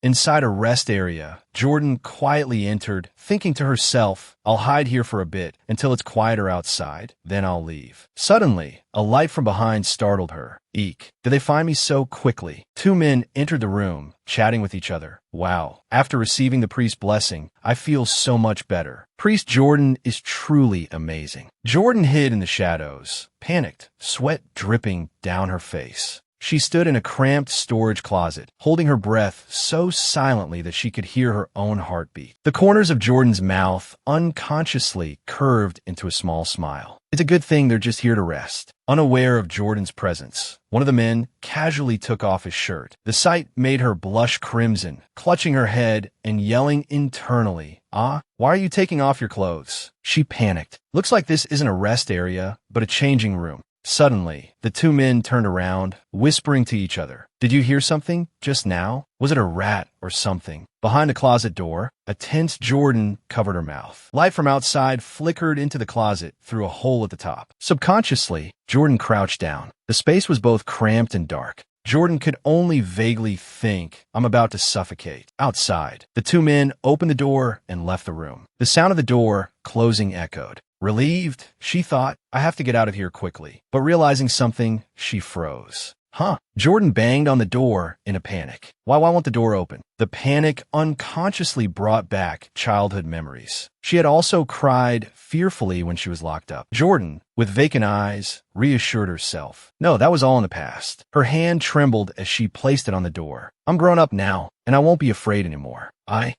Meanwhile, Ulysses' face suddenly turned pale. He clutched his chest, wondering, why does my heart suddenly hurt so much? Something must have happened to Priest Jordan. At that moment, another priest suddenly jolted. On the other side, Ulysses suddenly stood up. The priest respectfully addressed him. Your Holiness, what's wrong? Has something major happened? Ulysses didn't answer, gritting his teeth and cursing inwardly. Damn it, I'm still in a meeting. The high priestess beside him said, Your Holiness, if you have something more important to attend to, please let me review these projects for you. But Ulysses managed to force a smile. He said amiably, I'm fine. He slowly sat back down in his chair, that there's nothing more important than the affairs of the Holy Kingdom. Besides, as a precaution, I sent escort knights with him, so he should be all right. The high priestess still looked at him worriedly and asked, Your Holiness, I don't think you're all right. Ulysses simply replied, I'm truly fine. All right, let's continue the meeting. Inwardly, he reassured himself, I've adhered to this principle for over 1,000 years, and I will continue to uphold it. There will be no exceptions, ever. In the morning, the cool, fresh air and the high, soaring clouds embraced the magnificent castle. Before everyone's eyes, a crowd of people, their shadows clearly defined on the ground, stood before two guards. The guard said impassively, We've brought everyone outside and sealed off the building as per your orders. If a magical beast has truly infiltrated, then perhaps we should focus our search on the darker areas. Ulysses stood among the crowd, gesturing to the soldiers, Search all the places where you can sense the breath of a living being. The surrounding soldiers responded in unison, "Yes, Your Holiness." Recalling the incident during yesterday's conference, he thought to himself, "I lied about the magical beast disturbance and ended the meeting quickly." Ulysses rubbed his head, "But actually, I don't know why I had to lie like that." He turned away, leaving only a single instruction, "I'll personally confirm this side. You all go check the other areas." The squad of soldiers behind him bowed respectfully, understood. He arrived at a meticulously crafted blue-roofed villa. From the moment Ulysses stepped into the dark room, he realized, "I can clearly sense Priest Joyden's presence here." His brows furrowed, staring at the wardrobe in front of him, thinking, could she be inside that small, cramped cabinet? Ulysses extended his hand, channeling his power towards the wardrobe door. The door immediately began to show signs of warping. Finally, it fell off its hinges. Inside, Joyden was huddled, her head resting against the back of the wardrobe. She sat curled up, her face flushed, half-conscious.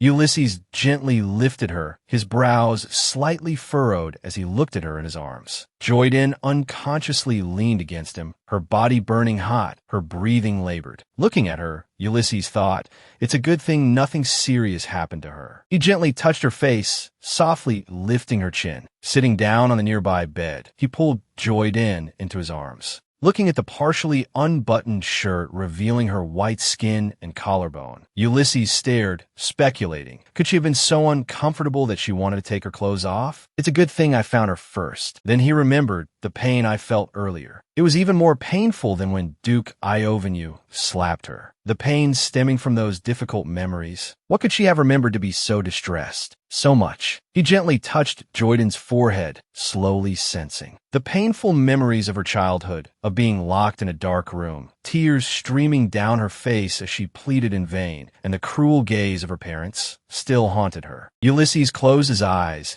as if feeling the pain and suffering Joyden had endured. A shoulder to lean on, a bright smile, quietly faded. In her memory, a voice in his mind wondered, two children who no longer clearly remember the joyful faces holding hands and playing together in the dust-covered fragments of memory. Ulysses wondered, wasn't he an only child? He patted Joyden's head comfortingly as she sobbed in her sleep, murmuring, "Mother, Father." Looking at her, Ulysses thought to himself, even the energy in her body is completely depleted. No wonder she's so listless. It seems she's done something that greatly depleted her divine power. Speaking of which, where did those 2 useless nights disappear to? After depleting divine power, the fastest recovery is 2 weeks, and if it's slow, it can take up to a month. Although it wouldn't matter if I left her alone, but he gently lifted her. Ulysses suddenly noticed eye-catching deep pink petals on Joyden's forehead. Ulysses closed his eyes and sighed. To make her recover quickly, there's only this way. This is the last time I'll help you, so don't wake up now. Saying this, he gently placed a kiss on Joyden's forehead. In the magnificent palace, a voice echoed, "Your Holiness, I hear your stomach hasn't been feeling well lately." Ulysses sat on his throne, smiling without answering, his face clearly showing amusement. Stellan chuckled and said, "Din said that whenever you see him, you feel nauseous. He just worries too much, isn't that right?" Ulysses maintained a stiff smile on his face as he said, "Yes, but what I'm more worried about is whether you two have forgotten your duties as escort knights. Have you accepted your punishment properly?" Hearing this, Stellan and Rouse bowed their heads in remorse. "About that, we are truly ashamed." But then Stellan added, "However, Your Holiness, is there something you wanted to tell us privately without Din knowing? Could it be about the magical beast intrusion when Din was at the martial arts arena?"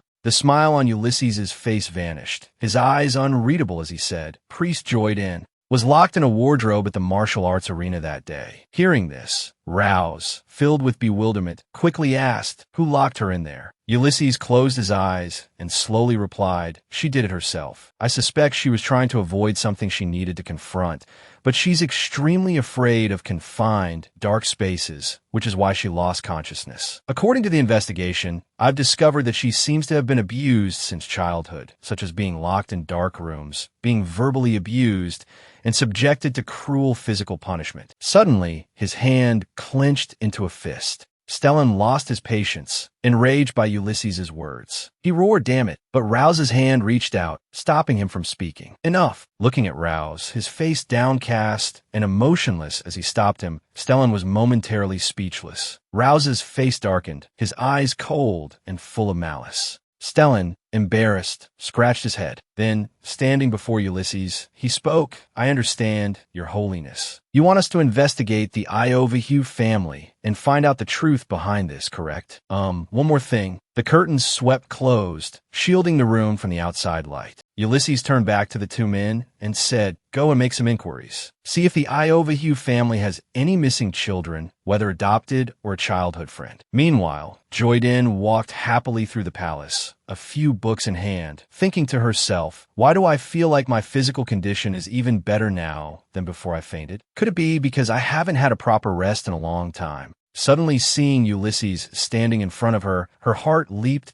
"Ah, His Holiness." Joyden approached cheerfully, smiling. "Greetings, Your Holiness. The weather is lovely today, isn't it?" Ulysses looked at her, frowning slightly without answering. Then he said, "Priestess Joyden, have you made any progress in your research on how to dissolve the partner bond?" Hearing him mention this, Joyden's smile stiffened slightly. She hesitated, asking, "Why do you ask?" Joyden stepped a little closer and said, "Oh, actually I have some related news to report to you. Although I still don't know how to dissolve it. I've heard that between partners, even a light touch can transfer power." She gently touched his hand, like this. "However, it won't be often that you need to transfer power to me, Your Holiness." Ulysses hesitated, then said, "So, just simple contact like this can transfer power?" Ulysses's face darkened, his expression murderous. "Then why didn't you tell me sooner?" Joyden, a chill running down her spine, responded timidly, Because this isn't a way to dissolve the partner bond. I thought if I told you this, you might be upset, so..." Ulysses lowered his head, covering his mouth with his hand, thinking to himself, "This is driving me crazy. What was it I did with her back then?" The door suddenly burst open.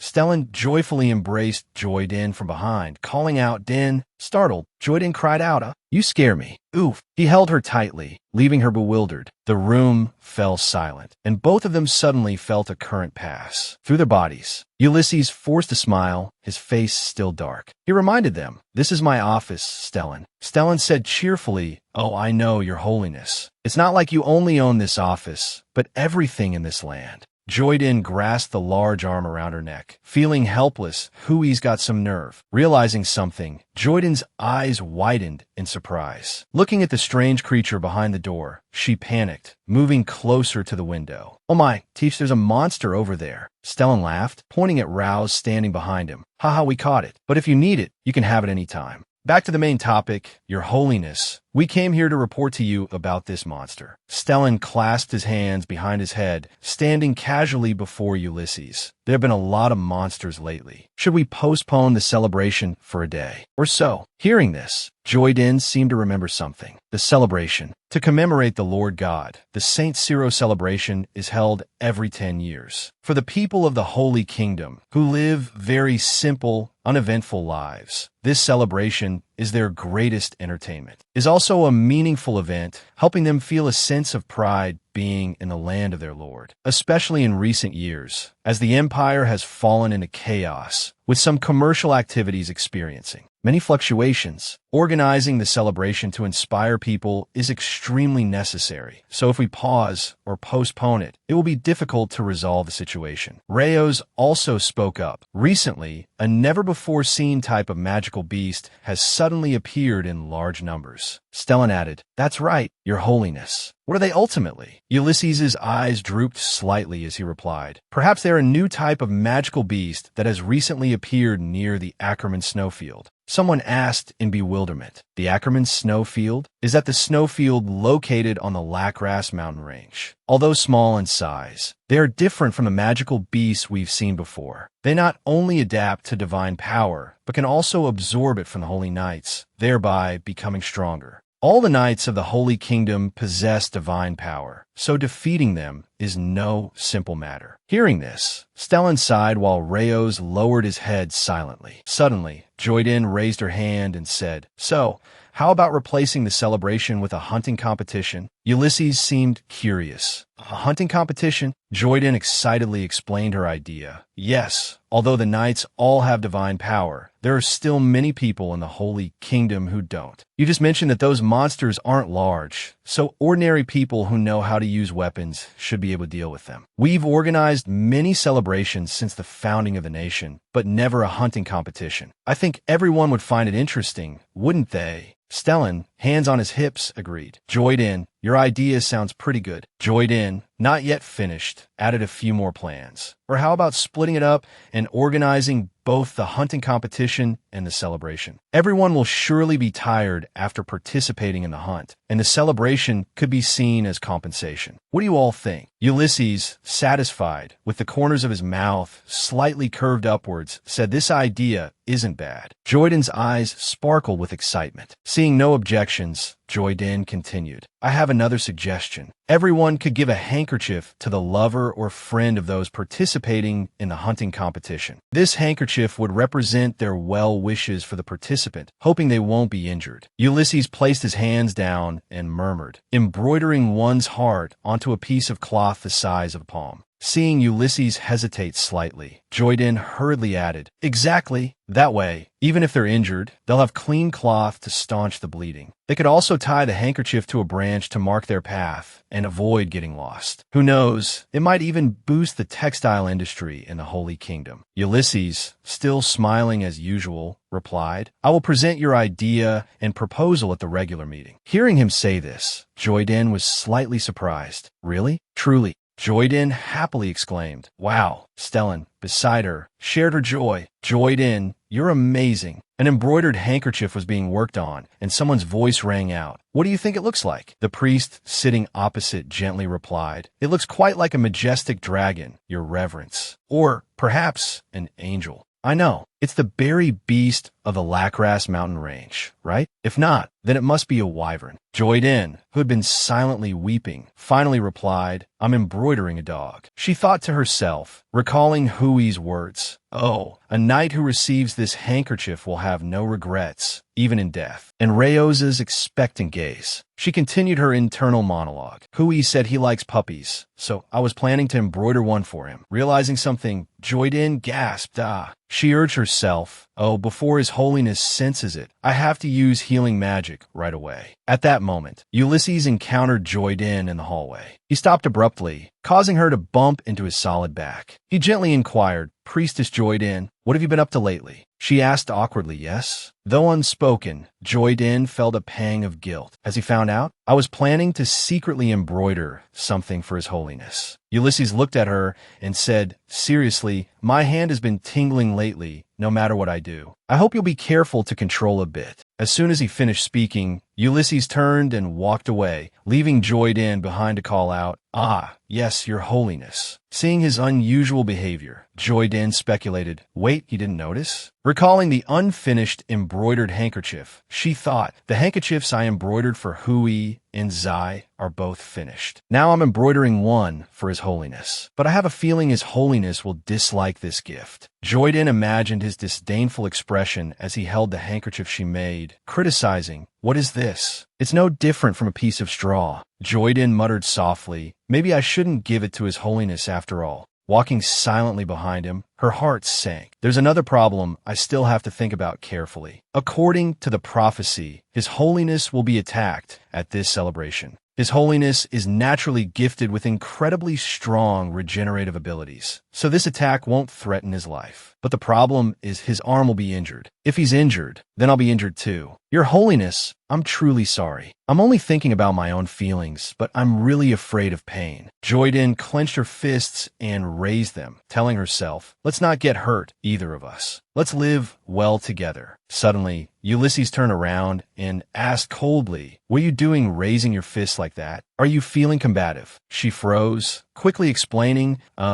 Please don't misunderstand, Your Holiness. I really don't want to sneak attack you from behind. Their voices echoed in the hallway. Ulysses muttered, "It seems I've nurtured an ungrateful wretch with malicious intentions towards me. Turning my back on you was a mistake." Hearing him, Joyden hurriedly denied it. "You're not wrong, Your Holiness. I really didn't mean it that way. I was just trying to cheer you on." But Ulysses continued, "So you mean you embroidered handkerchiefs for the escort knights to the point your hands are riddled with needle pricks, and now you're raising your fists at your superior?" His words surprised Joyden. You knew all along?" Ulysses laughed, but not cheerfully. "It seems your relationship with the knights has become quite close and intimate." Ulysses's expression surprised her. "I thought he was angry because I raised my fist behind him, but now it seems what really angered him is the close, intimate relationship between me and those two." "Is that so?" At the snow-covered area, on the day of the hunting meet, people busily set up tents. The area where the competition was held showed rows of tents pitched close together. Joyden stood inside a tent, holding a small mascot. Someone approached her and said, "Priestess Joyden, His Holiness has agreed to see you."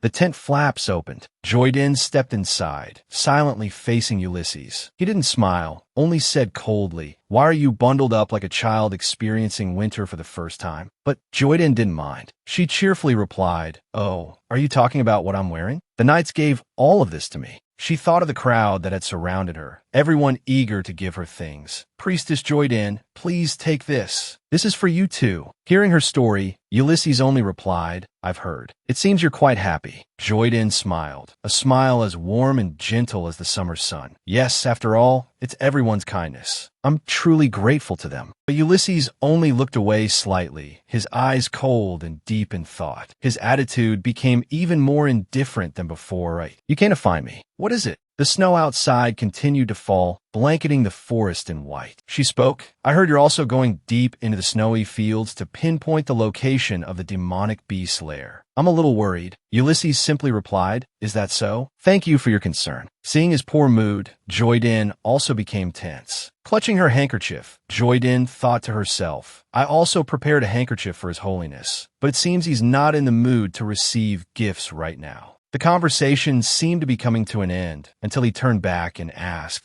"Did you come to find me just to say these things?" Joyden flinched, as if expecting something more. He asked again, "Is there nothing else?" Thinking of Ulysses's disdainful face, she worried. Could it be that he found out about the handkerchief I prepared for him? If I give him this ragged handkerchief, he might be even more upset. She timidly took a few steps back. Lowering her head, she denied, "I came to tell you to please be careful not to get hurt." Of course, someone as capable as you certainly won't get hurt. Perhaps because her answer wasn't what he expected, Ulysses seemed a little disappointed but didn't say anything. Finally, he just softly said, "I know. You don't need to worry about me. Take good care of the divine beast." Snowflakes fell continuously and thickly. Stellan, seeing her, cheerfully called out, "Whoa, Joyden, you've received enough handkerchiefs to make a whole outfit, haven't you?" He said this because Joyden was staggering under the weight of the pile of handkerchiefs she was holding. Seeing the two of them, Joyden's spirits lifted. She happily boasted, "You're right. It's wonderful. It seems I've made a lot of new friends." Looking at her demeanor, Stellan chuckled,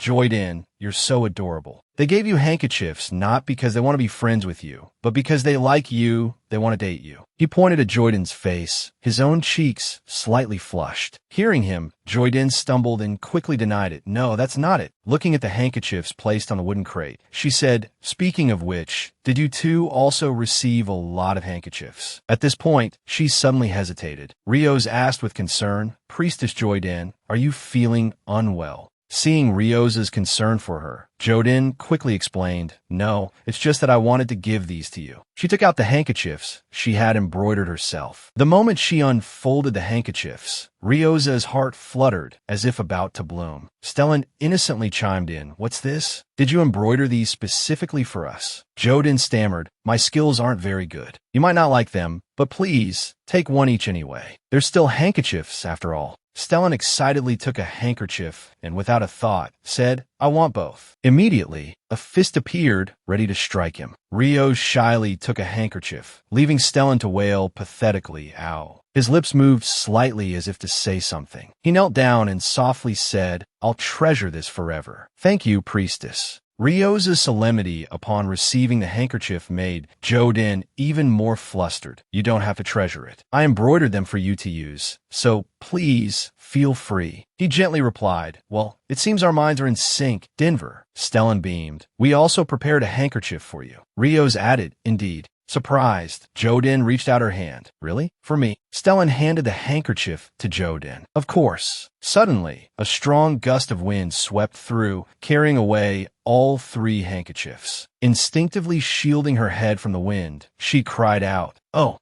Jodin panicked slightly when her handkerchief flew away.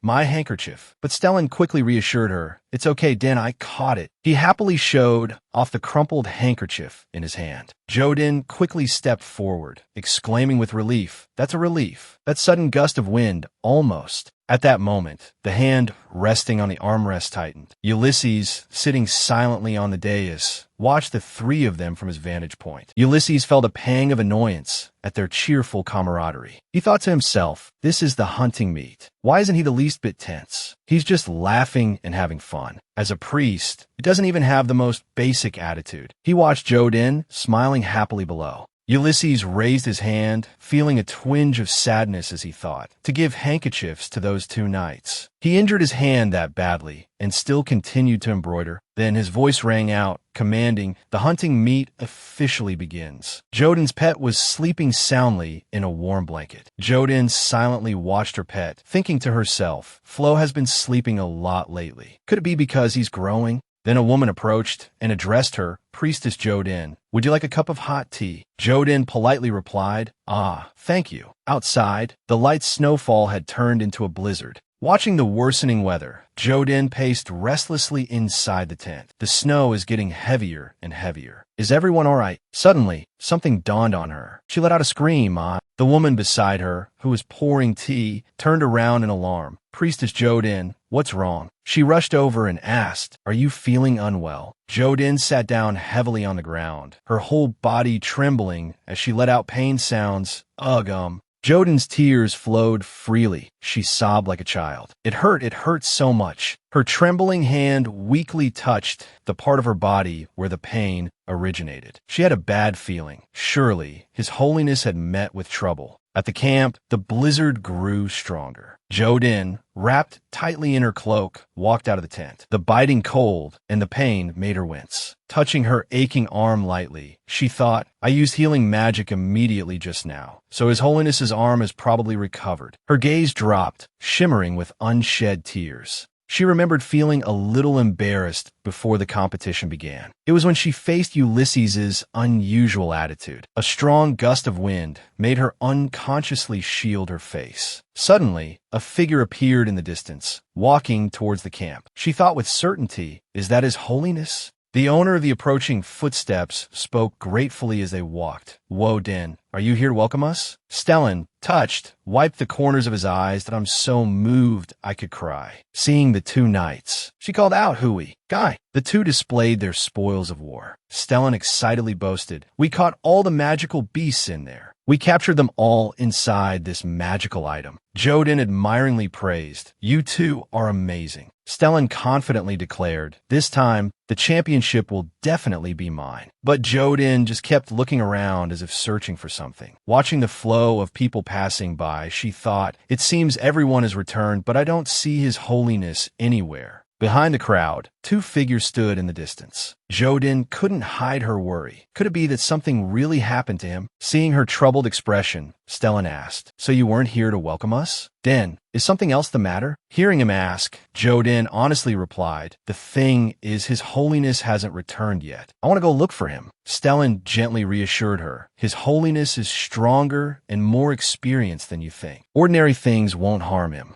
On the contrary, if you venture into the snowfield in this blizzard, you might lose your life. He's our master, so we can't let him do something so dangerous. She was about to say something, but they added, Ryo's is right. Jodin firmly retorted, if I am your master, then my previous words are in order. Move aside. Seeing Jodin give a serious command for the first time stunned the two men. Stellan put his hand to his forehead in exasperation and agreed, "Fine, Denver. We didn't want you to go, but there's no other way. Tell us what you plan to do, so we can protect you properly." Instead of answering, she decided to act. Jodin removed her glove and brought her fingertip close to her mouth. Suddenly, a rumbling sound, like the earth shaking, came from the snow-covered hills, so strong that even Jodin's two knights couldn't keep their balance. Stellan asked in alarm, "What's happening? Why is the ground shaking all of a sudden?" But he still reached out towards Jodin and warned, "Din, it's dangerous." Seeing that she paid no attention to his words, he called out again, "Your Holiness." Despite Stellan's concern for her, she only looked up at the sky as if searching something until she found what she was looking for. Her face lit up with joy. A jet-black bat wings spread wide, covering half the sky. Barry appeared from above, and she hurriedly called out, "Barry!" It soared high in the sky, carrying the three of them on its back. But the speed at which it flew through the sky was so fast, like tearing through the wind, that she had to call out again, "Whoa, Barry! Ouch, fly a little lower!" As she forced her eyes open to look down. Below, at the snow-covered peaks, Jodin thought to herself, "Is His Holiness down there?" She immediately ordered, "Barry, get closer to that canyon." Suddenly, at that very moment, a light flashed in the darkness.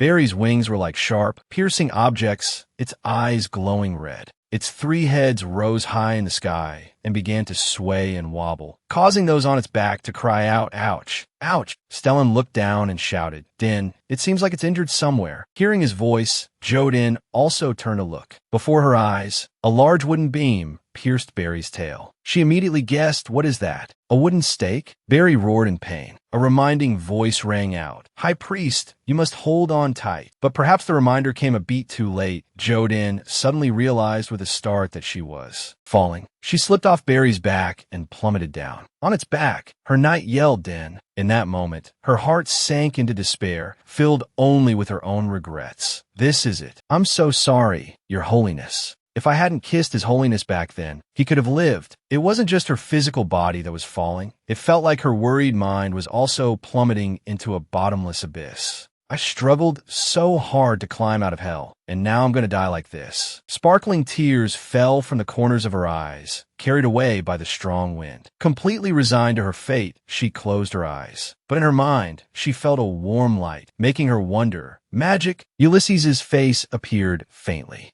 He mouthed the words, "It's you again." Seeing him, Jodin was stunned, tears still clinging to her lashes. Ulysses gently held her. Jodin softly called out, "Your Holiness," despite having just fallen from a great height. She hurriedly asked after Ulysses, "Are you all right?" "Your Holiness, are you injured anywhere?" He simply replied gently, "No, I'm fine." Her face turned serious as she said, "But I fell from such a height, and you still caught me. Could this be an illusion? Or are you a magical beast in disguise?" Hearing her naive question, Ulysses was exasperated. Saving someone, he threatened, "Who are you calling a magical beast?" and dropped her with a thud onto the snowy ground. Only then did she truly believe him. This unpredictable, volatile temperament, it was definitely His Holiness, without a doubt. Suddenly, her hands, marked with red welts, grasped his. In her glistening eyes, sincerity shone through. "That it's so good you're still alive. It's really, really good." Seeing her reaction, Ulysses was taken aback, pausing in surprise. She wiped away her tears and began to tell him, "My arm suddenly hurt so much. I thought something had happened to Your Holiness, so I was extremely worried. It's so good that you're all right. But how did your arm get injured? And why are you here?"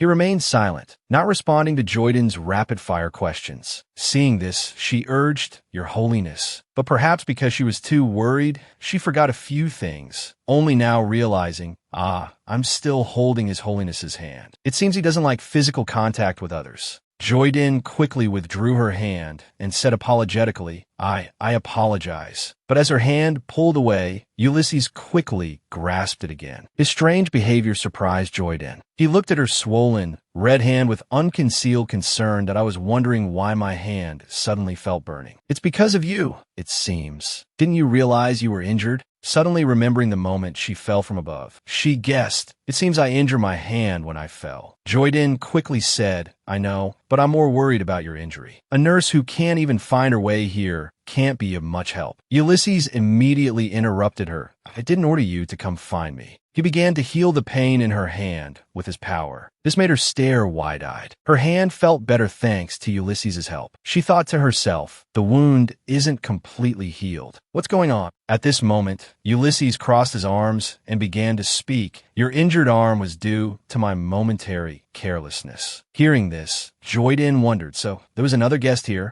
But with your power, wouldn't defeating them be as easy as flipping your hand? Ulysses replied, that's the problem. This place limits power. Joyden, her hair and robe disheveled, asked with wide eyes what? Ulysses added, it seems the use of power like divine power is restricted here. This was like a bolt from the blue for Joyden. She blurted out, why you mean? Ulysses, still smiling brightly, said as if nothing serious was happening. We'll have to wait indefinitely for someone to rescue us. Her wails echoed through the mountains. No way. Back at the camp, heavy snow continued to fall, accompanied by strong winds. Someone's footsteps pounded the ground. Stellan gnashed his teeth in frustration. Her escort knight. I should have protected Joyden first. Joyden's 2 knights were tied tightly to chairs. Stellan stamped his foot anxiously and pleaded, I want to go find Joyden. Please release me. Marcelina smacked him hard on the head and retorted, if I let you go, wouldn't you be like a headless fly rushing over there? Rayos, a bit calmer, said softly, the blizzard is getting stronger. Is this really just unusual weather?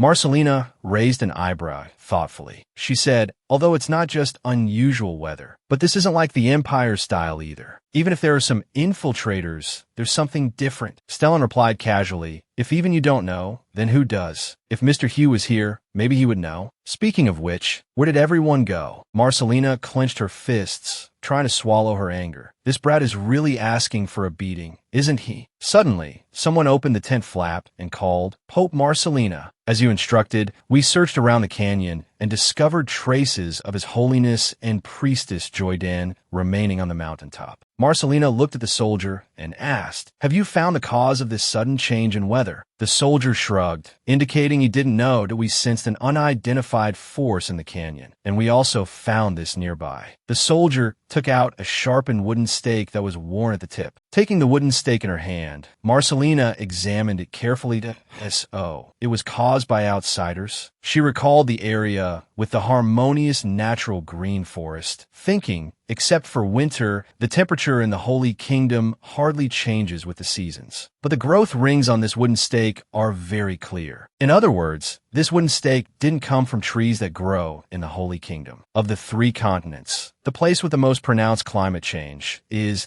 the surface continent with dozens of nations, which is also the land where the Brecan Empire is located. Marcelina gave a serious order. Preserve this wooden stake carefully. Also, order the 1st and 2nd Night Squadrons to return immediately. Forcing a search in this weather will only be a waste of effort. Furthermore, it is forbidden to reveal His Holiness's current situation to anyone. You are only to declare to the outside that the person we are searching for is only Priest Joyden. Marcelina thought to herself, in any case, the appearance of a stake from the Empire now means we have enemies, either external or internal. The blizzard outside was still strong, so Marcelina ordered, wait until the snow stops before continuing the search. The soldiers obeyed, be your order. Joyden's divine beast, upon waking and not finding its master, felt sad. It whimpered softly, grew. Stellan looked at it and said, Divine beast, shouldn't you do something? Divine beast, you should at least do something, shouldn't you? Don't you know some kind of incredibly powerful summoning magic or tracking spell? The divine beast just lowered its head and cried, Gru, save, save, save. Marcelina walked over and scolded him. Stellan, watch your words when speaking to the divine beast. Stellan lowered his head and made an excuse. I heard before that Joyden cries when it's pitch black. Oh, Joyden, wait a little longer. I'll come find you soon.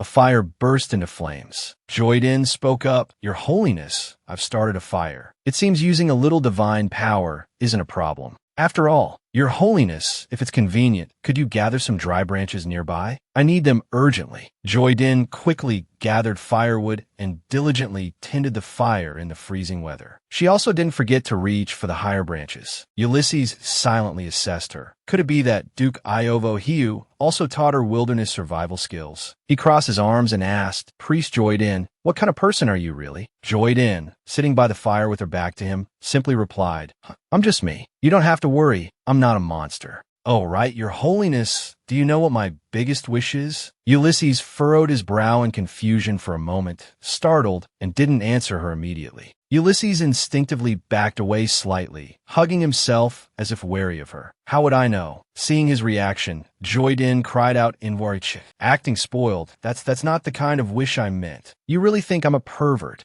By the crackling fire, Joydin voiced her wish. My greatest desire right now is to live. She blew on her hands and rubbed them together for warmth. Inwardly, she told herself, we absolutely must survive and return. I even escaped a death sentence. How could a mere blizzard defeat me? She turned to comfort Ulysses and promised him, don't worry, Zai and Hui will definitely find us. Before they arrive, I'll take good care of you. Joydin offered Ulysses some wild fruit she had picked. Here you go. I picked these fruits earlier. Joydin held out the fruit to Ulysses. Try some. They're edible, and they taste quite good. Ulysses reluctantly took the fruit, complaining, I really can't understand you. Aren't you disgusted by being with me? Joydin froze at his words. Huh. Ulysses repeated, aren't you wary of me? Joydin responded, flustered. You're saying I'm wary? Not at all. Ulysses asked suspiciously, so you're not afraid of me? Joydin innocently replied, mimicking Ulysses's mannerisms. Well, I am afraid, because you look at me with that expression every day. Ulysses was speechless. Though he didn't want to admit it, her imitation was quite accurate. Joydin suddenly burst out laughing, leaving the young man stunned. But I don't hate you at all. I love you. But inwardly, Joydin was thinking something different. After all, he's the male lead and someone I used to admire. Looking at Ulysses's embarrassed expression, she thought, well, of course my feelings for him are like this now. Ulysses suddenly sensed something amiss. He warned Joydin, there's a powerful aura around here. Be careful. Joydin asked in surprise, could it be because of that aura that I can't use my full power? Ulysses replied, it's possible. A cold gust of wind blew past, and the space suddenly became strangely silent. A sense of unease rose within Joydin. Something feels wrong.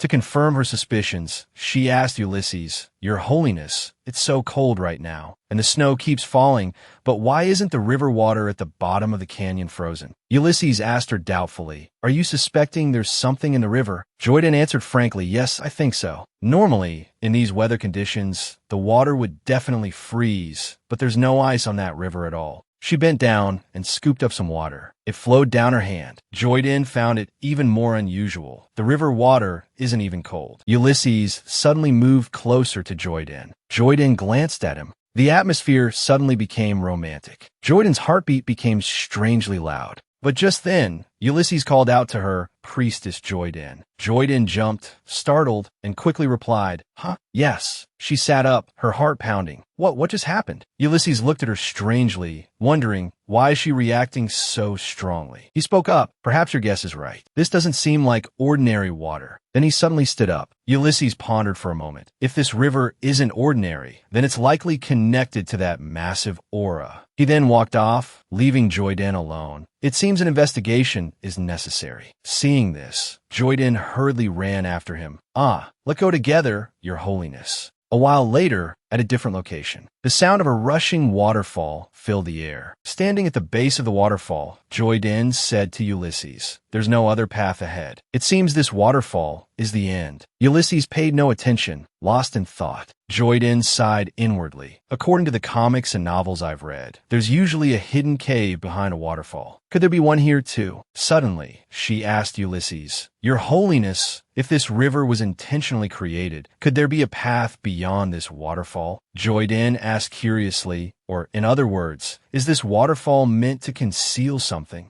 Ulysses said in surprise, You mean this waterfall is a camouflage? Joydin nodded, Yes. After all, people wouldn't normally think that a river's water is difficult to fathom, or that there are things hidden within a rushing waterfall. Hearing this, Ulysses fell silent, thinking for a moment. Since there's nowhere else to investigate, this is our only option. Then he exclaimed, "You have a point. Let's go." Joy-din replied cheerfully, "Yes, but we're not going to directly walk through the waterfall to get in there, are we?" After that, a series of loud crashing and booming sounds echoed. Joy-din, now soaked to the bone, whimpered and complained. She caught a chill and sneezed. There really is a cave behind the waterfall. Achoo! Joy-din shivered like a wet dog, wondering to herself, "We're both drenched, but why does His Holiness look so different from me? He's so elegant, like a celestial being who just finished bathing." Ulysses' appearance didn't diminish after being splashed with cold water. On the contrary, he looked even more handsome. He touched the surrounding rocks and said, "The path is blocked by these rocks. We can't go any further." Joy-din suggested to Ulysses, "How about we go back outside? Someone might be looking for us. It wouldn't be good if we missed them. Besides, being in such a small space with your holiness is a bit overwhelming." Ulysses nodded in agreement. Her foot kicked against a rock a few times. Joy-din suddenly exclaimed,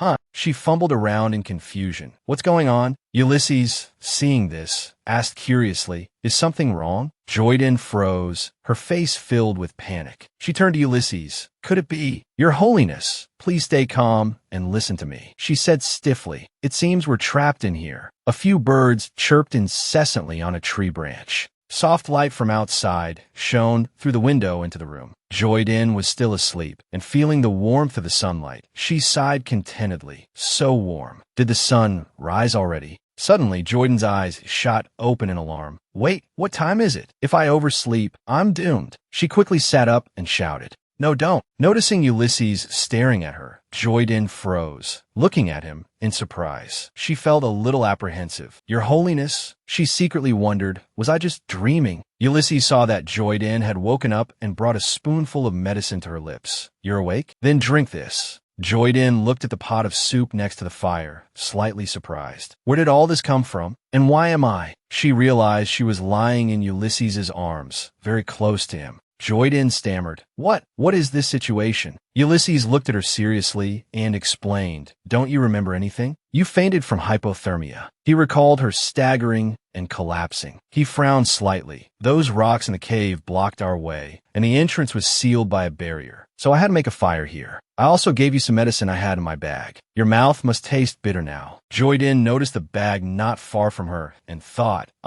before we left, Hui and Jai seemed to have prepared a backpack for me. It seems like these things were taken from that bag. Suddenly, Ulysses spoke, causing her to look at him in bewilderment. "Do you intend to lie here like this forever?" Without another word, Ulysses reached out and took off the only shirt he was wearing. Seeing his abs, Joy-din panicked and started babbling, scrambling back from him as if she had seen a demon. What are you doing?" Ulysses simply replied, "It's hard to maintain body temperature in wet clothes. Besides, you stole my clothes before, so why are you so panicked now?" The image of herself happily hugging Ulysses' shirt appeared, and Joy-din tearfully cried out in frustration. That was a misunderstanding. Ulysses looked at the backpack. There are still clothes in the backpack. "Change into those." "I'll change too." Joy-din blushed, fidgeting with her hands as she slowly offered an excuse. Do I really have to change? I can wear these until they dry. And even if they're wet, I still prefer my own clothes." Somehow, wearing a priest's clothes always gives me a sense of pride. Ulysses stood up and encouraged her. "Being embarrassed is only temporary. You don't need to overthink it. You have to think about your health first." Joy-din felt like crying. "His Holiness is right, so I can't be stubborn anymore." Joy-din shyly reminded him, "You absolutely must not turn around." Ulysses could only say helplessly, "Don't worry. Even if you begged me to look, I wouldn't." She yelled angrily, Why would I ask you to do something so weird?" He quickly covered his ears. Joy-din calmed down and took a deep breath. She shakily reached for her shirt, encouraging herself internally. "It's nothing. There's no need to be so nervous. After all, I'm a guy right now." But it's strange. His Holiness's powers are clearly limited. So why is my disguise spell still working? Is there some connection? Thinking of this, Joy-din's hands paused for a few seconds as she undressed. The sound of clothes falling to the ground. Her face instantly flushed crimson. Joy-din frowned slightly and told herself, "Just think of it as the sound of a white dog shedding its fur. Don't worry about it. There's nothing to worry about." As she thought this, The image of a fluffy dog happily running by appeared in her mind. Joyden was trying to change her clothes as quickly as possible when, from afar, a small creature crawled towards her. It approached and crawled up her leg. Joyden felt something under her foot, and her heart skipped a beat. She screamed in fright, "Oh! Oh!" thrashing wildly, causing the lizard to be flung away. Ulysses, with an impassive face, reached out and caught the airborne lizard. Joyden stared at the lizard in his hand, which Ulysses then released. Still frightened, Joyden looked at Ulysses's back with teary eyes. "Your Holiness, do you hate lizards?" He simply said softly, "Why would you think that?" Instead of answering his question, she asked, "So, does that mean you like lizards?" Ulysses replied with a hint of annoyance, "I don't like them." Joyden said dejectedly, "Then what do you mean?" Ulysses turned and walked towards her. "That I don't particularly like animals, but I did have a pet once." Joyden asked curiously, "What kind of pet? A rabbit or a deer?" He sat down.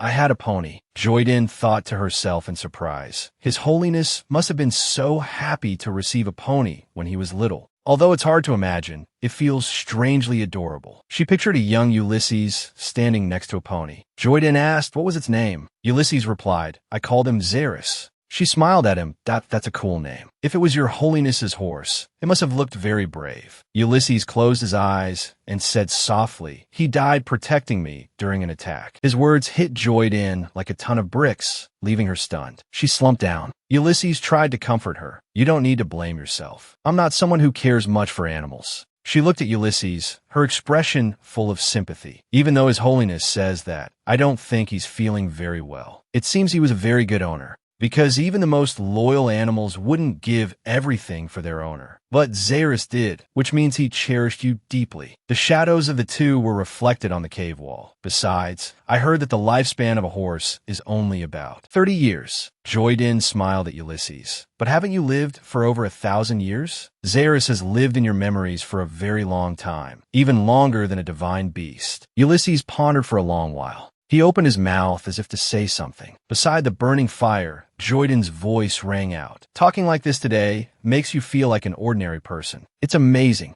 She hugged her knees and looked away. His Holiness can also get hurt and also get tired. How come I didn't know such obvious things until now? Her body trembled slightly as she spoke. "Earlier, when your arm was injured, I was so worried." Joyden's voice was soft, tinged with happiness. "But it's a good thing we're paired. That's why I was able to help you today. It's really great." She scratched her head shyly and clarified, I'm not talking about the pairing. I absolutely don't mean that. I apologize, Your Holiness. So as not to cause you any trouble, I'll quickly find a way to dissolve the pairing." Ulysses looked at her quizzically. "Why would it be trouble for me?" She explained, "If you want to marry someone else in the future, wouldn't it be awkward for you with me stuck in the middle? If that day really comes, I'll explain to that person that it was my fault that we formed this relationship, and that it doesn't mean anything." Ulysses didn't say anything. He raised a hand to his forehead, looking deep in thought. Joyden blamed herself, though she wasn't entirely sure, but His Holiness would probably prefer to hear my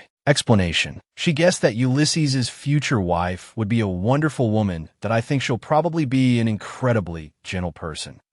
No, His Holiness's marriage partner must be someone like that. Although I reluctantly agreed to this pairing with His Holiness to protect my life, I don't want to affect his future, because I hope that the protagonist in the novel I once admired and loved will have a happy ending. After expressing her inner thoughts, Joyden unconsciously looked into the distance. She remembered the lizard from earlier. Speaking of which, that lizard that crawled away earlier is nowhere to be seen. She guessed it had probably crawled into a crevice in the rocks. Could it be? Immediately, she pointed towards the depths of the cave and said to Ulysses, "Your Holiness, in there." Suddenly, they heard voices outside. "It seems there's nothing in here. Search everything thoroughly for me." Sure enough, there was a group of people outside searching for something. One of them pointed at the waterfall and said loudly, "That waterfall, it doesn't seem quite normal." Joyden listened to their voices and deduced, their voices don't sound like they're from the Holy Kingdom. It seems those who have come have ill intentions. Both of them stood up abruptly. She said to him, "Your Holiness, it seems we have enemies.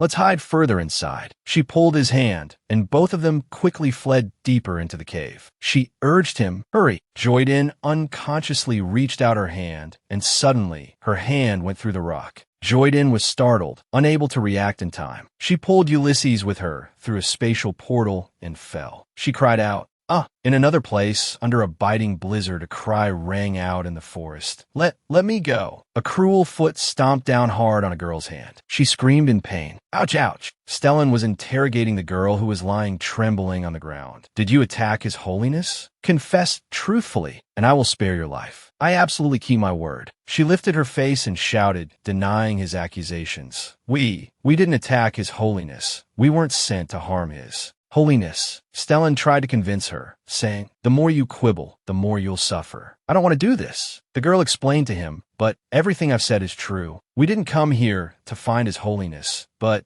for something else. He asked her curiously, something else? All right, then I'll spare you this once. I'm a man of my word. However, our interrogators are quite fond of sly ones like you. Chances are, by then, you'll truly only be alive in the strictest sense of the word. Suddenly, the divine beast saw something and cried out, Gur! It struggled to free itself from Rouse's arms. Stellan, seeing the divine beast's strange behavior, asked it, Divine beast, are you afraid? Don't worry, Dim will be back soon. But the divine beast still wouldn't calm down. It faced towards the waterfall and continued to struggle, flapping its paws. It kept crying out, Gur, Gur, QQ. It was trying to let them know that, you fools, Joyden is over there. Inside the waterfall, Joyden was still screaming in fear.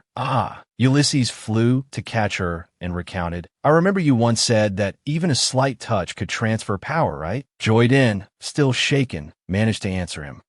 Right. He firmly gripped her shoulders, spread his hand, and desperately cast a spell. Joyden fearfully closed her eyes and hid tightly. In his embrace, after a few moments, she slowly opened her eyes. She found herself cradled in Ulysses' arms as he hovered in the air, slowly descending. Ulysses' toes gently touched the ground. He set her down. She was still trembling, trying to regain her composure. Alive, I'm alive. I thought I was going to die this time. Ulysses showed no emotion after that dangerous moment and coldly stated, It's the skeleton of a divine beast. Joyden turned around in surprise and asked, Skeleton? Before them lay numerous divine beast skeletons scattered around. He explained, when a divine beast realizes its life is nearing its end, it seeks a resting place and erases its traces. It seems many divine beasts have chosen this place as their sanctuary. Joyden curiously looked around the space and exclaimed, Wow, although I knew divine beasts become incredibly large after maturing, this is gigantic, completely beyond my imagination. She thought of the divine beast she was caring for and imagined its future form. Will Flo also become this big? Ulysses suddenly took her hand and pulled her along.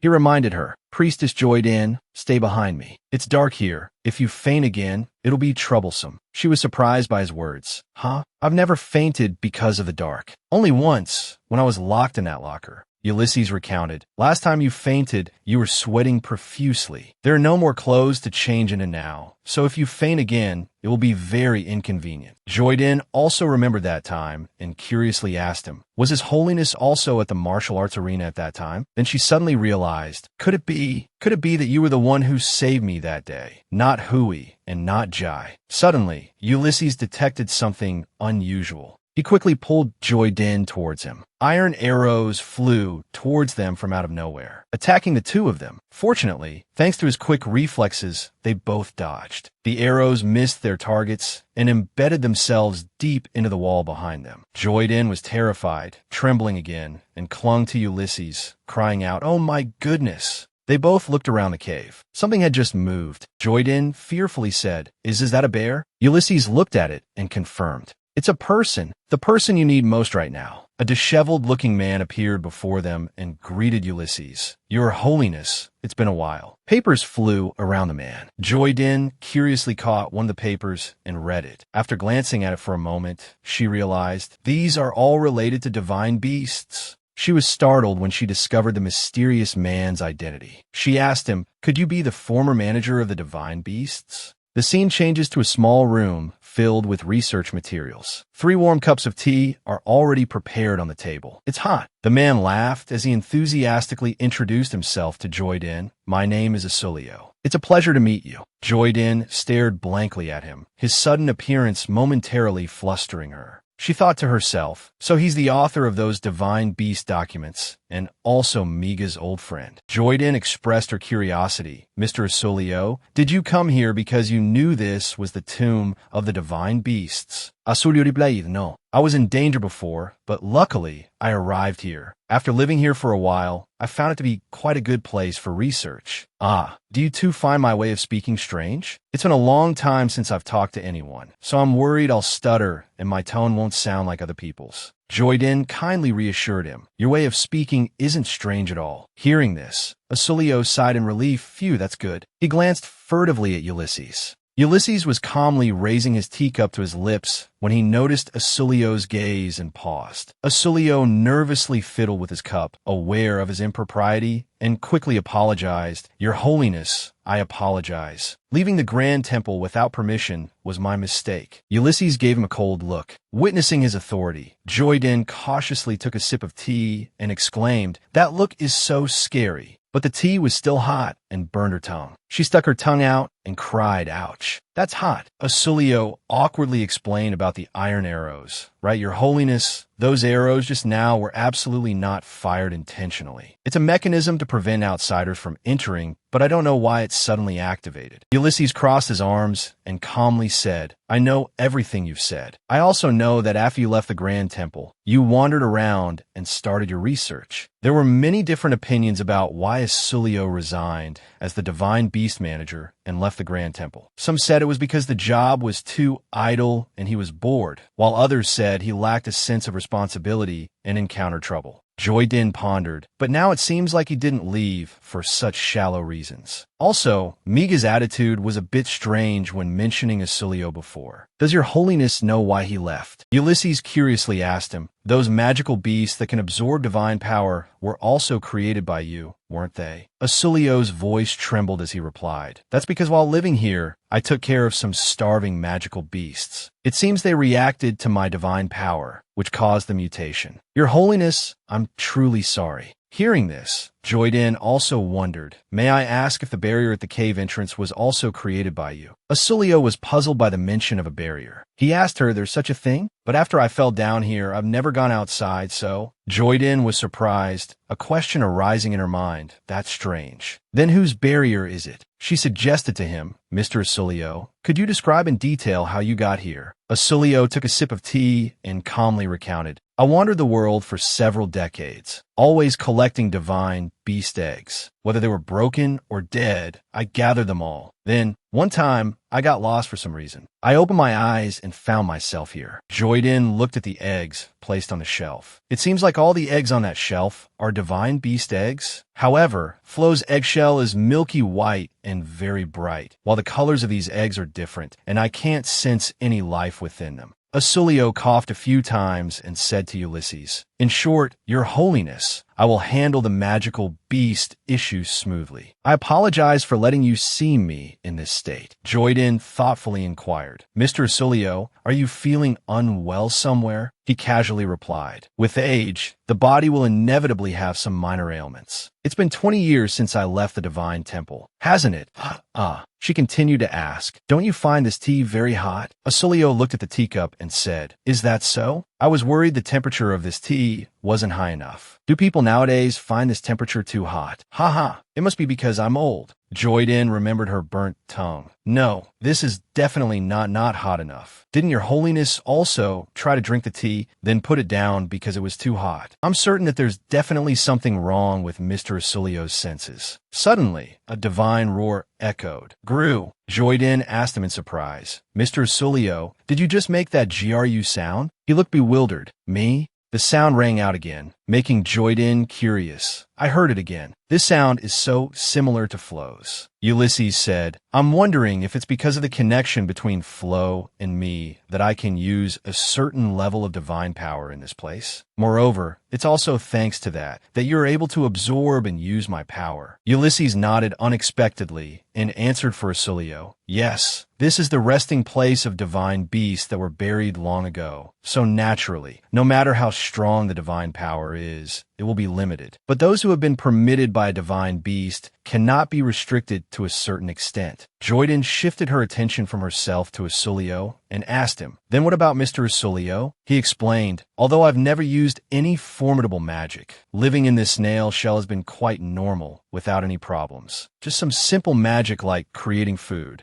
Hearing him say that, she understood. Indeed, it was so. An egg on the shelf chirped. Mia. Joyden walked over and reached out to touch the small egg. She sensed the sound from it. Is this a sound that only small divine beasts like Flo make? Joyden told Ulysses, "The barrier wasn't created by Mr. Asulio, Your Holiness. You don't need to suspect him anymore." She picked up an egg. She calmly explained to him, "Because the things trapping us here are these divine beasts." Asulio said cheerfully, "But the divine beast eggs I collected couldn't hatch." Suddenly, the teacup on the table began to shake violently. Asulio's small room also trembled incessantly. Joyden fearfully clutched the divine beast egg. A sharp rock in the cave precariously cracked, falling and crashing down into the room. Jordan cried out in fear and huddled in a corner of the room. A group of strangers in red fur cloaks appeared and entered the room. Their leader spoke excitedly. "What an unexpected harvest!" From behind the wind, the faint figure of a blonde woman using magic appeared. Jordan thought, judging by their attire, "Are they mages from the Empire?"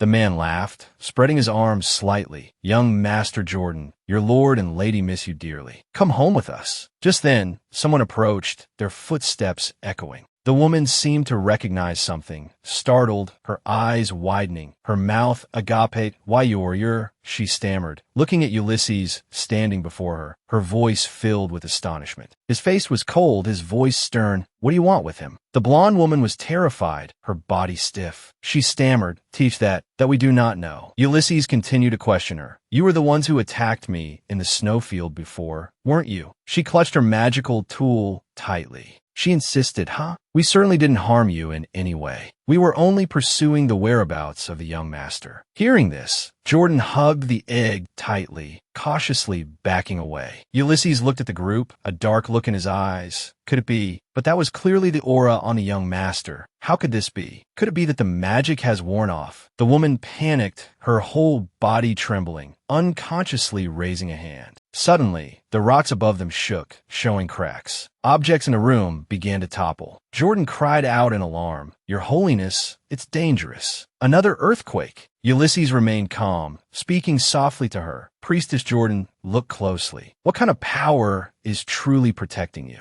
And who truly loves you?" Jordan's expression was a mixture of confusion and bewilderment. "What do you mean?" Rocks began to fall, and the group cried out in fear. "Wah! Magma rocks are falling. Everyone get out of the way." They scrambled to escape. The falling rocks rained down, creating a deafening roar and a thick cloud of dust. Small stones flew everywhere. Jordan turned, her eyes squeezed shut, using her arms to shield her head. After a while, the tremors stopped. It seemed someone had been crushed by the rocks, bright red blood flowing out from beneath a boulder. A small object fell, landing near Jordan's feet. She recognized it, lowering her gaze to look at it, surprise on her face. "Isn't this Duke Yavohio's ring?" Jordan recalled the image of the ring she had seen. On his hand, "It seems they were able to follow us here because of his blood-stained ring." Suddenly, the corner of her cloak was tugged by a small hand from behind. Jordan turned her head and found Flo calling to her, "Mia." Jordan saw it staring at her. Surprised, she called out, "Flo." Asulio suddenly appeared behind her, exclaiming in astonishment, "Div divine, divine beast." He clasped his hands together, his face filled with joy. Before him were many divine beasts, a bustling scene. Jordan lifted the divine beast she had just seen, sighing, "You look exactly like Flo, but there are so many divine beasts here." She was a little overwhelmed by the various divine beasts clinging to her. Ulysses crossed his arms, leaning against the table as he explained, "We are the divine beasts resting in this tomb, the ones who failed to hatch from the divine beast eggs. It seems they absorbed the spiritual energy of the intruders, which is why they were able to manifest like this. However, that amount of spiritual energy was only enough for them to grow to this size. Perhaps they are the ones who led you here." The divine beast in Jordan's arms excitedly raised its paw. Mia," Jordan asked it doubtfully. "So, you all created that blizzard?" hazard? Was it to bring me here? The divine beast quickly nodded in response. Mia, Kiu, Kiu, Kiu, Mia, Mia, Mimi. The call of another divine beast caught her attention. Mia, Mia, Mimi. It pointed towards Asulio, who was lying on the ground, lost in a daze. Jordan surmised its intention. Are you saying I should take Mr. Asulio outside? Do you want me to heal him? Seeing that she had understood, the divine beast chirped. Fine. Jordan knelt down, thinking to herself, it seems I guessed correctly. Mr. Asulio, you're actually sick, aren't you? The atmosphere suddenly became somber. He stammered, his voice laced with disbelief. How did you know? Jordan voiced her suspicion, because a normal person would cry out in pain when they touch something hot, but you didn't. I have a feeling you're not very sensitive to temperature, so I wondered if you'd lost your sense of pain. Asulio scratched his head and sighed. Oh dear, I thought I was hiding it so well. Jordan suggested, Mr. Asulio, will you come back to the temple with us to be treated? A flicker of hopelessness crossed Asulio's face. Without thinking, he immediately refused. No need. This is a rare hereditary disease. It's not so easily cured. It's all right if I pass away here like this. Seeing him give up, the divine beast became angry, protesting in unison, Nhi. Ulysses, who had remained silent, was listening intently to the sparrow's report. A white light suddenly flashed. Ulysses calmly cast a spell. Asulio gasped, his body racked with pain. HRRA. The pain vanished, and he clutched his chest. Jordan excitedly turned to Ulysses. Did the divine beast just remove the restrictions on your powers? Asulio sat on the floor, his voice filled with gratitude. Why, Your Holiness, thank you so much. You are truly my savior. His Majesty will be very grateful as well. Jordan smiled and extended a hand. Mr. Asulio, can you come back to the temple with us now? He fell silent, hesitating for a long time. Although I'm very grateful to both of you for healing me, after thinking it over, I still don't think I'm suited for the temple. I'm more suited to researching on my own, so as long as the divine beasts agree, I'd still like to stay here. Hearing this, the divine beasts' faces lit up. They surrounded Asulio, their cheerful chirps sounding like a welcome. Two of the divine beasts brought Jordan a stone. Mimi, looking at the sparkling stone, she was dumbfounded. Isn't this a gemstone? Ulysses spoke. This is a divine beast crystal. Jordan turned to him. Legend says that divine beasts accumulate their wisdom into a crystal over many years, then pass it on to newborn divine beasts. Joyden smiled, cradling the stone in her palm. With this, Flo will be able to receive the wisdom of its ancestors. Ulysses replied, yes. Asulio gave you a piece of paper, priestess, although I don't know if you'll need it. If you don't mind, please take it with you. However, most of it is only half there, so it might be a bit difficult. Joyden accepted it, thinking, could this be half of the destroyed research materials? Mr. Asulio. Suddenly, she seemed to recognize something in the document. Asulio said, if you don't mind, please take it with you. However, most of it is only half there, so it might be a bit difficult. Joyden held the paper, thinking, it seems Mr. Asulio doesn't know the other half is at the temple. Could someone have reorganized the materials that Mr. Asulio lost? The person who would do that, could it only be Miga? So, from that time, Miga was waiting for Mr. Asulio to return. Asulio said cheerfully, all right, there are still a few decent divine beast eggs here. Take them back with you as well. I'll wrap them in an enchanted cloth for you. Joyden smiled and replied, yes. If you change your mind, the temple always welcomes you. I will always be waiting for you. Asulio scratched his face, embarrassed. No need to wait for me. If you need anything, just call me anytime, and I'll come immediately. The portal fluctuated, and the small beasts around them played joyfully. Asulio held a small monster in one arm and waved to Joyden with the other. Your Holiness, safe travels. On the other side of the portal, Ulysses and Joyden floated in midair. Suddenly, she twisted her ankle and cried out, ouch. Joyden stumbled, falling to one side. A hand quickly grabbed Ulysses' robe. He was pulled along with her. A loud crash echoed. Joyden closed her eyes and exclaimed, ow, ow, ow. Your Holiness, I'm so sorry. My leg suddenly went weak. Suddenly, she opened her eyes wide, wondering, Ulysses was right in front of her. He braced himself with his hands on either side of Joyden. Their breaths mingled. Suddenly, something charged from behind, crashing into the cliff face and shattering the atmosphere between them. Rayos and Stellan appeared. Rayos cried out in alarm, "Priestess!" Stellan also called out, extremely worried, "Joyden, we're here to save you." A clap of thunder boomed, making them freeze as they saw the priestess on top of Joyden. Stellan said, "This atmosphere is great. How about we head back first?" The hunting competition ended with a completely unexpected result. Under the tent in the blizzard, an announcement rang out. The top contestant in the first hunting competition is Divine Beast Flo. Flo chuckled happily within Joyden.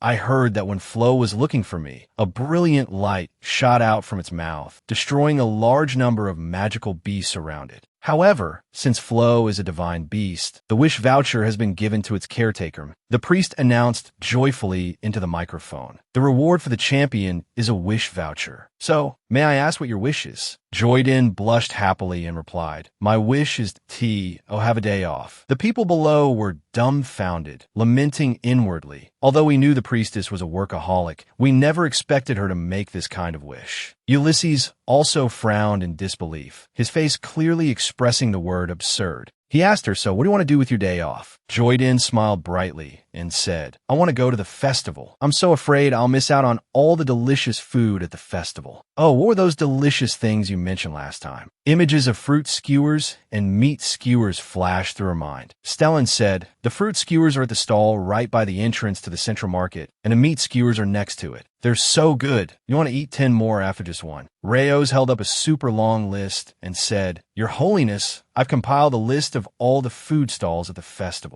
Joyden clasped her hands together excitedly and cheered. "Whoa, you even prepared this for me?" "Right. Thank you so much." Stellan approached Joyden and pointed to the handkerchief on his chest. "Oh right, Den, I've kept the handkerchief you gave me right here. What do you think? Does it look good?" Joyden noticed and asked, "Do you always carry it with you?" Stellan replied, "Of course." Rai said he always carries his too. "A handkerchief you gave us. Of course I have to treasure it. Speaking of which, didn't you make a handkerchief for His Holiness?" Joyden's eyes widened in surprise. "How did you know? Did you all realize I made one for His Holiness?" Stellan said helplessly, "It would be more surprising if we didn't notice. If you already made one, you should give it to His Holiness. It would be a shame otherwise. You put so much heart into embroidering it." Joyden clenched her hands nervously, thinking, "I wonder if His Holiness will like it." Stellan continued, "Oh right, Den, about that, it seems like you might not need to go to the prison after all." Joyden asked why. He said, "Because the intruders I captured all committed suicide." The atmosphere around the three of them became heavy. Joyden said, "So it ended up like this after all." Rayos asked, "Aren't you surprised?" Joyden held out a ring. "It's okay because I already have evidence." Rayos looked down and asked, "What's this?" Joyden replied, "This is Duke Iovohio's ring." Elsewhere, Duke Iovohio was raging to think there wasn't just one divine beast egg, but a whole bunch of them. Why didn't you seize them? Why? You still haven't figured it out yet? That brat is definitely putting on an act. The Duchess spoke up in exasperation. "Keep your voice down. Don't let the servants hear everything." She massaged her forehead tiredly, thinking, ever since Sindel died, everything has been in chaos. Our poor Sindel, just for saving that girl, just for saving humanity. After Sindel died, everyone who knew he and Joyden were siblings was eliminated. Because if this got out, things would become very complicated. However, there's one person. That old, rat-like nanny still hasn't been found. It's strange. Where could she have gone? She shouldn't have been able to escape from my grasp. Even though she adored Joyden, if she wants to survive, she must be living like a rat somewhere, right? Duke Iovohio smashed a wine bottle in anger and yelled, "That brat was born to make us die of frustration. That's why we shouldn't have used that kind of magic in the first place." The Duchess stepped forward. "Oh, husband, we must keep Joyden by our side." Duke Iovohio clutched his face, distraught, and cried out, "What good are these words now? Don't you know what rumors are spreading across the continent? Everyone is saying Joyden is the priestess favored by His Holiness." The Duchess whispered in his ear, "But wasn't she nearly executed last time? Which means that we need to exert a little influence," the Duke finished. "Who knows how many things could drive them apart? Even the smallest crack will do." Because once they doubt each other on the most fundamental level, the trust between them will easily crumble. Duke Iovohio smirked. I asked that it. The Duchess replied, exactly. If His Holiness knew Joyden was a girl, would he still pardon her so easily? A voice came from the window. Did you say this is Duke Iovohio's ring? Joyden, standing opposite, replied, I've been informed that the intruders from the Empire all committed suicide. Although we couldn't obtain their confessions, perhaps this ring can serve as evidence. Ulysses, examining the object in his hand, said, this could indeed be used as evidence. But Priestess Joyden, do you mind if I take your father's head as well? Immediately, a series of thoughts ran through Joyden's mind. Is His Holiness asking me if I mind him publicly exposing the Iovohio family's misdeeds? He's also testing me, asking if I'm certain this has nothing to do with me. After a moment, she replied, to prevent others from infiltrating the Holy Kingdom, please take it. To prevent others from infiltrating the Holy Kingdom. You may take it. Hearing this, Ulysses said softly, before you go, take this. He tossed a cloth bag forward. Then Ulysses gestured, if you want to go to the celebration, then enjoy yourself to the fullest. Make some good memories. The thing in that bag can help you fully enjoy the festivities. Joyden looked at the object in her hand thoughtfully. What is this? Suddenly, a blinding light erupted. Then a scream was heard. 100 gold pieces in a hallway with countless pillars. A blue-haired person walking by was attracted by something gleaming. He carefully picked it up and examined it. Surely something this valuable wouldn't be hidden in the grass? So, this belongs to Priestess Joyden. Why would she throw something so precious away? Could it be that someone jealous of Priestess Joyden threw it here? Priests sometimes hide each other's belongings due to disagreements. I must return this to its rightful owner. Hey you, take this back to Priestess Joyden's room. But don't tell her I found it. After all, good deeds are done anonymously. The other person simply bowed their head. Yes. The scene changed to a different location. Someone opened a door. Their eyes immediately fell upon the valuable object placed on the table. Then, a few rustling sounds were heard.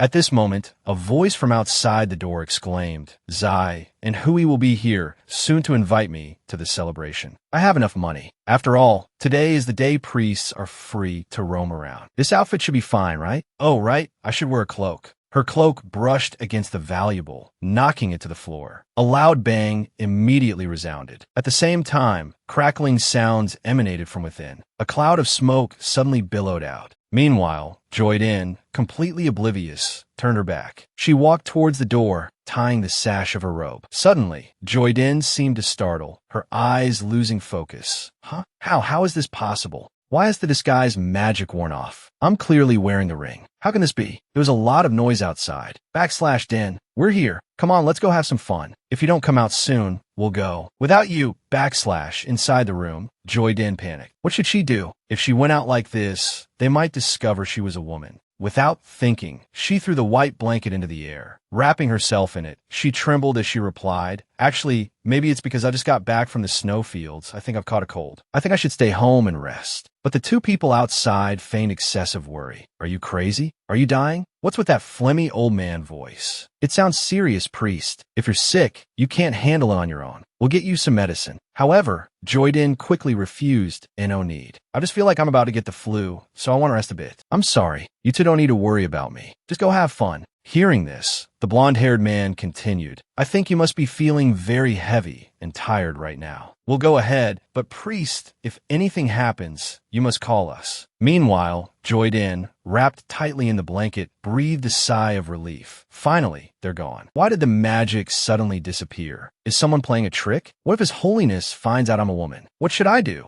Suddenly, a loud bang echoed as Michaelina cheerfully entered. Oh dear, the door isn't very sturdy. Seeing her, Joyden exclaimed, Pope Michaelina. While Michaelina continued, I saw you weren't opening the door, so I used a little force. I didn't expect the door to self-destruct. Joyden could only wonder, why is Pope Michaelina here? Fro suddenly grabbed the newcomer. This action startled Joyden, who quickly called out Fro. Michaelina calmly explained, the divine beast sensed you needed help, so it came to me. Looking at your condition, it seems I arrived just in time. Isn't that right, Miss Joyden? As soon as she finished speaking, Joyden trembled intensely. You already know I've deceived everyone. Michaelina remained calm. The reason I was able to take on the role of administrator from such a young age is because I have a good eye. Life magic is my specialty. Actually, when I saw you with stomach pains before, I suspected you were a girl. However, you don't need to be afraid now. His Holiness doesn't know why you had stomach pains, so he won't pay attention to it. Hearing this, Joyden immediately rejoiced silently. That's really good. It's fortunate the match partner can't feel the pain in the other person's body. However, Michaelina suddenly lowered her voice. But this secret of yours clearly puts you at risk of being expelled. Moreover, turning a blind eye to concealing your identity isn't easy. These words made Joyden sadly dejected. Pope Michaelina is absolutely right. After all, deceiving everyone is still Agrabesin. Michaelina finished, then lowered her head and continued. However, I'm not sure if it's because of my old age, but my eyes keep closing, and my memory isn't very good either. The two of them, one standing and one sitting, talk back and forth that IT can't be helped. Only His Holiness has the authority to punish a high-ranking priest, so I can only turn a blind eye. Does that mean you won't expel me from the Holy Kingdom right now? As soon as the words left her mouth, Michaelina immediately put on a benevolent expression that I will keep this secret for you for the time being. However, Miss Joyden, you must tell me why you are concealing your identity. With a worried look, she slowly began. It all started when I was little. Based on my memories of that time, I explained to Pope Michaelina why I disguised myself as a man. I also told her that I was living in place of my deceased twin brother, along with the secret of the ring. After listening, Michaelina said softly, "Now I understand why you've been doing this lately. Although I've been a priest for a long time and have met all kinds of people, among them, I feel that those who suffer from parental abuse are the most tragic." Her eyes were filled with sympathy. Then, Michaelina bowed slightly and called out, "Miss Joyden, you said you wanted to attend the anniversary celebration, right?" Hearing this, I seem to give up. It's all right. In my current condition, I can't go anyway. Maybe next time. But she gently tapped my shoulder. "Miss Joyden, you know that this ring can't be fixed quickly, so let's just do what we can. I think this ring is worth studying. If you don't mind, I'll try my best to fix it for you. Besides, I'm quite interested in it." As soon as she finished speaking, I felt a little embarrassed. But if I do that, I'll be troubling you too much. However, Michaelina folded her arms and smiled kindly. "It's all right. After all, it's the anniversary celebration you've been looking forward to for so long. So just let an elder like me fix the ring. After all, I'm this skilled. You can trust me." I was extremely worried. But what if someone finds out I'm a girl? As I was speaking, she immediately interrupted. "Don't worry. I have my ways." Elsewhere, someone dropped a lot of bottles and boxes. Stellan was extremely panicked. Did I just dream? Joyden is actually a girl? Oh my god, this is driving me crazy. The most perceptive person in the world, like me, didn't even notice. What in the world is going on? Vios, did you know about this? Is he still out of it? Well, I guess so. If I'm like this, what more can I say about him? When we came back with the medicine and food, we wanted to wait for Michaelina to leave before going in, so we climbed a tree to wait. But unexpectedly, we overheard such terrifying news. Seelan continued to chatter nonstop. Why do I feel so betrayed? Oh, my heart aches. Rios, say something, will you? How are we going to report this to His Holiness? This is really putting us in a difficult position. I don't know what to do. Contrary to what we've investigated during this time, the Yovohu Ducal House is not only a founding contributor to the Brecan Empire, but also related to mages. Moreover, the Duke currently only has one son, but the following content hasn't been verified and is still considered a rumor. It's said that more than 10 years ago, the Count's family gave birth to twins. There was a wet nurse who could prove this, but according to records, she was expelled. Furthermore, her whereabouts are still unknown. Before this, I always thought the story of the Duke's family having twins was a common rumor among the nobility. But now, after learning Jordan's true gender, I feel that rumor might be true. Seelan reached back and scratched their head. This is tricky. It seems His Holiness doesn't know Jordan's secret either, which is why he asked us to investigate, right? What do you think? At this moment, Rios slowly replied, "If His Holiness already knew, there would be no need to hide the fact that the priest is his partner." Hearing this, Stellan was a little surprised. "Yes, that's so." Rios maintained his composure. Although His Holiness possesses the strongest divine power, hatched the divine beast, and is from the Brighton Empire, the Holy Kingdom has always facilitated integration from everywhere. Moreover, now that His Holiness wants to oppose marriage, he needs a shield. smiled. If His Holiness knew Jordan was a girl and then declared her as his partner, it would be the best trump card to temporarily stop the elders who are urging him to marry. That nagging old man would be the first to be silenced. He might not even let Jordan's feet touch the ground. You ask why? Of course, because for him, this is the happiest thing imaginable. So he would definitely cherish Jordan immensely, even letting her climb on his shoulders. But His Holiness hasn't revealed this to anyone. Amidst the lush greenery, the sound still echoed. It's because His Holiness doesn't know Jordan is a girl. If he doesn't know, then they must have become partners without mutual consent. Stellan seemed dejected, resting their chin on their hand. What should we do now? Should we report this or not? Although our master is Jordan, this secret is truly too big. After speaking, their eyes glanced to the side.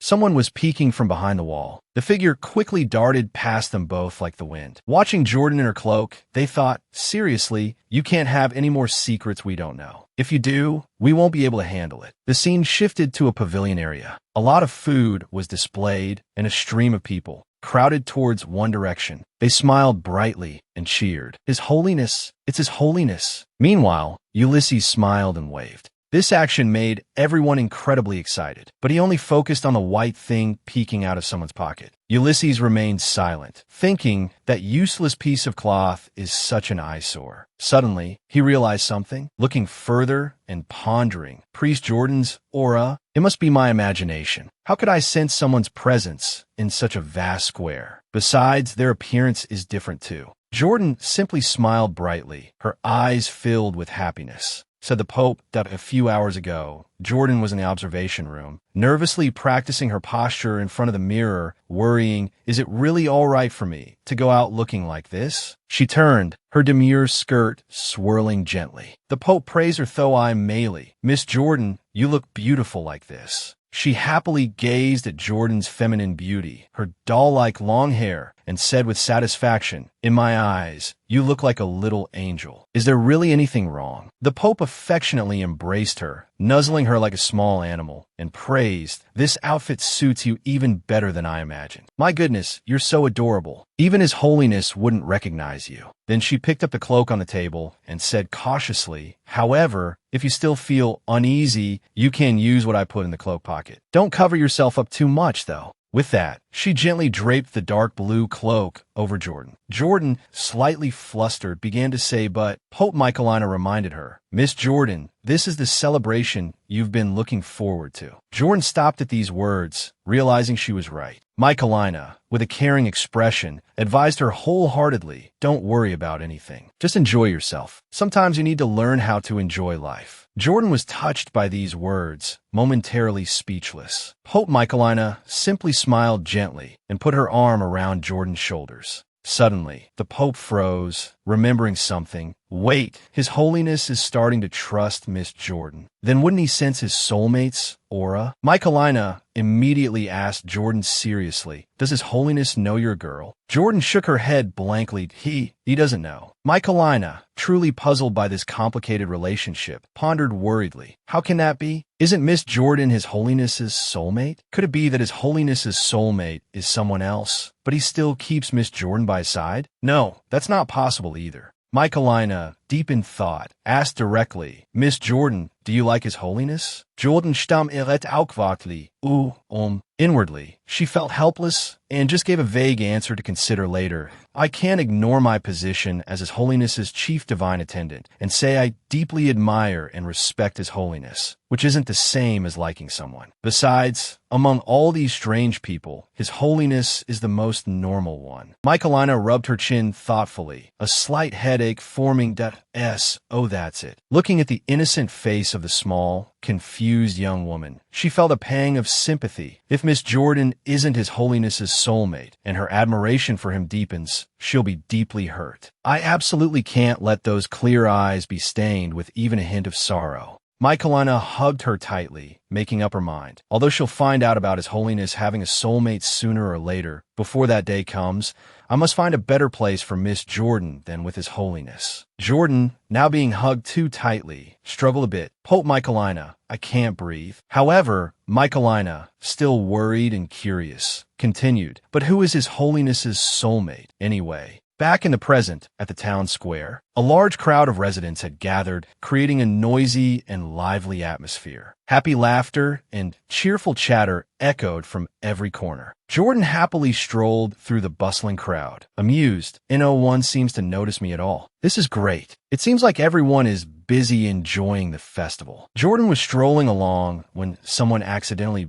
bumped into her, causing a sharp pain. The person turned around worriedly, revealing a handsome, youthful face framed by long blue hair. Jordan thought the person looked familiar and pondered. They looked so familiar. I think I've met them somewhere before. Then she suddenly realized it was the kind stranger from before and exclaimed, "Ah, I remember. When I was still a trainee priest, this person shared their snacks with me." This unexpected encounter made Jordan panic. She quickly turned around, covering her head with her cloak, and worried. What do I do now? He probably doesn't recognize me, right? The young man, confused but still kind, interrupted her thoughts, asking, "Miss, are you all right?" Jordan flinched. "Are you hurt anywhere?" Now Jordan had to turn back, slightly flustered, and reply, "Ah, I'm fine." Seeing that she was okay, he smiled, nodded, and walked away, saying, "Well then, have fun. May you have a peaceful day, by the grace of God." Jordan, overjoyed and relieved, her eyes sparkling, thought, he really didn't recognize me. The sky was still clear blue, and gentle sunlight shone down on the entire town.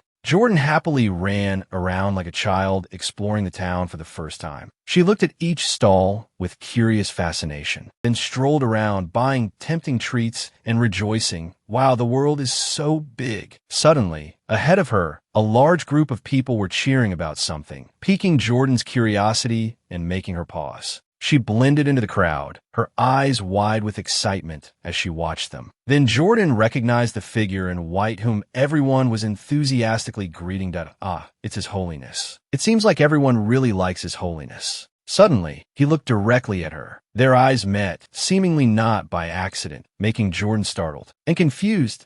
Still within the crowd, she thought, flustered, "I'm being too sensitive. There are so many people here. How could His Holiness be looking directly at me?" After that thought, Jordan, optimistic once again, turned and ran off, deciding, "Well then, I'll go make a wish at the wishing tree and then head back." Much later, as night fell and silence descended, a slender hand gently picked up a jet-black mask. The hand was indeed Ulysses's. Tiredly putting on a mask that covered the upper half of his face, he sighed, "I'm so tired. If I could, I'd really like to rest for a bit. But with so many people out today, it's the perfect time to travel in disguise." In the distance, two young lovers joyfully asked each other, "What did you wish for at the wishing tree?" The girl smiled playfully. "It's a secret." The girl held a soft pink piece of paper in her hand. It was meant to be hung on a magical tree, as the rumors everyone had always spread claimed. Wishing at the wishing tree is a tradition of the Holy Kingdom, and the wishing tree grows by absorbing the hopes, happiness, and dreams of everyone.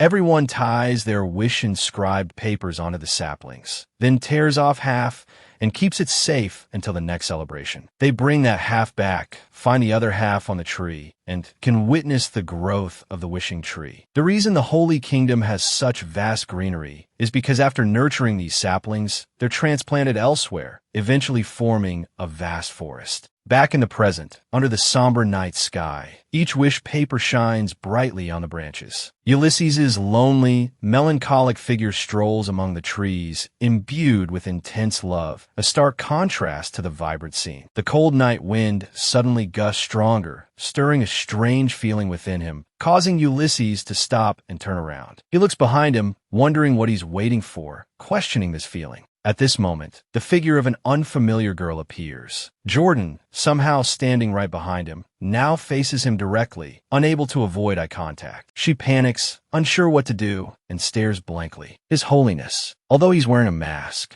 it's definitely His Holiness. Anxiety wells up within her. What if His Holiness recognizes her? But it seems he hasn't noticed her yet. Ulysses silently stares at the girl before him. Then Jordan remembers Pope Michaelina's advice. "Miss Jordan, in times of crisis, remember your cloak pocket." She immediately rummages through her pocket. Right, she has that. She pulls out an elaborate, deep green mask, even more confused. "Pope Michaelina, why did you think this would help me in a crisis?" Oh well, it's better than nothing. She puts it on. Jordan tries to casually walk past him, her heart pounding. Just walk naturally, naturally. Suddenly, His Holiness speaks. Brown-haired medical priest, please stop. Jordan freezes, bewildered. Brown-haired medical priest? She looks at the pattern on her cloak. It's indeed a medical priest's. And is stunned, isn't that me? Ulysses holds a small piece of paper and gently turns, saying, you dropped your wish paper, but don't worry, I didn't look at what you wrote. Jordan turns, relieved to thank him,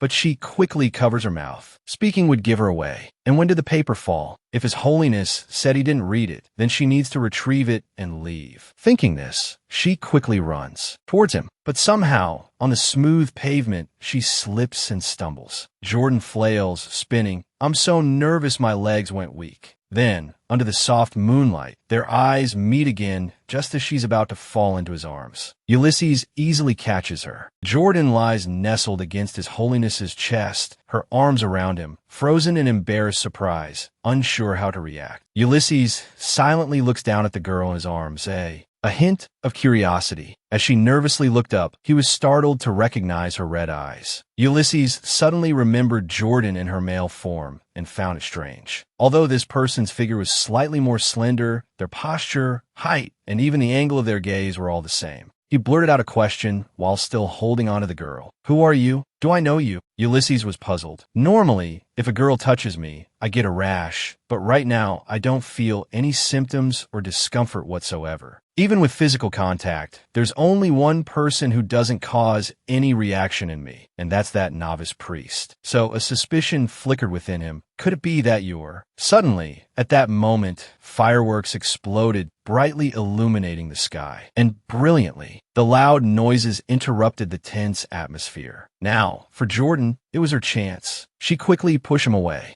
Jordan immediately ran away from the scene, leaving the Holy Emperor alone with his lingering questions. He watched the strange girl hurriedly leave, remaining silent and not bothering to chase after her. That look in her eyes made him wonder, is there a girl like this among the medical priests? I don't know why, but I have a feeling I'll see her again. Ulysses stared at his hand silently, affirming that thought. The next morning, Jordan returned to her duties as a priest, standing outside the door with her hands clenched nervously. She took a deep breath to prepare herself. Immediately afterward, Jordan put on her usual cheerful and radiant demeanor and flung the door open. Good morning, Your Holiness. Ulysses, sitting up above, remarked curiously, you seem to be standing rather far away for a greeting. Jordan stammered nervously as she replied, Is that so? Inwardly, her heart pounded as she screamed. That's because if what happened yesterday is discovered, I'll really be done for. He then changed the subject, inquiring, Did you enjoy the festivities last night? Jordan feigned a sad expression and replied, No, I wasn't feeling well, so I couldn't go in the end. It's such a shame. He silently observed her unconvincing act, a thoughtful look on his face as he recalled something. Yesterday, a female priest reported that Priest Jordan had caught a cold and couldn't attend the celebration. Furthermore, based on the appearance and clothing you described, we conducted an investigation. But there's no one like that among the medical priests. Back in the present, Ulysses, whether intentionally or not, bumped into a nearby inkwell. The ink spilled, staining the white cloth, causing Jordan to ask anxiously, Your Holiness, are you all right? Is there anything to wipe it with? She approached with a cloth in hand, nervously saying, We need to wipe it up quickly before it stains the table. Suddenly, Ulysses's gaze fell upon the pale blue handkerchief with the strange embroidery she held in her hand. He quickly grabbed her hand and observed it with astonishment. Wait, what is this? Jordan, startled, hurriedly replied, This is the handkerchief I was going to give you, but for certain reasons, I couldn't give it to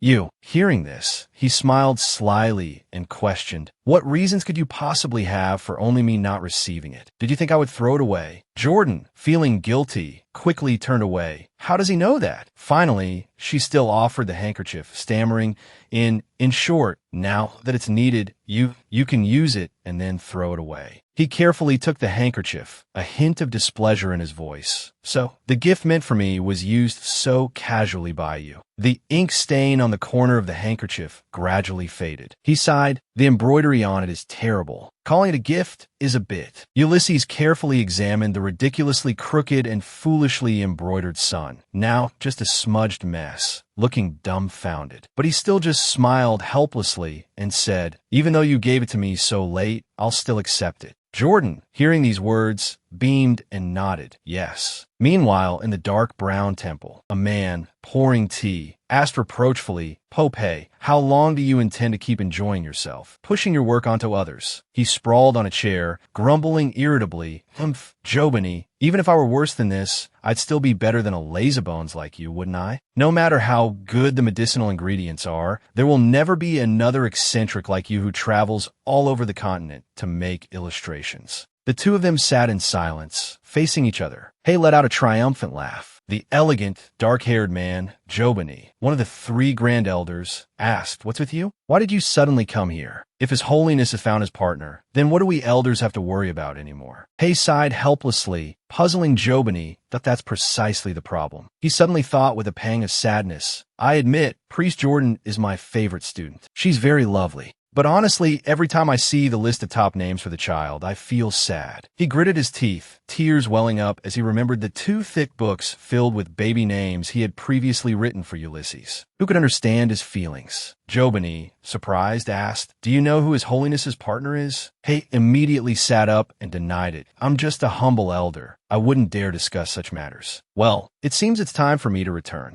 Jobany suddenly changed the subject. By the way, how did you know how to use the Cryon or... Hay, filled with pride, remembered Jordan and replied, "It was suggested by the priest, the same one who manages the divine beast. She's truly remarkable." Jobany, leisurely sipping his tea, speculated in surprise. "It seems she comes from a very learned family." Hay boasted enthusiastically, "No, I heard she's from the Brecan Empire, practically a miracle born from 2 fools." Jobany's expression suddenly turned serious as he muttered thoughtfully, "A priest from the Brecan Empire." Jordan went to Michaelina's office. As soon as she saw her, she cheerfully held up a gift bag and smiled. "Pope Michaelina, thank you so much for helping me fix the ring. This is a thank you gift." Michaelina excitedly accepted the gift bag. "Oh my, you really didn't have to prepare this. But how did you know I like sweets? Would you like some tea with it? Or milk?" Jordan, not standing on ceremony, replied, "Then I'll have a cup of hot black tea, please." "Thank you." The atmosphere between the two was indeed very harmonious and cheerful. Jordan always showed Michaelina a certain degree of respect. "Pope Michaelina helped me investigate why the camouflage spell was suddenly dispelled. After investigating, I learned it was due to a powerful force emitted from that small chest. Initially, I suspected it was sent from the Brecan Empire, but shockingly, that power isn't Brecan magic, which is why I find it even stranger." Michaelina took a small sip of tea and said, "The material of this ring is quite special. It's not a stone from the Brecan Empire, nor is it a mineral from the Holy Kingdom. Miss Joyden, that ring was given to you by Duke and Duchess Iavohe, correct?" Joyden nodded and replied, "I suppose so. I'm not entirely sure, but I've had this ring since I arrived here, so it couldn't have been given to me by anyone else." Suddenly remembering something, Michaelina sincerely offered, "Oh, right. Miss Joyden, if you ever want to leave that man, you can tell me anytime. I can adopt you as my daughter." Joyden was startled by this. Thank you." Michaelina continued sadly, "Even though you're an adult, there will be times when you need help. If you ever encounter anything that requires parental assistance, you must tell me, okay? The priests in the Holy Kingdom can marry and transfer their children's household registration. You know this, right?" Of course, with her current status as a high-ranking priest, Joyden knew this better than anyone, but she was still hesitant. But, seeing this, Michaelina tried to persuade her further. "Joyden, I'm being completely sincere. Although it's a bit embarrassing to say, my family holds a considerable position in this holy kingdom." She wasn't wrong to be confident, as Joyden knew this very well. Pope Michaelina's family wasn't just considerably positioned. They were a prestigious family with many learned scholars. In a normal country, they would probably be considered ducal. Perhaps sensing Joyden's wavering, Michaelina didn't press the matter, but simply said, "I'm absolutely not joking. I will always welcome you into my family. So, if you need official power, or if someone bullies you, you must tell me, understand?" Joyden's eyes widened with curiosity. "What happens after I tell you?" Michaelina's expression suddenly turned gloomy. She narrowed her eyes and chuckled darkly that I always need live test subjects for my living magic and forbidden arts. Oh dear, why am I joking like this? Who would believe that? Joyden froze in fear. That wasn't a joke. She could never make an enemy of Pope Michaelina.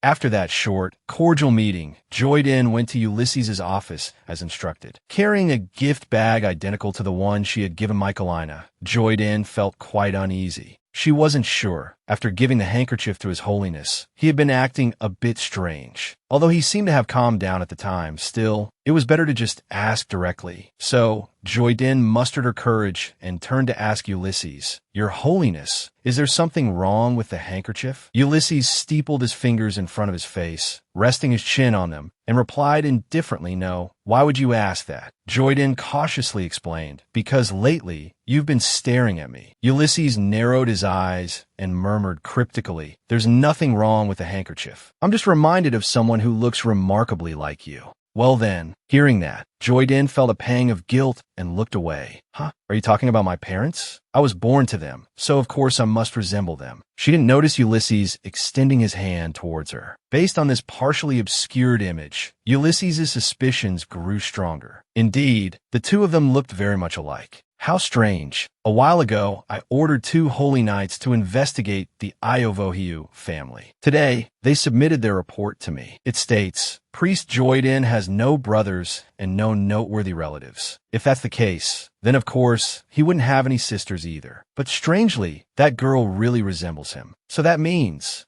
that girl is either unrelated to Joyden or she's Joyden. Rewinding time back to a few days prior, Stellan was racking his brains and lamenting, "My head is about to explode. Ugh, this is so frustrating. I have to go ask Den why she's disguised as a man." He was about to run off when Rayos stuck out his foot and tripped him. Stellan lost his balance and fell flat on his face in the grass. Despite being the cause of his friend's painful fall, Rayos simply offered a sarcastic remark, "Are you crazy?" Stellan gritted his teeth and spun around. "What do you mean crazy?" Rayos glared at him. Asking like that will put the priest in a difficult position, because fundamentally, he's not lying. Stellan, equally perplexed, abandoned the idea. "Damn it, of course I know that. So, do you have any bright ideas?" While the two were concentrating on finding the most logical approach, Stellan's thoughts drifted elsewhere. Recalling the events that transpired at the hunting tournament, he couldn't help but fall into deep thought. Although those intruders captured at the hunting tournament wouldn't breathe a word even in the face of death, their attack methods and techniques bear the hallmarks of the northern region of the Brecan Empire. Normally, if assassination was their goal, they wouldn't hire someone who would leave such obvious traces, meaning they had another objective. After that, we went to the Duke's territory to investigate, but I don't know if it's because the Iovohiu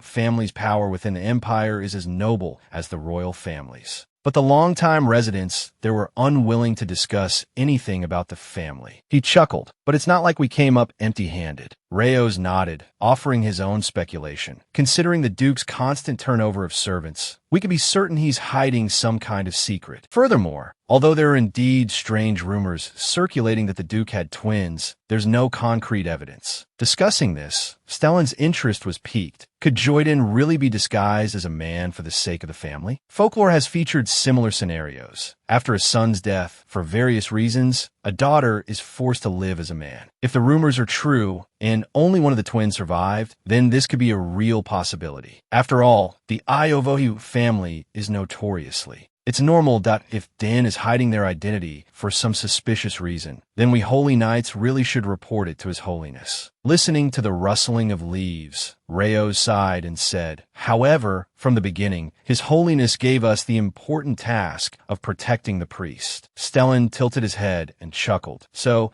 there's nothing wrong with us following orders, right?" Rayos smiled and nodded. Both of them simultaneously recalled the moment they trailed behind Joyden as she hung a note with her wishes on a tree. After she left, they snuck over to see what she had written. It didn't take long to find a note. The words, written in a delicate and small script, read, "I hope Flo, Hui, and Jai, my friends, are all healthy and happy, and also After reading it all, both Stellan and Rayos felt the same emotion. They were deeply moved. Because of that, and more than anything, because of Joyden's bright and radiant smile, the two young men made their decision without any hesitation. We should keep Den's secret. Early one morning in Joyden's magnificent palace, she stood in front of the mirror, fixing her clothes and hair. Watching the strands of hair flutter across her shoulders, she realized something. Her hair had gotten so long. Joyden was thinking about finding scissors to cut it shorter when someone knocked on the door and called out, "Lady Joyden, may I come in and make your bed?" So, Joyden had to put aside the idea of cutting her hair and replied, "Oh yes, please come in." She had always been afraid of someone discovering she was a woman, so she didn't have any servants where she lived, and she took care of everything herself. Until one day, His Holiness gave this order, "My body is in this state because you're doing all the housework. From today onwards, I will assign you a servant. See the bruises here? And so, I got a helper for the housework. She is." Looking at the middle-aged woman with tea-green hair who entered, Joyden smiled and asked, "Lana, did you sleep well last night?" Lana gave a friendly chuckle and replied, "You don't have to be so formal, lady. Thanks to your sachet, I've been sleeping very well lately. I just drift off to sleep unconsciously, and I sleep straight through until morning." Knowing she had helped the woman, Joyden felt truly happy. "That I'm glad it's working. I put flower petals that help relieve fatigue into the sachets to help people fall asleep easier." Following Joyden's gaze, Lana could see several sachets neatly placed in a box. She tilted her head hesitantly and said, "Could these be?" Joyden picked up a sachet and explained with a smile, "Didn't you say there were many people around you who were troubled by insomnia? Take these. I made some extra as a thank you gift for everyone." Lana was so moved that she started to cry. Sob, I didn't think you'd remember the things I said casually. Priest, please stay there. I'll take care of everything here." With that, she bustled around cleaning. In no time, the room became incredibly clean. Then, she placed a vase of freshly arranged flowers on the table. Joyden stared at it. She curiously asked, "Lana, what's the name of this flower?" Gently stroking the yellow blossoms with her striking purple stamens. Lana cheerfully replied, "Haha, I knew you'd like it. It's beautiful, isn't it? This is the first species to bloom in the garden this year. It not only has a wonderful fragrance, but can also thrive even without much sunlight, so it's very popular." Joyden asked with some admiration, "If it's the first garden, then that's the one the Council of Elders is in charge of, right?" Lana nodded. "Exactly. It's Pope Jock Benny's garden. He mainly handles matters outside the continent, so it's rare to see him here, but he absolutely adores plants." From Lana's description, Joyden could easily picture both the garden and the Pope. She couldn't help but exclaim, "Wow, he sounds like a really important person." For some reason, after hearing this, Lana froze for a few seconds before softly replying yes.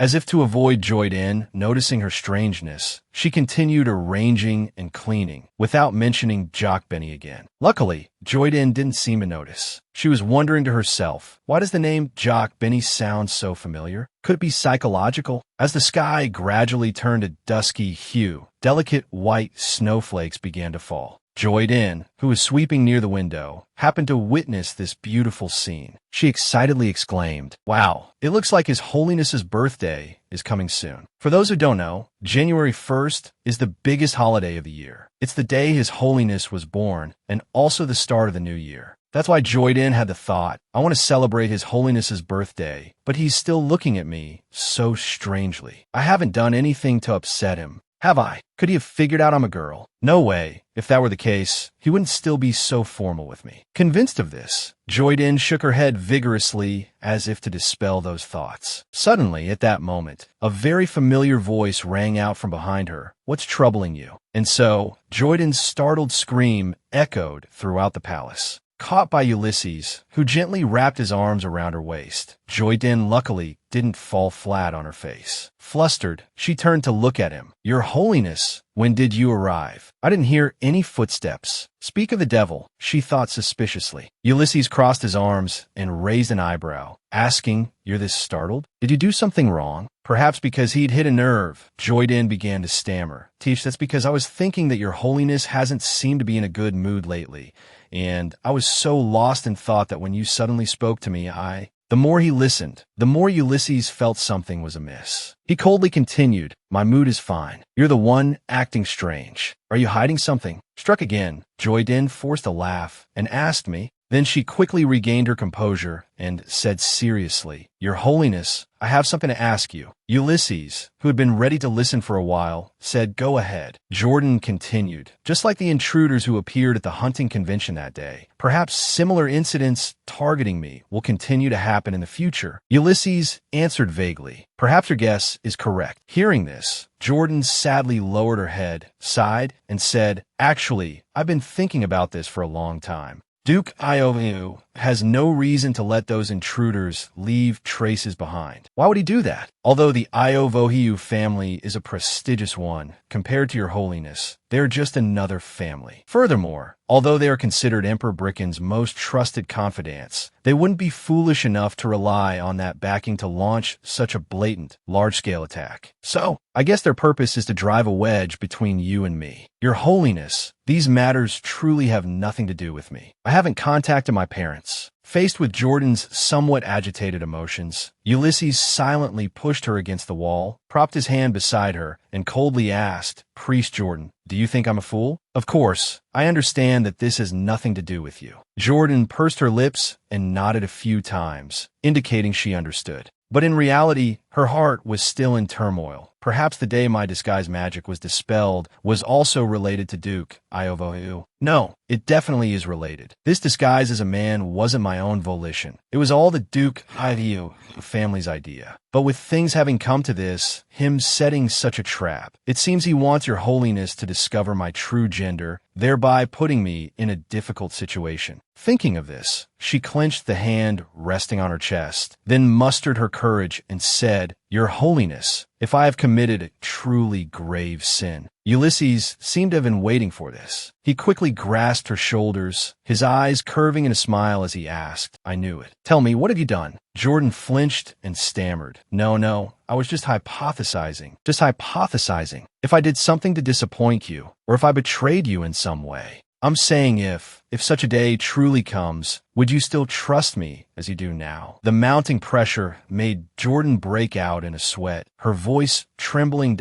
"Or could you perhaps hear my explanation first, and then—" "Haha, I suppose that's still not possible, is it?" Seeing her flustered and frightened appearance, like a lost rabbit, Ulysses couldn't bring himself to threaten her further. Instead, he tiredly raised a hand to rub his temples, sighing and replying, "I'll consider it." So easily, Jordan couldn't help but exclaim excitedly, "Really? Truly?" Her face transformed from dejection to utter joy. Being able to consider it is wonderful. This meant that even if His Holiness discovered she was a girl, he would still give her a chance to explain. Rarely was Ulysses so seemingly agreeable. Jordan, pressing her advantage, said, "Oh, right, there's one more thing I want to tell you. Your Holiness, could you lean your ear closer?" As she spoke, she proactively took his arm and pulled him closer. A moment later, inside the conference room, Jordan's appearance surprised the others. The reason for her presence was thanks to Ulysses. Just recently, he had told her that since she was now a high-ranking priest, she should also participate in the meetings from now on. Sitting stiffly upright in her chair, Jordan nervously thought to herself, "Even though His Holiness requested my presence at this meeting, I'm still so nervous." And indeed, just as she predicted, she was the subject of whispered gossip around her. "Isn't that priest Jordan Iovohiu? I heard she's from the Brecan Empire, a relative of Graham." Unexpectedly, they knew so much about her, causing Jordan to freeze. The dark-haired priest, noticing the commotion, interrupted. "The next matter we need to discuss is the retrieval of Priest Graham's assets and their return to the Holy Nation." And just like that, silence fell. Glancing at the young man who couldn't contain his eagerness and coughed a few times, Jordan didn't find their reaction all that strange. Such a response was quite normal. Although Graham's private land belongs to the Holy Nation, it's connected to many other countries, so intervening isn't easy right now. Moreover, his land is scattered and difficult to cultivate, making it extremely difficult to determine its purpose, a real headache. At that moment, Ulysses opened a document and continued, "There's a rather interesting proposal here, which is to transform those lands into academies." Hearing this, everyone except Jordan exchanged glances and murmured, "Academies? Whose proposal is this?" Noticing Ulysses subtly glancing at her, Jordan felt a little anxious, her heart fluttering. Rewinding to a few hours before the meeting, when Jordan made the suggestion, "Your Holiness, could you come closer?" Hearing Jordan's whisper, Ulysses couldn't help but ask in surprise, "You're suggesting establishing academies on Graham's land?" Jordan nodded firmly. Yes, his land is scattered across various countries. Just a little carelessness could spark disputes. But if we relinquish all ownership, the Holy Nation will suffer significant losses. In the future, the Holy Nation will need talented individuals, but as time passes, the number of discovered priests is decreasing. Therefore, I feel we should cultivate talent from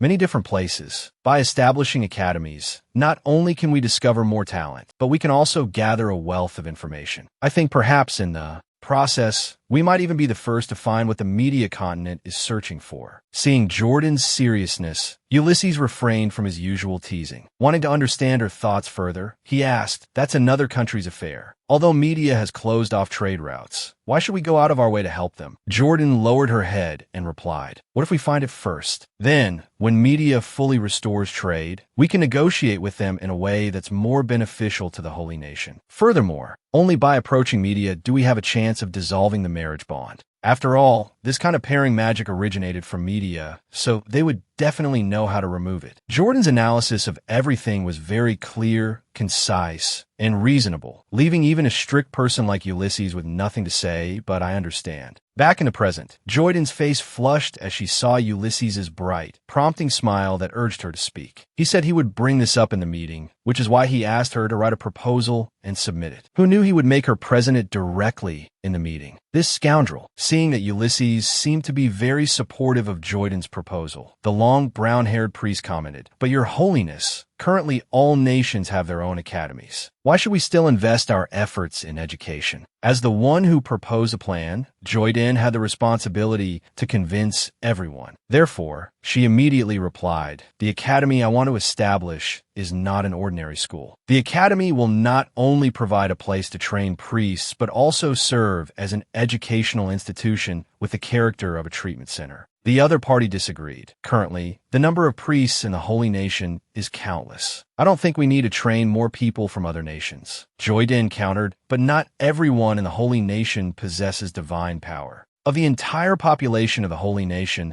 only 20% are priests. The rest are ordinary people without any divine power. Moreover, the number of newly selected priests is decreasing every year." But the long brown-haired priest maintained his opinion and firmly stated, "Even so, this is not currently a matter of great concern. As divine power is cultivated over time, the lifespan of priests will increase. Furthermore, the number of active priests is also very large, so I think we don't need to worry about personnel issues for the time being." Jordan, however, disagreed that he said this is only temporary. To maintain the strength of the Holy Nation, of course, the more personnel, the better. After this brief exchange between the two, murmurs and whispers began to rise around them. What he's saying makes it sound like the priests are all about to leave. Who would leave behind the glory to go elsewhere after reaching the grand temple? It could be seen that most of them sided with the long, brown-haired priest. Despite this, Jordan remained calm and confident because she clearly remembered the main plot. There would be, and that place was the Brecan Academy that would soon appear. According to the original plot, although the Brecan Empire only began recruiting mages and establishing the academy after media closed, they were not satisfied with that. They even wanted to change the fact that Brecan had no priests. So they took advantage of distributing food to poor children with divine power, then sent them to the academy and trained them into excellent priests. Or they dispatched priests bought with money to the mainland continents, who would then organize healing and charitable activities on behalf of the Holy Nation. Through a series of such charitable acts, Brecan not only enhanced people's understanding of it, but also expanded its influence across the continent, thereby weakening the Holy Nation's position to a certain extent. However, these were all things that would happen in the future, so she couldn't reveal everything. Thinking of this, Jordan said, "The Grand Temple is the most sacred and noble place, so it makes sense that you say priests are unlikely to go elsewhere. But now we have the lands Graham left behind, and these lands are distributed across the countries on the mainland." Another priest wondered, "But Priest Jordan, do you think they'll allow other nations to build academies on their territory?" Jordan nodded and explained, "The illiteracy rate on the mainland is quite high. Although every nation understands that education is the root of national development, many countries don't have the means for it. The Palladium Holy Nations Creed is compassion and love. From this, I learned that we should also care for those on the fringes. A slightly weary priest asked, "So, where do you think we should start building the academies?" Joydin replied, "In the mountainous region of the mainland, there's a kingdom called the Lebobis. I think starting with the surrounding nations would be better." At the same time, Duke Iovohiu had just received a report from his informant. The dark-haired man frowned and said unhappily, "Duke Iovo, I heard that the one who proposed establishing the academies was your son. Could it be you knew nothing about this?" Iovohiu whipped around and asked, "Are you suspecting me?" He never expected Joydin to be the one who made the proposal. He gnashed his teeth in hatred. Damn it, I should have made that Joydin brat disappear from this world a long time ago. According to an informant embedded within the Holy Nation, their ultimate goal in building academies isn't simply charity. Outwardly, they want to use the academies to unearth talent, which is exactly the same as the Brecan Empire. But is there a need for the Holy Nation to do this now? Even if all the nations on the mainland were combined, they surely wouldn't be comparable to the Holy Nation. So, their true purpose is probably eyeing another power, and I think it's likely media. If the Holy Nation discovers the reason why media closed off trade, then I'm finished. Moreover, once the academies are established, a vast amount of intelligence and information will flow into the Holy Nation. If that happens, their discovery of the matter will only be a matter of time. I must stop this. Hearing the location Joydin suggested, the brown-haired priest asked, "Isn't that place too desolate? Even if our academies serve the people, it feels like no one will go there. Furthermore, the kingdom of Lebobis is experiencing a civil war due to the issue of succession to the throne." Joydin interrupted, "But that's the nation with the largest number of believers in God." Although the kingdom of Lebobis and the Brecan Empire have a close relationship, the two countries have an insurmountable superior-subordinate relationship. Therefore, to prevent the Brecan Empire's power from continuing to expand, we should take advantage of the current civil war in the kingdom of Lebobis to snatch it from the Brecan Empire's grasp. The tuition fees in their current academies are very expensive. Without the support of the nobles, ordinary people simply can't afford it. The brown-haired priest agreed.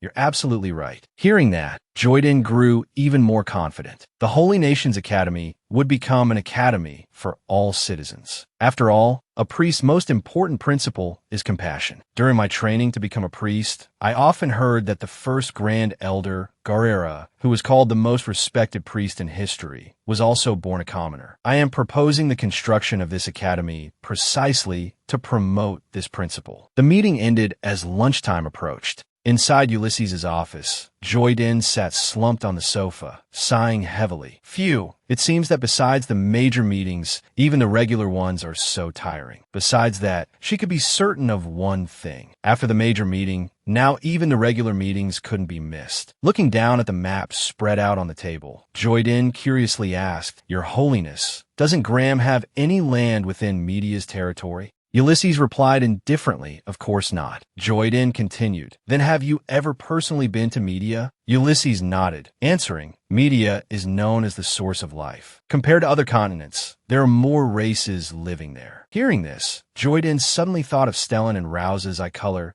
Ojai and Huey's eyes are so special because of this. Ulysses nodded in acknowledgement. Although there are many such cases, they are considered to have the clearest eye color among them. It is a symbol of nobility. Joydin smiled brightly. "So that's it. Eyes like they're truly beautiful." No sooner had she finished speaking than she was met with Ulysses's sharp glare and gloomy expression. "That why your eyes are also very beautiful." Seeing him return to his indifferent demeanor, Joydin began to feel suspicious of his reaction, but it's strange. Every time I compliment someone else, he gets upset, unaware of how obvious he was being. Ulysses said, "The relationship between the Holy Nation and Media isn't that bad, but since Media closed its borders, there's been almost no interaction." Hearing this, Joydin raised her head and asked in surprise, "So you're saying there's been absolutely no interaction?" Ulysses alluded to Stellan and Rouse. Well, your knights were entrusted to us by the head of media. Joyden tilted her head inquiringly. Then you must have received some benefit, right? This question made Ulysses pause. A few seconds later, he responded with a melancholic He didn't refute nor explain anything. Joyden thought to herself, it seems His Holiness doesn't want to explain in detail. If what media is looking for is truly a person, then shouldn't they be searching outside? Why close all their borders? In everyday life, any place that uses a door or a cover is meant to protect the things inside. Then she stood up abruptly, placing her hands on the table, and pressed. So wouldn't the characteristics of media's leader be clearer? Your Holiness, do you know what kind of person they are? Ulysses looked down at the documents in his hand, replying in a flat tone, there are no other distinguishing features. Because the air in media is very clean, the people there all have striking appearances. Currently, media has 2 leaders, and there's also an heir, their son. If I remember correctly, they also have a young daughter. Hearing him say that, Jordan became a bit more enthusiastic and asked with a smile, if they're willing to entrust their people to you, doesn't that mean everyone has a close relationship? Unexpectedly, Ulysses curtly replied, no, I only met them at the Continental Conference. We don't have any personal connections. Then his expression suddenly darkened, and his voice rose and fell, emphasizing each word as he said, moreover, I absolutely don't want any personal relationship with them in the future. Knowing that even if she asked, Ulysses wouldn't answer, Jordan took her curiosity to Stellan and Rayos. After listening to her account, Stellan tilted his head and asked, are you asking why His Holiness hates the head of media? Jordan puffed out her cheeks and let out a small, embarrassed sound. Seeing that she seemed quite concerned about this, Stellan threw his head back and laughed loudly. Because that person is too noisy. Jordan was about to ask, too noisy, when he stuffed a piece of bread into her mouth. The delicious taste of the bread made her forget all her worries in an instant. S.O. good. Stellan smiled, his eyes curving, and pointed towards Rayos. Right? Rai made it. Rayos coldly reminded him, hey, Stellan, don't touch the priest with your dirty hands. Not paying attention to the 2 of them glaring at each other, Jordan intently ate another piece of bread and praised with a bright smile, Rai's skills are truly world-class. Rayos blushed shyly and replied, it's my honor. This completely opposite reaction made Stellan pout enviously, favoritism at its finest. Then, he leisurely leaned back on the grass and continued, in short, the reason His Holiness dislikes the head of media isn't a diplomatic issue. On the contrary, the relationship between the 2 countries isn't bad. The real reason is that their personalities clash. They're both very stubborn. Whenever they start negotiations, the meeting can drag on for days. Hearing this, Jordan asked in surprise, that long? Stellan turned towards her and chuckled. Yeah, because they refuse to budge an inch when it comes to work. Oh, right. I heard that after the meeting, our head of state made His Holiness drink a lot of alcohol. Although it was called offering a drink, once it started, it couldn't be stopped. Imagining the scene of rows of glasses being filled, Jordan shuddered involuntarily. Oh. Stellan continued, both sides are ruthless people, so they definitely won't let each other off the hook. I heard that after drinking all night, His Holiness took a strong dislike to our 2 leaders. Rayos added, actually, His Holiness can't drink alcohol due to some health issues, but he still drank for diplomatic purposes. Jordan nodded in understanding. So, His Holiness can't drink alcohol. That's quite similar to that person. Sighing, she wiggled her bare feet hesitantly and said, the thing is, I wanted to ask something. But before she could ask, both boys had already guessed. You want to ask why we came here for media, right? Jordan nodded. Stellan propped himself up on his hands. He answered succinctly, it's because we're looking for something. Then he suddenly brought his face close to Jordan's and said with a sly grin, whenever I see your pink hair, I'm reminded of someone. Jordan not only didn't show any suspicion, but she also asked curiously, you've met someone else with pink hair before? Stellan chuckled and replied, yeah, but that person is super muscular, doesn't really suit pink like you. The image of a brawny, muscular man with the same pink hair as herself popped into Jordan's head, raising quite a few questions. Pink hair combined with bulging muscles, but she'd never seen anyone with pink hair here before. Suddenly remembering something, Jordan decided to put the matter aside for the moment and quickly rummaged through her bag.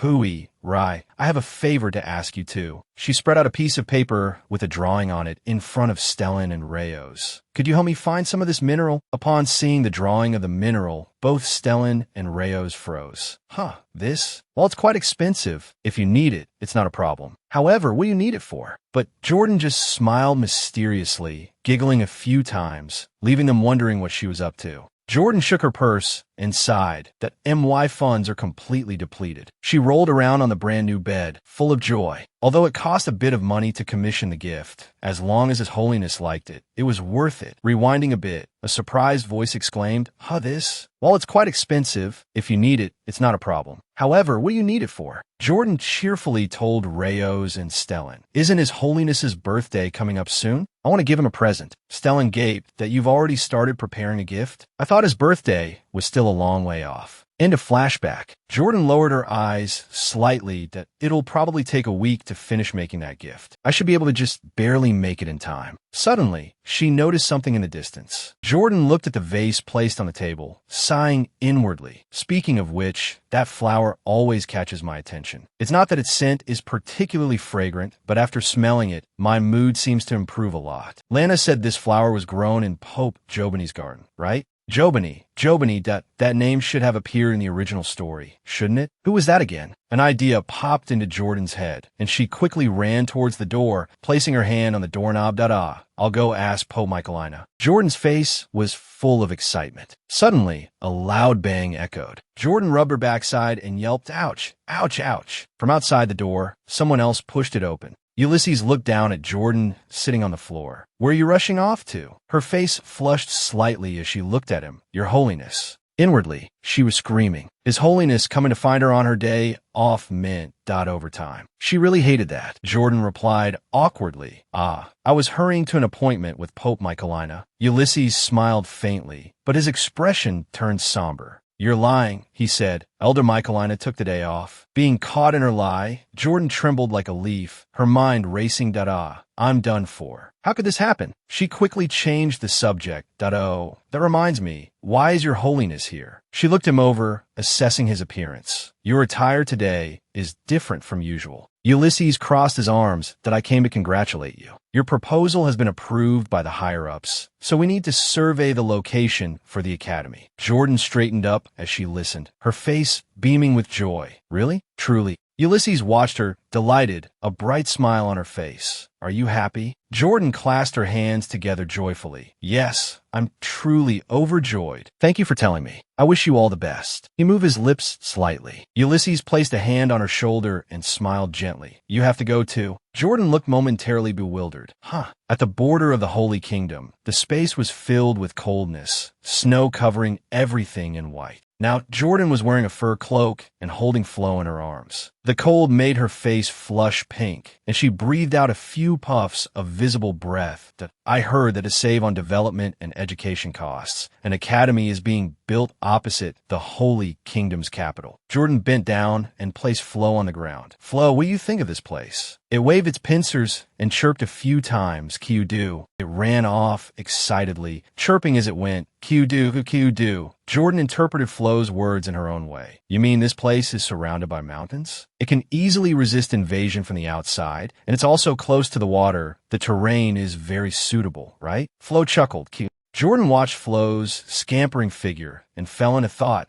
I think I know why Flo said that. Unlike other places, the air here is incredibly fresh. Although there's nothing here now, after the academy is established, villages will surely spring up around it. This will also benefit the balanced development of the Holy Kingdom. Moreover, according to the original story, this land will be completely different in the future because the minerals buried underground can transform divine power into special energy. Suddenly, Flo came closer, tugging gently on the corner of her cloak. It said something to her, "Kiu-duke." Jordan picked Flo up and looked down at it. "Flo, why are you pulling my cloak?" She quickly noticed a cluster of flowers not far away. Jordan looked at the flowers, identical to the ones in her room. "Why do these flowers look just like the ones in my bedroom?" She was about to reach out and touch a blossom when a voice stopped her. An old woman frowned, her voice filled with displeasure. "Priest, you can't go near those flowers." Both she and Flo startled and froze. Jordan turned her head and gave an embarrassed laugh. Excuse me, ma'am. Are these flowers you planted? I'm so sorry. I didn't mean to pick them. The old woman shook her head and walked closer, leaning on her cane. You misunderstand. I said that because these flowers are extremely dangerous. They can be addictive, especially for young people. Contact with them can easily lead to deep infatuation, and they won't be able to escape. Jordan asked in astonishment what. Flo also poked its head out, curious. The old woman bent down.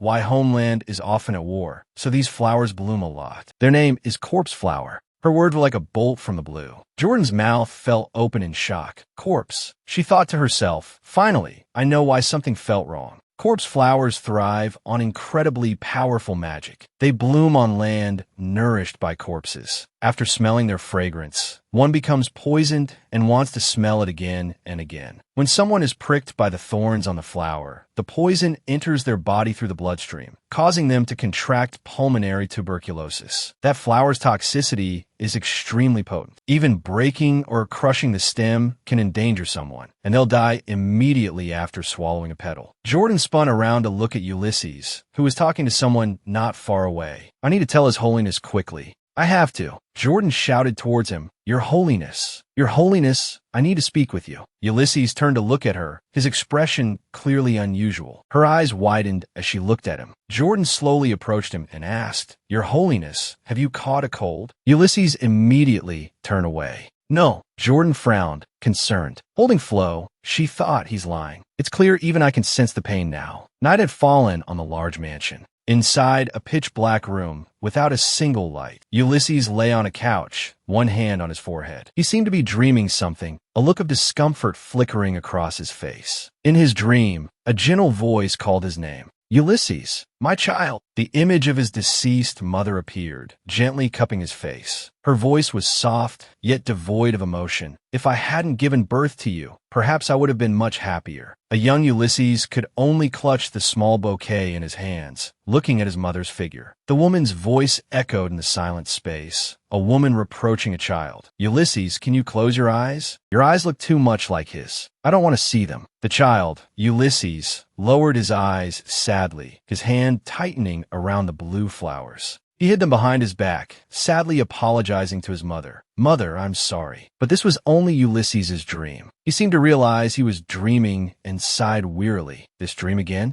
I'm so sick of it. This is an age-old story, over 1,000 years old. Because of bloodline issues, my mother was forced apart with the man she loved, and my father was always indifferent to everything. They married as if fulfilling an obligation, and my birth was nothing more than the completion of a task. No matter what I did wrong, I was never punished or taught a lesson. Whether I excelled or not, no one cared. The memories of the past came flooding back. In the meeting room, the priests asked him, Your Holiness, shall we have a grand celebration for your birthday this time? Ulysses at the time seemed indifferent, replying, Well, my birthday just passed by quietly. One of the priests spoke up, What are you saying? Such a joyous day. Of course, we must celebrate it grandly. Hearing this, Ulysses froze. He remembered his mother's words. Ulysses, I truly regret giving birth to you. Thinking back on that, Ulysses asked the priests, Why is my birth a joyous occasion? Those present fell silent, no one able to answer. He thought, It wasn't until that day that I realized that birthdays weren't a day of sorrow. And that day didn't need to be filled with heart-wrenching cries. Ulysses recalled the times he had a high fever and no one cared about him. When I was little, every time my birthday came around, I would get a high fever. Each time, I chose to remain silent and endure it alone. I didn't want any attention. Any concern would only annoy me immensely. After all, as long as I could get through this period, no one would know I was sick. Just then, Jordan's voice echoed in his head. Are you overexerting yourself? Ulysses suddenly woke up from his dream. He put a hand to his forehead and sighed in relief. Phew. Then he fumbled for water. Water. But what he touched was a soft sensation. Then a voice rang out. Ulysses was startled. A clumsy voice said, About that. Your Holiness, please don't misunderstand. It's not like I'm specifically here watching over you.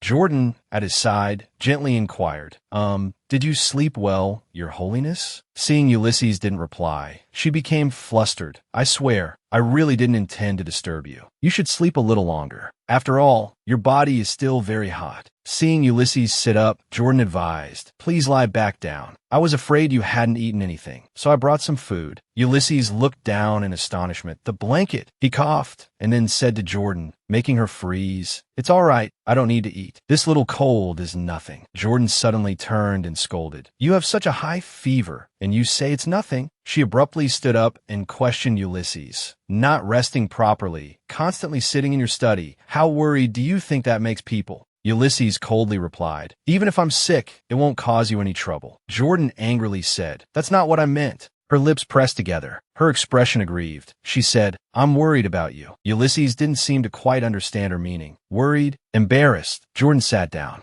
Then she picked up the bowl of soup. She personally fed Ulysses. Here, eat this quickly, or it'll get cold later. Because Jordan's actions were so quick, Ulysses couldn't react in time, so he had to eat reluctantly. Seeing him eat, Jordan said cheerfully, good, that's the way. Have some more. Jordan said innocently, you have to chew and gobble it down like me. Seeing her like that, Ulysses showed displeasure. She's treating me like that white divine beast. Ulysses said coldly, I can eat by myself. You should go back. Worried about him, Jordan stubbornly insisted, I have to wait until you return to your room and see you fall asleep before I leave. I've also confiscated all your work. Your Holiness, promise me you'll rest well, okay? Leave any important matters to me. At this moment, Ulysses' expression softened, and he sighed. It turns out the pairing magic has its benefits. Jordan also admitted, yes, just like how you helped me before. It's snowing outside. Looking out the window, Jordan exclaimed, Your Holiness, it's snowing. Seeing the snow, she became cheerful and seemed surprised. Jordan turned and asked with a bright smile, it's beautiful, isn't it? Ulysses also looked out the window and replied, yes, it's the most beautiful sight I've seen in a while. Later, footsteps could be heard outside. Clink, clank. Ulysses' divine beast hopped and skipped happily as it frolicked in the snow with Jordan. Just then, someone appeared and said, it's only a month until the birthday party. Jordan saw the woman and asked, the birthday party and New Year's will be held together on January 1st, right? The woman nodded, handing her a warm drink and replying, that's right. Oh, and this morning, someone sent a letter. Did you order something from the Vieira handicraft shop? Hearing this, Jordan suddenly remembered. The gift is finally finished. Holding the birthday present she would give to Ulysses, Jordan was excited. The birthday present I ordered from the Vieira handicraft shop is finally done. But how should I give it to His Holiness? It's been bothering me so much. Unsure how to naturally give the gift to Ulysses, she sought Stellan's help. After listening to her concerns, Stellan said, of course, a gift should be given as a surprise. Jordan curiously asked, a surprise? Stellan chuckled and instructed, well, first you stay silent all day around him, then avoid him. Once he's utterly disappointed, you suddenly appear, ta-da, with a gift. No one dislikes a surprise like that. It sounded quite interesting, but Jordan still felt a bit worried. Hey, but doing that might upset His Holiness. Stellan shook his head in denial. You don't understand anything, Jordan. People like things that surprise them. Who doesn't enjoy a little thrill? Trust me, I guarantee His Holiness will be overjoyed. Jordan took his words to heart, but even after entering Ulysses' office, she couldn't stop feeling anxious. I still don't think that's a good idea, but Stellan has been with His Holiness longer than I have, so maybe he understands him better. Noticing Jordan standing there lost in thought, Ulysses frowned and asked, what are you thinking about? You seem quite preoccupied. Jordan was startled, and with a flustered look, she said, oh, it's nothing. What were you just saying? Though still suspicious, Ulysses kindly repeated himself. I was saying about last time, thank you very much. I'll give you a reward. Just tell me what you want. Was he referring to her taking care of him? Jordan always considered it a normal and necessary thing to do, so she declined his offer. Ditto that. You don't need to give me a reward. I didn't do it for a reward anyway. Were those words a bit ambiguous? Ulysses, not wanting to overthink things, asked directly, then what did you do it for? Jordan answered honestly, for nothing. We have a good relationship, so helping each other is just what we do, right? After saying that, Jordan was startled by her own words. She awkwardly continued, but maybe in your heart, we don't have that kind of good relationship, so should I accept an external reward then?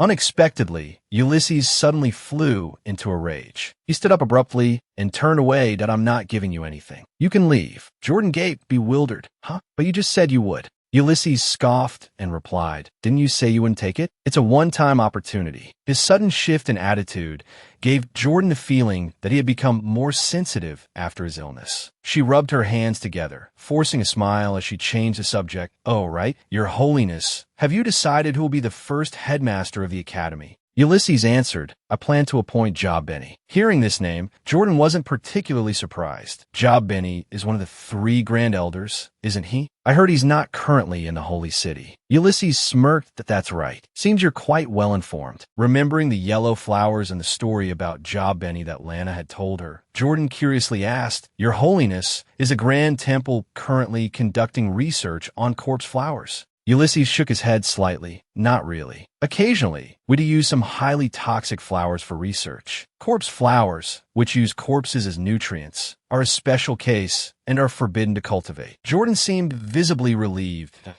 "Oh, that's how it is." Ulysses, suspicious, raised an eyebrow. "Why do you ask?" Although still hesitant, Jordan honestly recounted, "Actually, last time when we were surveying the location for the academy, I discovered corpse flowers there. Moreover, I saw similar flowers at the entrance of the Grand Temple." Hearing this, Ulysses urgently requested, "Tell me the specific location. I'll have someone investigate." Jordan's hands clenched. She was deeply conflicted. If, after she spoke, the Holy Emperor questioned how she dared suspect an elder, what would she do? But if they truly were corpse flowers, she definitely had to inform him. Under the immense pressure emanating from Ulysses, Jordan decided to muster her courage and speak that "I saw them in Archbishop Job Benny's garden." She expected reprimands and dreadful punishments, but Ulysses simply replied, "I know." Jordan was so stunned she froze. "That you're not going to ask anything else? Like, how dare I suspect an elder?" Ulysses raised an eyebrow. "Did you lie to me?" "Of course not." Jordan quickly shook her head, vehemently denying it. "Absolutely not." Ulysses continued seriously, "Then it's fine. From now on, if you have something to say, just organize your thoughts and tell me directly." Jordan replied with a delighted yes, feeling the pleasant sensation of being favored. But the matter wasn't over. Hesitantly, she said, Your Holiness?" Ulysses sighed. "Is there something else you want to tell me?"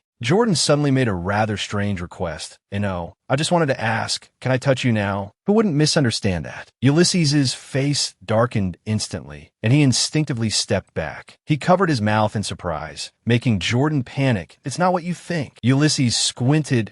"Shouldn't I be the angry one in this situation?" Jordan didn't dare remove the hand covering her face, which had turned as red as a tomato. She stammered, "That's true, but this time it really isn't what you think. In short, I must apologize to you first." As soon as she finished speaking, she proactively placed her hand on his forehead. Contrary to Ulysses' surprised and slightly flustered expression, Jordan just breathed a sigh of relief and gave a bright, sunny smile. "Well, your temperature has gone down a lot. That's great. You must have rested well, as you promised me. So, I'll be going now. Tonight, don't forget to pull your blanket all the way up to your chin before you sleep, okay?" After hastily adding these reminders, without letting Ulysses speak, she quickly left the room, leaving the man standing there silently, lost in a whirlwind of emotions and an unusually fast heartbeat. A few days later, Ulysses happened to run into Jordan in the hallway. "Priest Jordan, about this meeting." Jordan jumped at, "Oh yes, I won't forget to attend." Ulysses tried to continue the conversation to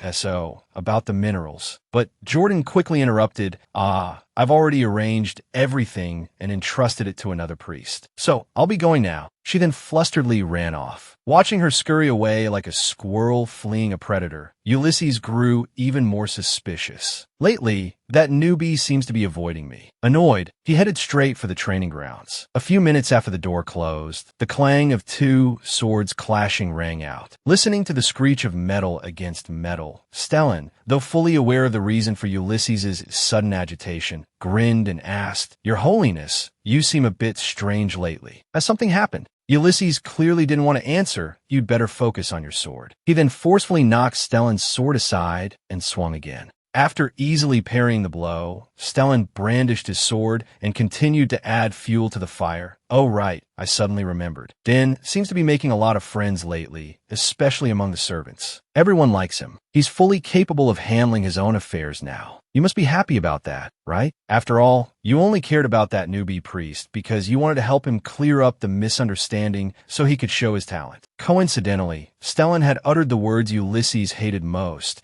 as evidenced by his immediate and decisive action of slashing Stellan's sword away. The force of the blow was so strong that even a first-class knight like Stellan felt his arm go numb. Ulysses calmly sheathed his sword, a dazzling smile on his handsome face. "Hu, Stellan, it was a pleasure sparring with you. You've worked hard today." With that, he turned and walked away without a backward glance. Stellan scratched his head in frustration, thinking to himself, could I be wrong? I thought there was something between His Holiness and Jordan. But when his gaze fell upon his fallen sword, the corners of his lips curled up into a perfect arc. With the state of the sword slashed so powerfully that it split in two, it wasn't difficult for Stellan to come to a conclusion. It seems I guessed right. At the elegant white-painted mansion, it was an incredibly spacious place. Jordan smiled as she walked, greeting a few servants. She strolled leisurely, her face radiant. With the birthday party approaching, everyone seemed to be in high spirits.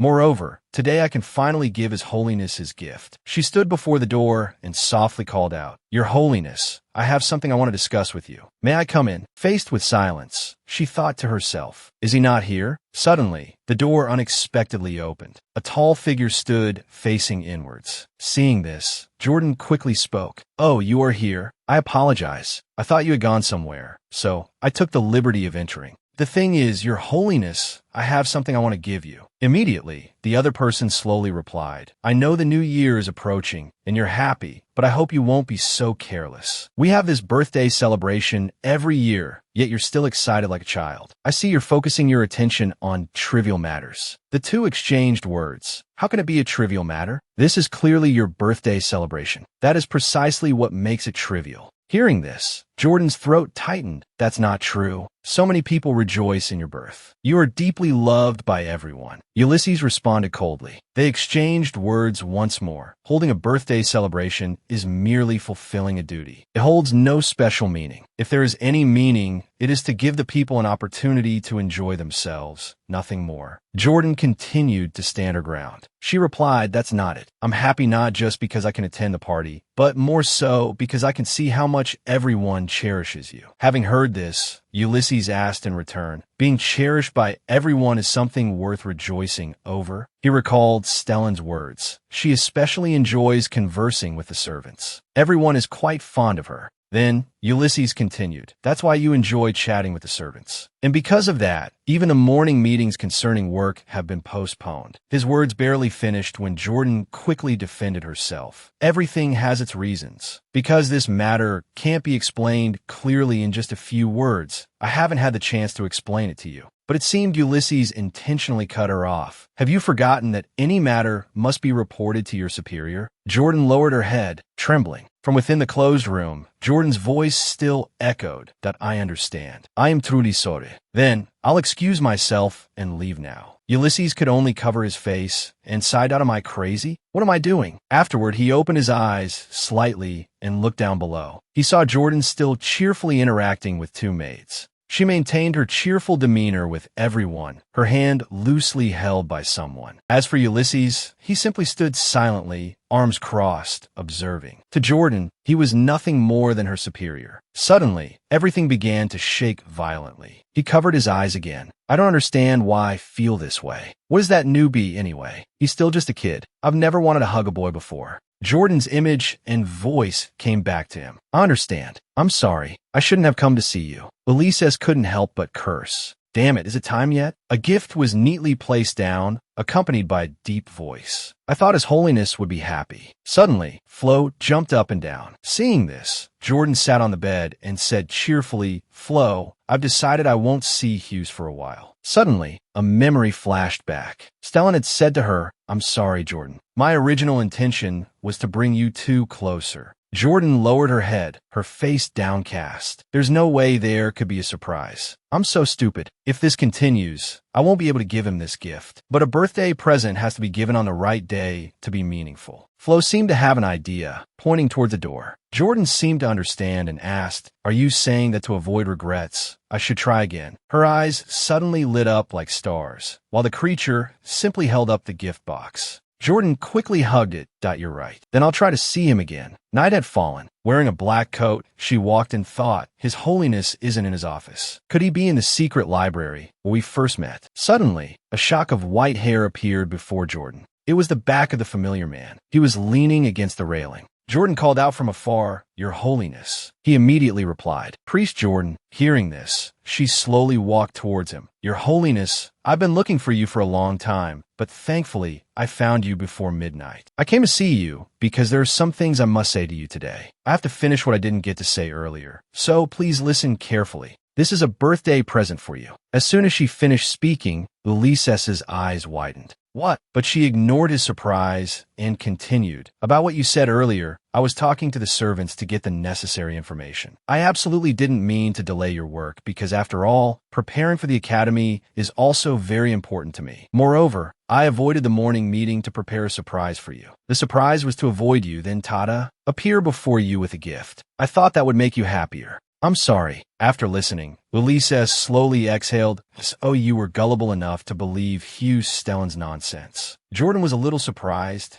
Is it that obvious?" Ulysses simply said coldly. "He's the only one who could brainwash you." Hearing this, Jordan became anxious, but Hughes is reflecting on his actions, so please don't talk about him anymore. Their opposing attitudes clashed. "Are you defending him? Well, why don't you look at the gift first? This is the gift I prepared for today." Ulysses accepted it without any enthusiasm. Jordan quickly clasped her hands together and spoke. "Your Holiness, even if you don't like it, please wait until I'm gone before you throw it away, okay? I'm not lying. I really prepared this gift carefully."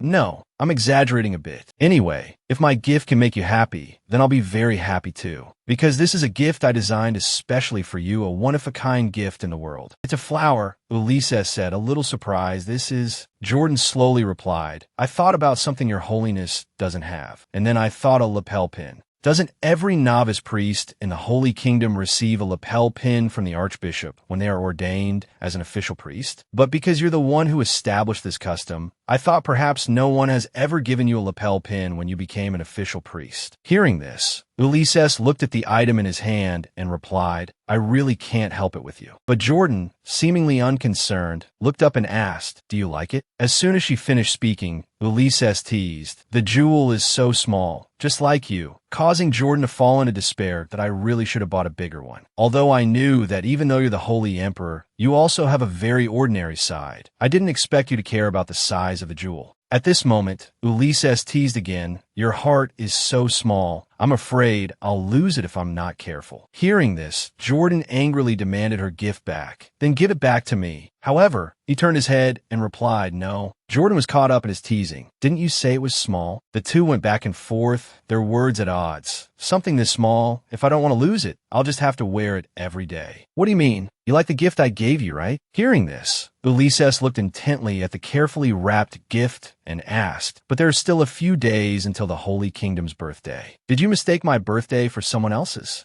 Immediately, Jordan calmly and firmly replied, "No, I specially had this made for you. The reason I'm giving it to you today is because I want to wish you a happy birthday on your actual birthday." Ulysses was a little surprised. "Actual birthday?" And after hearing her next reply, "It's your real birthday. Isn't your birthday today?" He became even more bewildered. "How did you know?" As soon as she finished speaking, Jordan put on an embarrassed expression that I saw it in an old book in the library. The book said you were born on the 30th, but because of the New Year's feast, everyone specifically celebrates your birthday on January 1st. Although our first meeting wasn't very pleasant, you were the first person to be kind to me. So I always wanted to give you a precious gift on your actual birthday. Happy birthday. Meanwhile, Ulysses kept muttering, "I was wondering why people give each other birthday presents. So it's to express their feelings for each other. I'm sorry, I shouldn't have said things like birthdays aren't special during the day. You can choose not to forgive my foolishness." Hearing this, Jordan was a little embarrassed. "It's okay. It's really nothing to be angry about. I just feel that if you can truly enjoy your birthday from the bottom of your heart,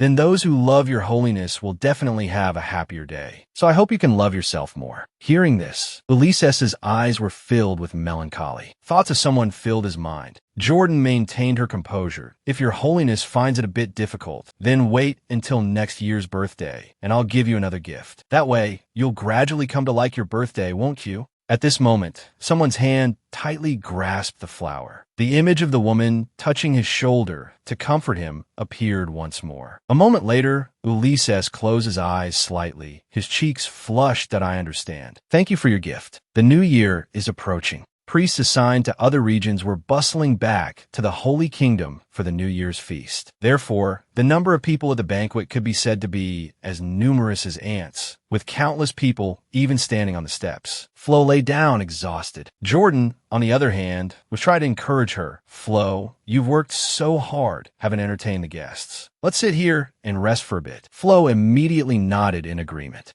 Jordan glanced thoughtfully to the side, that I clearly heard that there's a flower in this garden identical to the corpse flower. Why can't I see it now? Suddenly, a scruffy man spoke up. This naive priest. If you're lost, you should quickly return to where you were. Hearing this, Jordan quickly turned around. The man laughed heartily. I'm so sorry. I was just joking to ease your tension. I didn't expect to startle you. Let's go. The Holy Emperor is probably about to arrive. I think you know it's not polite to keep the Holy Emperor waiting, right? Jordan could only obey, yes. The sound of shoes echoed from the high staircase. Walking behind the man in red, Jordan wondered, is this man a priest? I don't think I've ever seen him before. Meanwhile, in the distance, a man held a long piece of paper. A solemn yet welcoming voice rang out. Elder Pope Job Benny enters. These words made Jordan panic. That's Pope Job Benny. He calmly knelt on one knee, bowing respectfully. Greetings to the sacred ruler of the heavens, Your Holiness. Are you well? I finally understand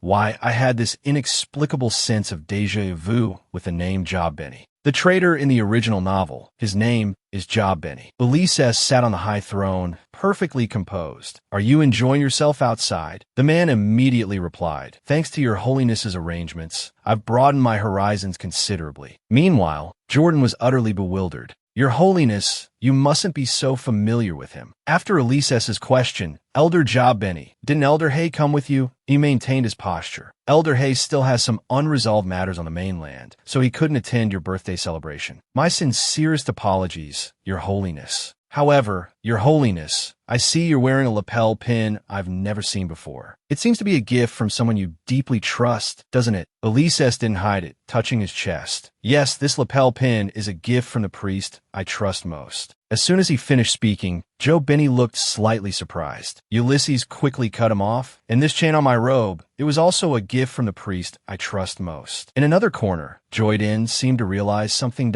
Me, Your Holiness. Finally, Job Benny could only listen, blinking in confusion. He remained silent, letting the person before him continue.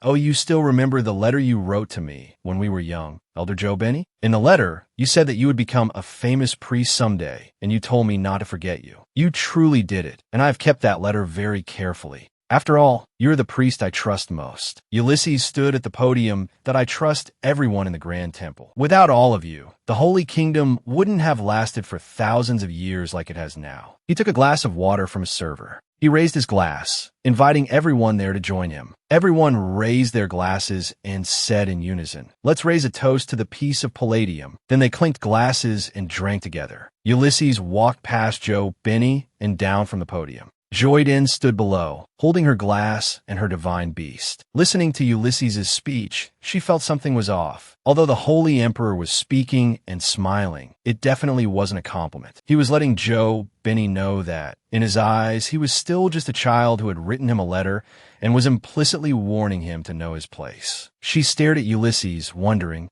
why didn't he hesitate to provoke the Holy Emperor to test him like this? What does he want to know? At the cathedral, everyone danced together at Ulysses's birthday party. But Ulysses was in another corner, questioning, what are you doing? He held Joyden, who was drunk and staggering, and asked her, why weren't you paying attention and drank so much? Joyden, half conscious and dazed, mumbled, Your Holiness, I'm fine. My alcohol tolerance is amazing, but yours isn't, so I wanted to drink for you. Joyden suddenly grabbed Ulysses's arm, startling him. Your Holiness. She began rambling incoherently to Ulysses, making his head hurt. Oh, you know how to distinguish between liquors? There's distilled liquor and fermented liquor, but don't you think the taste of this wine is a bit strange? It smells a bit like a hospital. Do you know the other name for alcohol? It's ethanol. Do you know the elemental symbol for ethanol? I know, because she was so annoying. Ulysses cut her off mid-sentence. I know everything. Seeing her struggle, he forced her along. I'll take you back to your room to rest, so stop talking. He then pushed Joyden away, unaware that someone was watching them. Joyden continued to ramble, irritating Ulysses. Your Holiness, the elemental symbol for ethanol is... Benny hid in the bushes, observing them and assessing the situation. They say the Holy Emperor's partner is a young man. So it's him. The scene changed to another luxurious mansion. In a dark study, Hay sat majestically in his chair, radiating a dark aura. The Holy Emperor chose a young man as his partner. Benny chuckled, his tone full of disdain. The reason the Holy Emperor hid his partner is because his partner is a young man? Hay folded his arms, gazing out the window in contemplation. As the sole heir of the divine clan, he sought a male partner who couldn't bear him an heir. A sly smile crept across his lips as if he had orchestrated a cunning scheme. However, this also benefited another plan. The scene shifted to the cathedral. Footsteps echoed in the silent space, then abruptly stopped. A cold voice rang out, "Elder, is something the matter?" Benny bowed respectfully. "Your Holiness, I have a bad feeling, so I dare to ask you a question about a critical matter of the Holy Kingdom. It concerns your partner. Surely your partner, like us, is a priest?" Hearing this, the person addressed as Your Holiness remained silent. Benny deliberately added, "Also, that priest, is it Joyden?" Upon hearing the name Joyden, the person immediately turned, a murderous aura emanating from them. "What are you trying to say?" Elsewhere, a mysterious hand tightly gripped a piece of paper. The person scoffed inwardly. What interesting news. The Holy Emperor chose such an incompetent partner. The more they thought about it, the wider their smirk grew. Then, they burst into laughter that seemed to tear the sky apart. "Everything will go according to my plan." Elsewhere, with Joyden, Stellan slung an arm around Joyden's shoulder, asking Joyden, "Why haven't you been to the Holy Emperor's office lately? It feels like it's been ages since we chanted together like this." Joyden sighed dejectedly. "It seems the Holy Emperor is very busy. Since the New Year's banquet, I've barely seen him." Rio spoke up from beside them. "Priest, you seem very tired." Joyden responded awkwardly. Thanks for your concern, Rios. I just haven't been sleeping well." Hearing this, Stellan asked, "Why? Is someone bullying you?" "I've received orders to eliminate anyone who bullies Joyden. Do you need any help?" Joyden panicked. No need." "Who gave that order?" Stellan replied casually, "The Holy Emperor." Joyden, in disbelief, asked, "The Holy Emperor?" Stellan, unfazed, said, "What's so surprising about that? Our main mission is to protect you, and we can do anything to accomplish that mission. You're a priest, so you're probably not used to it, but this is the most appropriate way for us." Hearing this, Joyden's mood darkened. That's it. I remember the first time I met the Holy Emperor. He killed all those magical beasts and assassins. Perhaps in their world, this is the right way to handle things. Stellan suddenly asked, "Hey, Joyden, is there an academy being built in Lebobis?" Joyden replied, "Yeah." Stellan scratched his head, sighing, "No wonder. I just arrived at the entry checkpoint and saw the Palladium documents authorizing Lebobis' entry." Joyden asked curiously, "Why? Is there a problem?" Stellan hesitated. "Not really a problem. It's just that considering the Holy Emperor's order to eliminate anyone who bullies you, it feels like something big is going to happen." Elsewhere, a mysterious red-haired woman appeared, stroking her hair. She stood before a massive mansion, her expression arrogant. This is the formidable Holy Kingdom of Palladium. Thank you for watching today's video. So we've reached the end of Season 1 of this captivating series. See you in Season 2, where the story promises to be even more dramatic and surprising. Don't forget to like and subscribe to support us, and so you don't miss any new videos. Thank you sincerely for watching, and have a great day.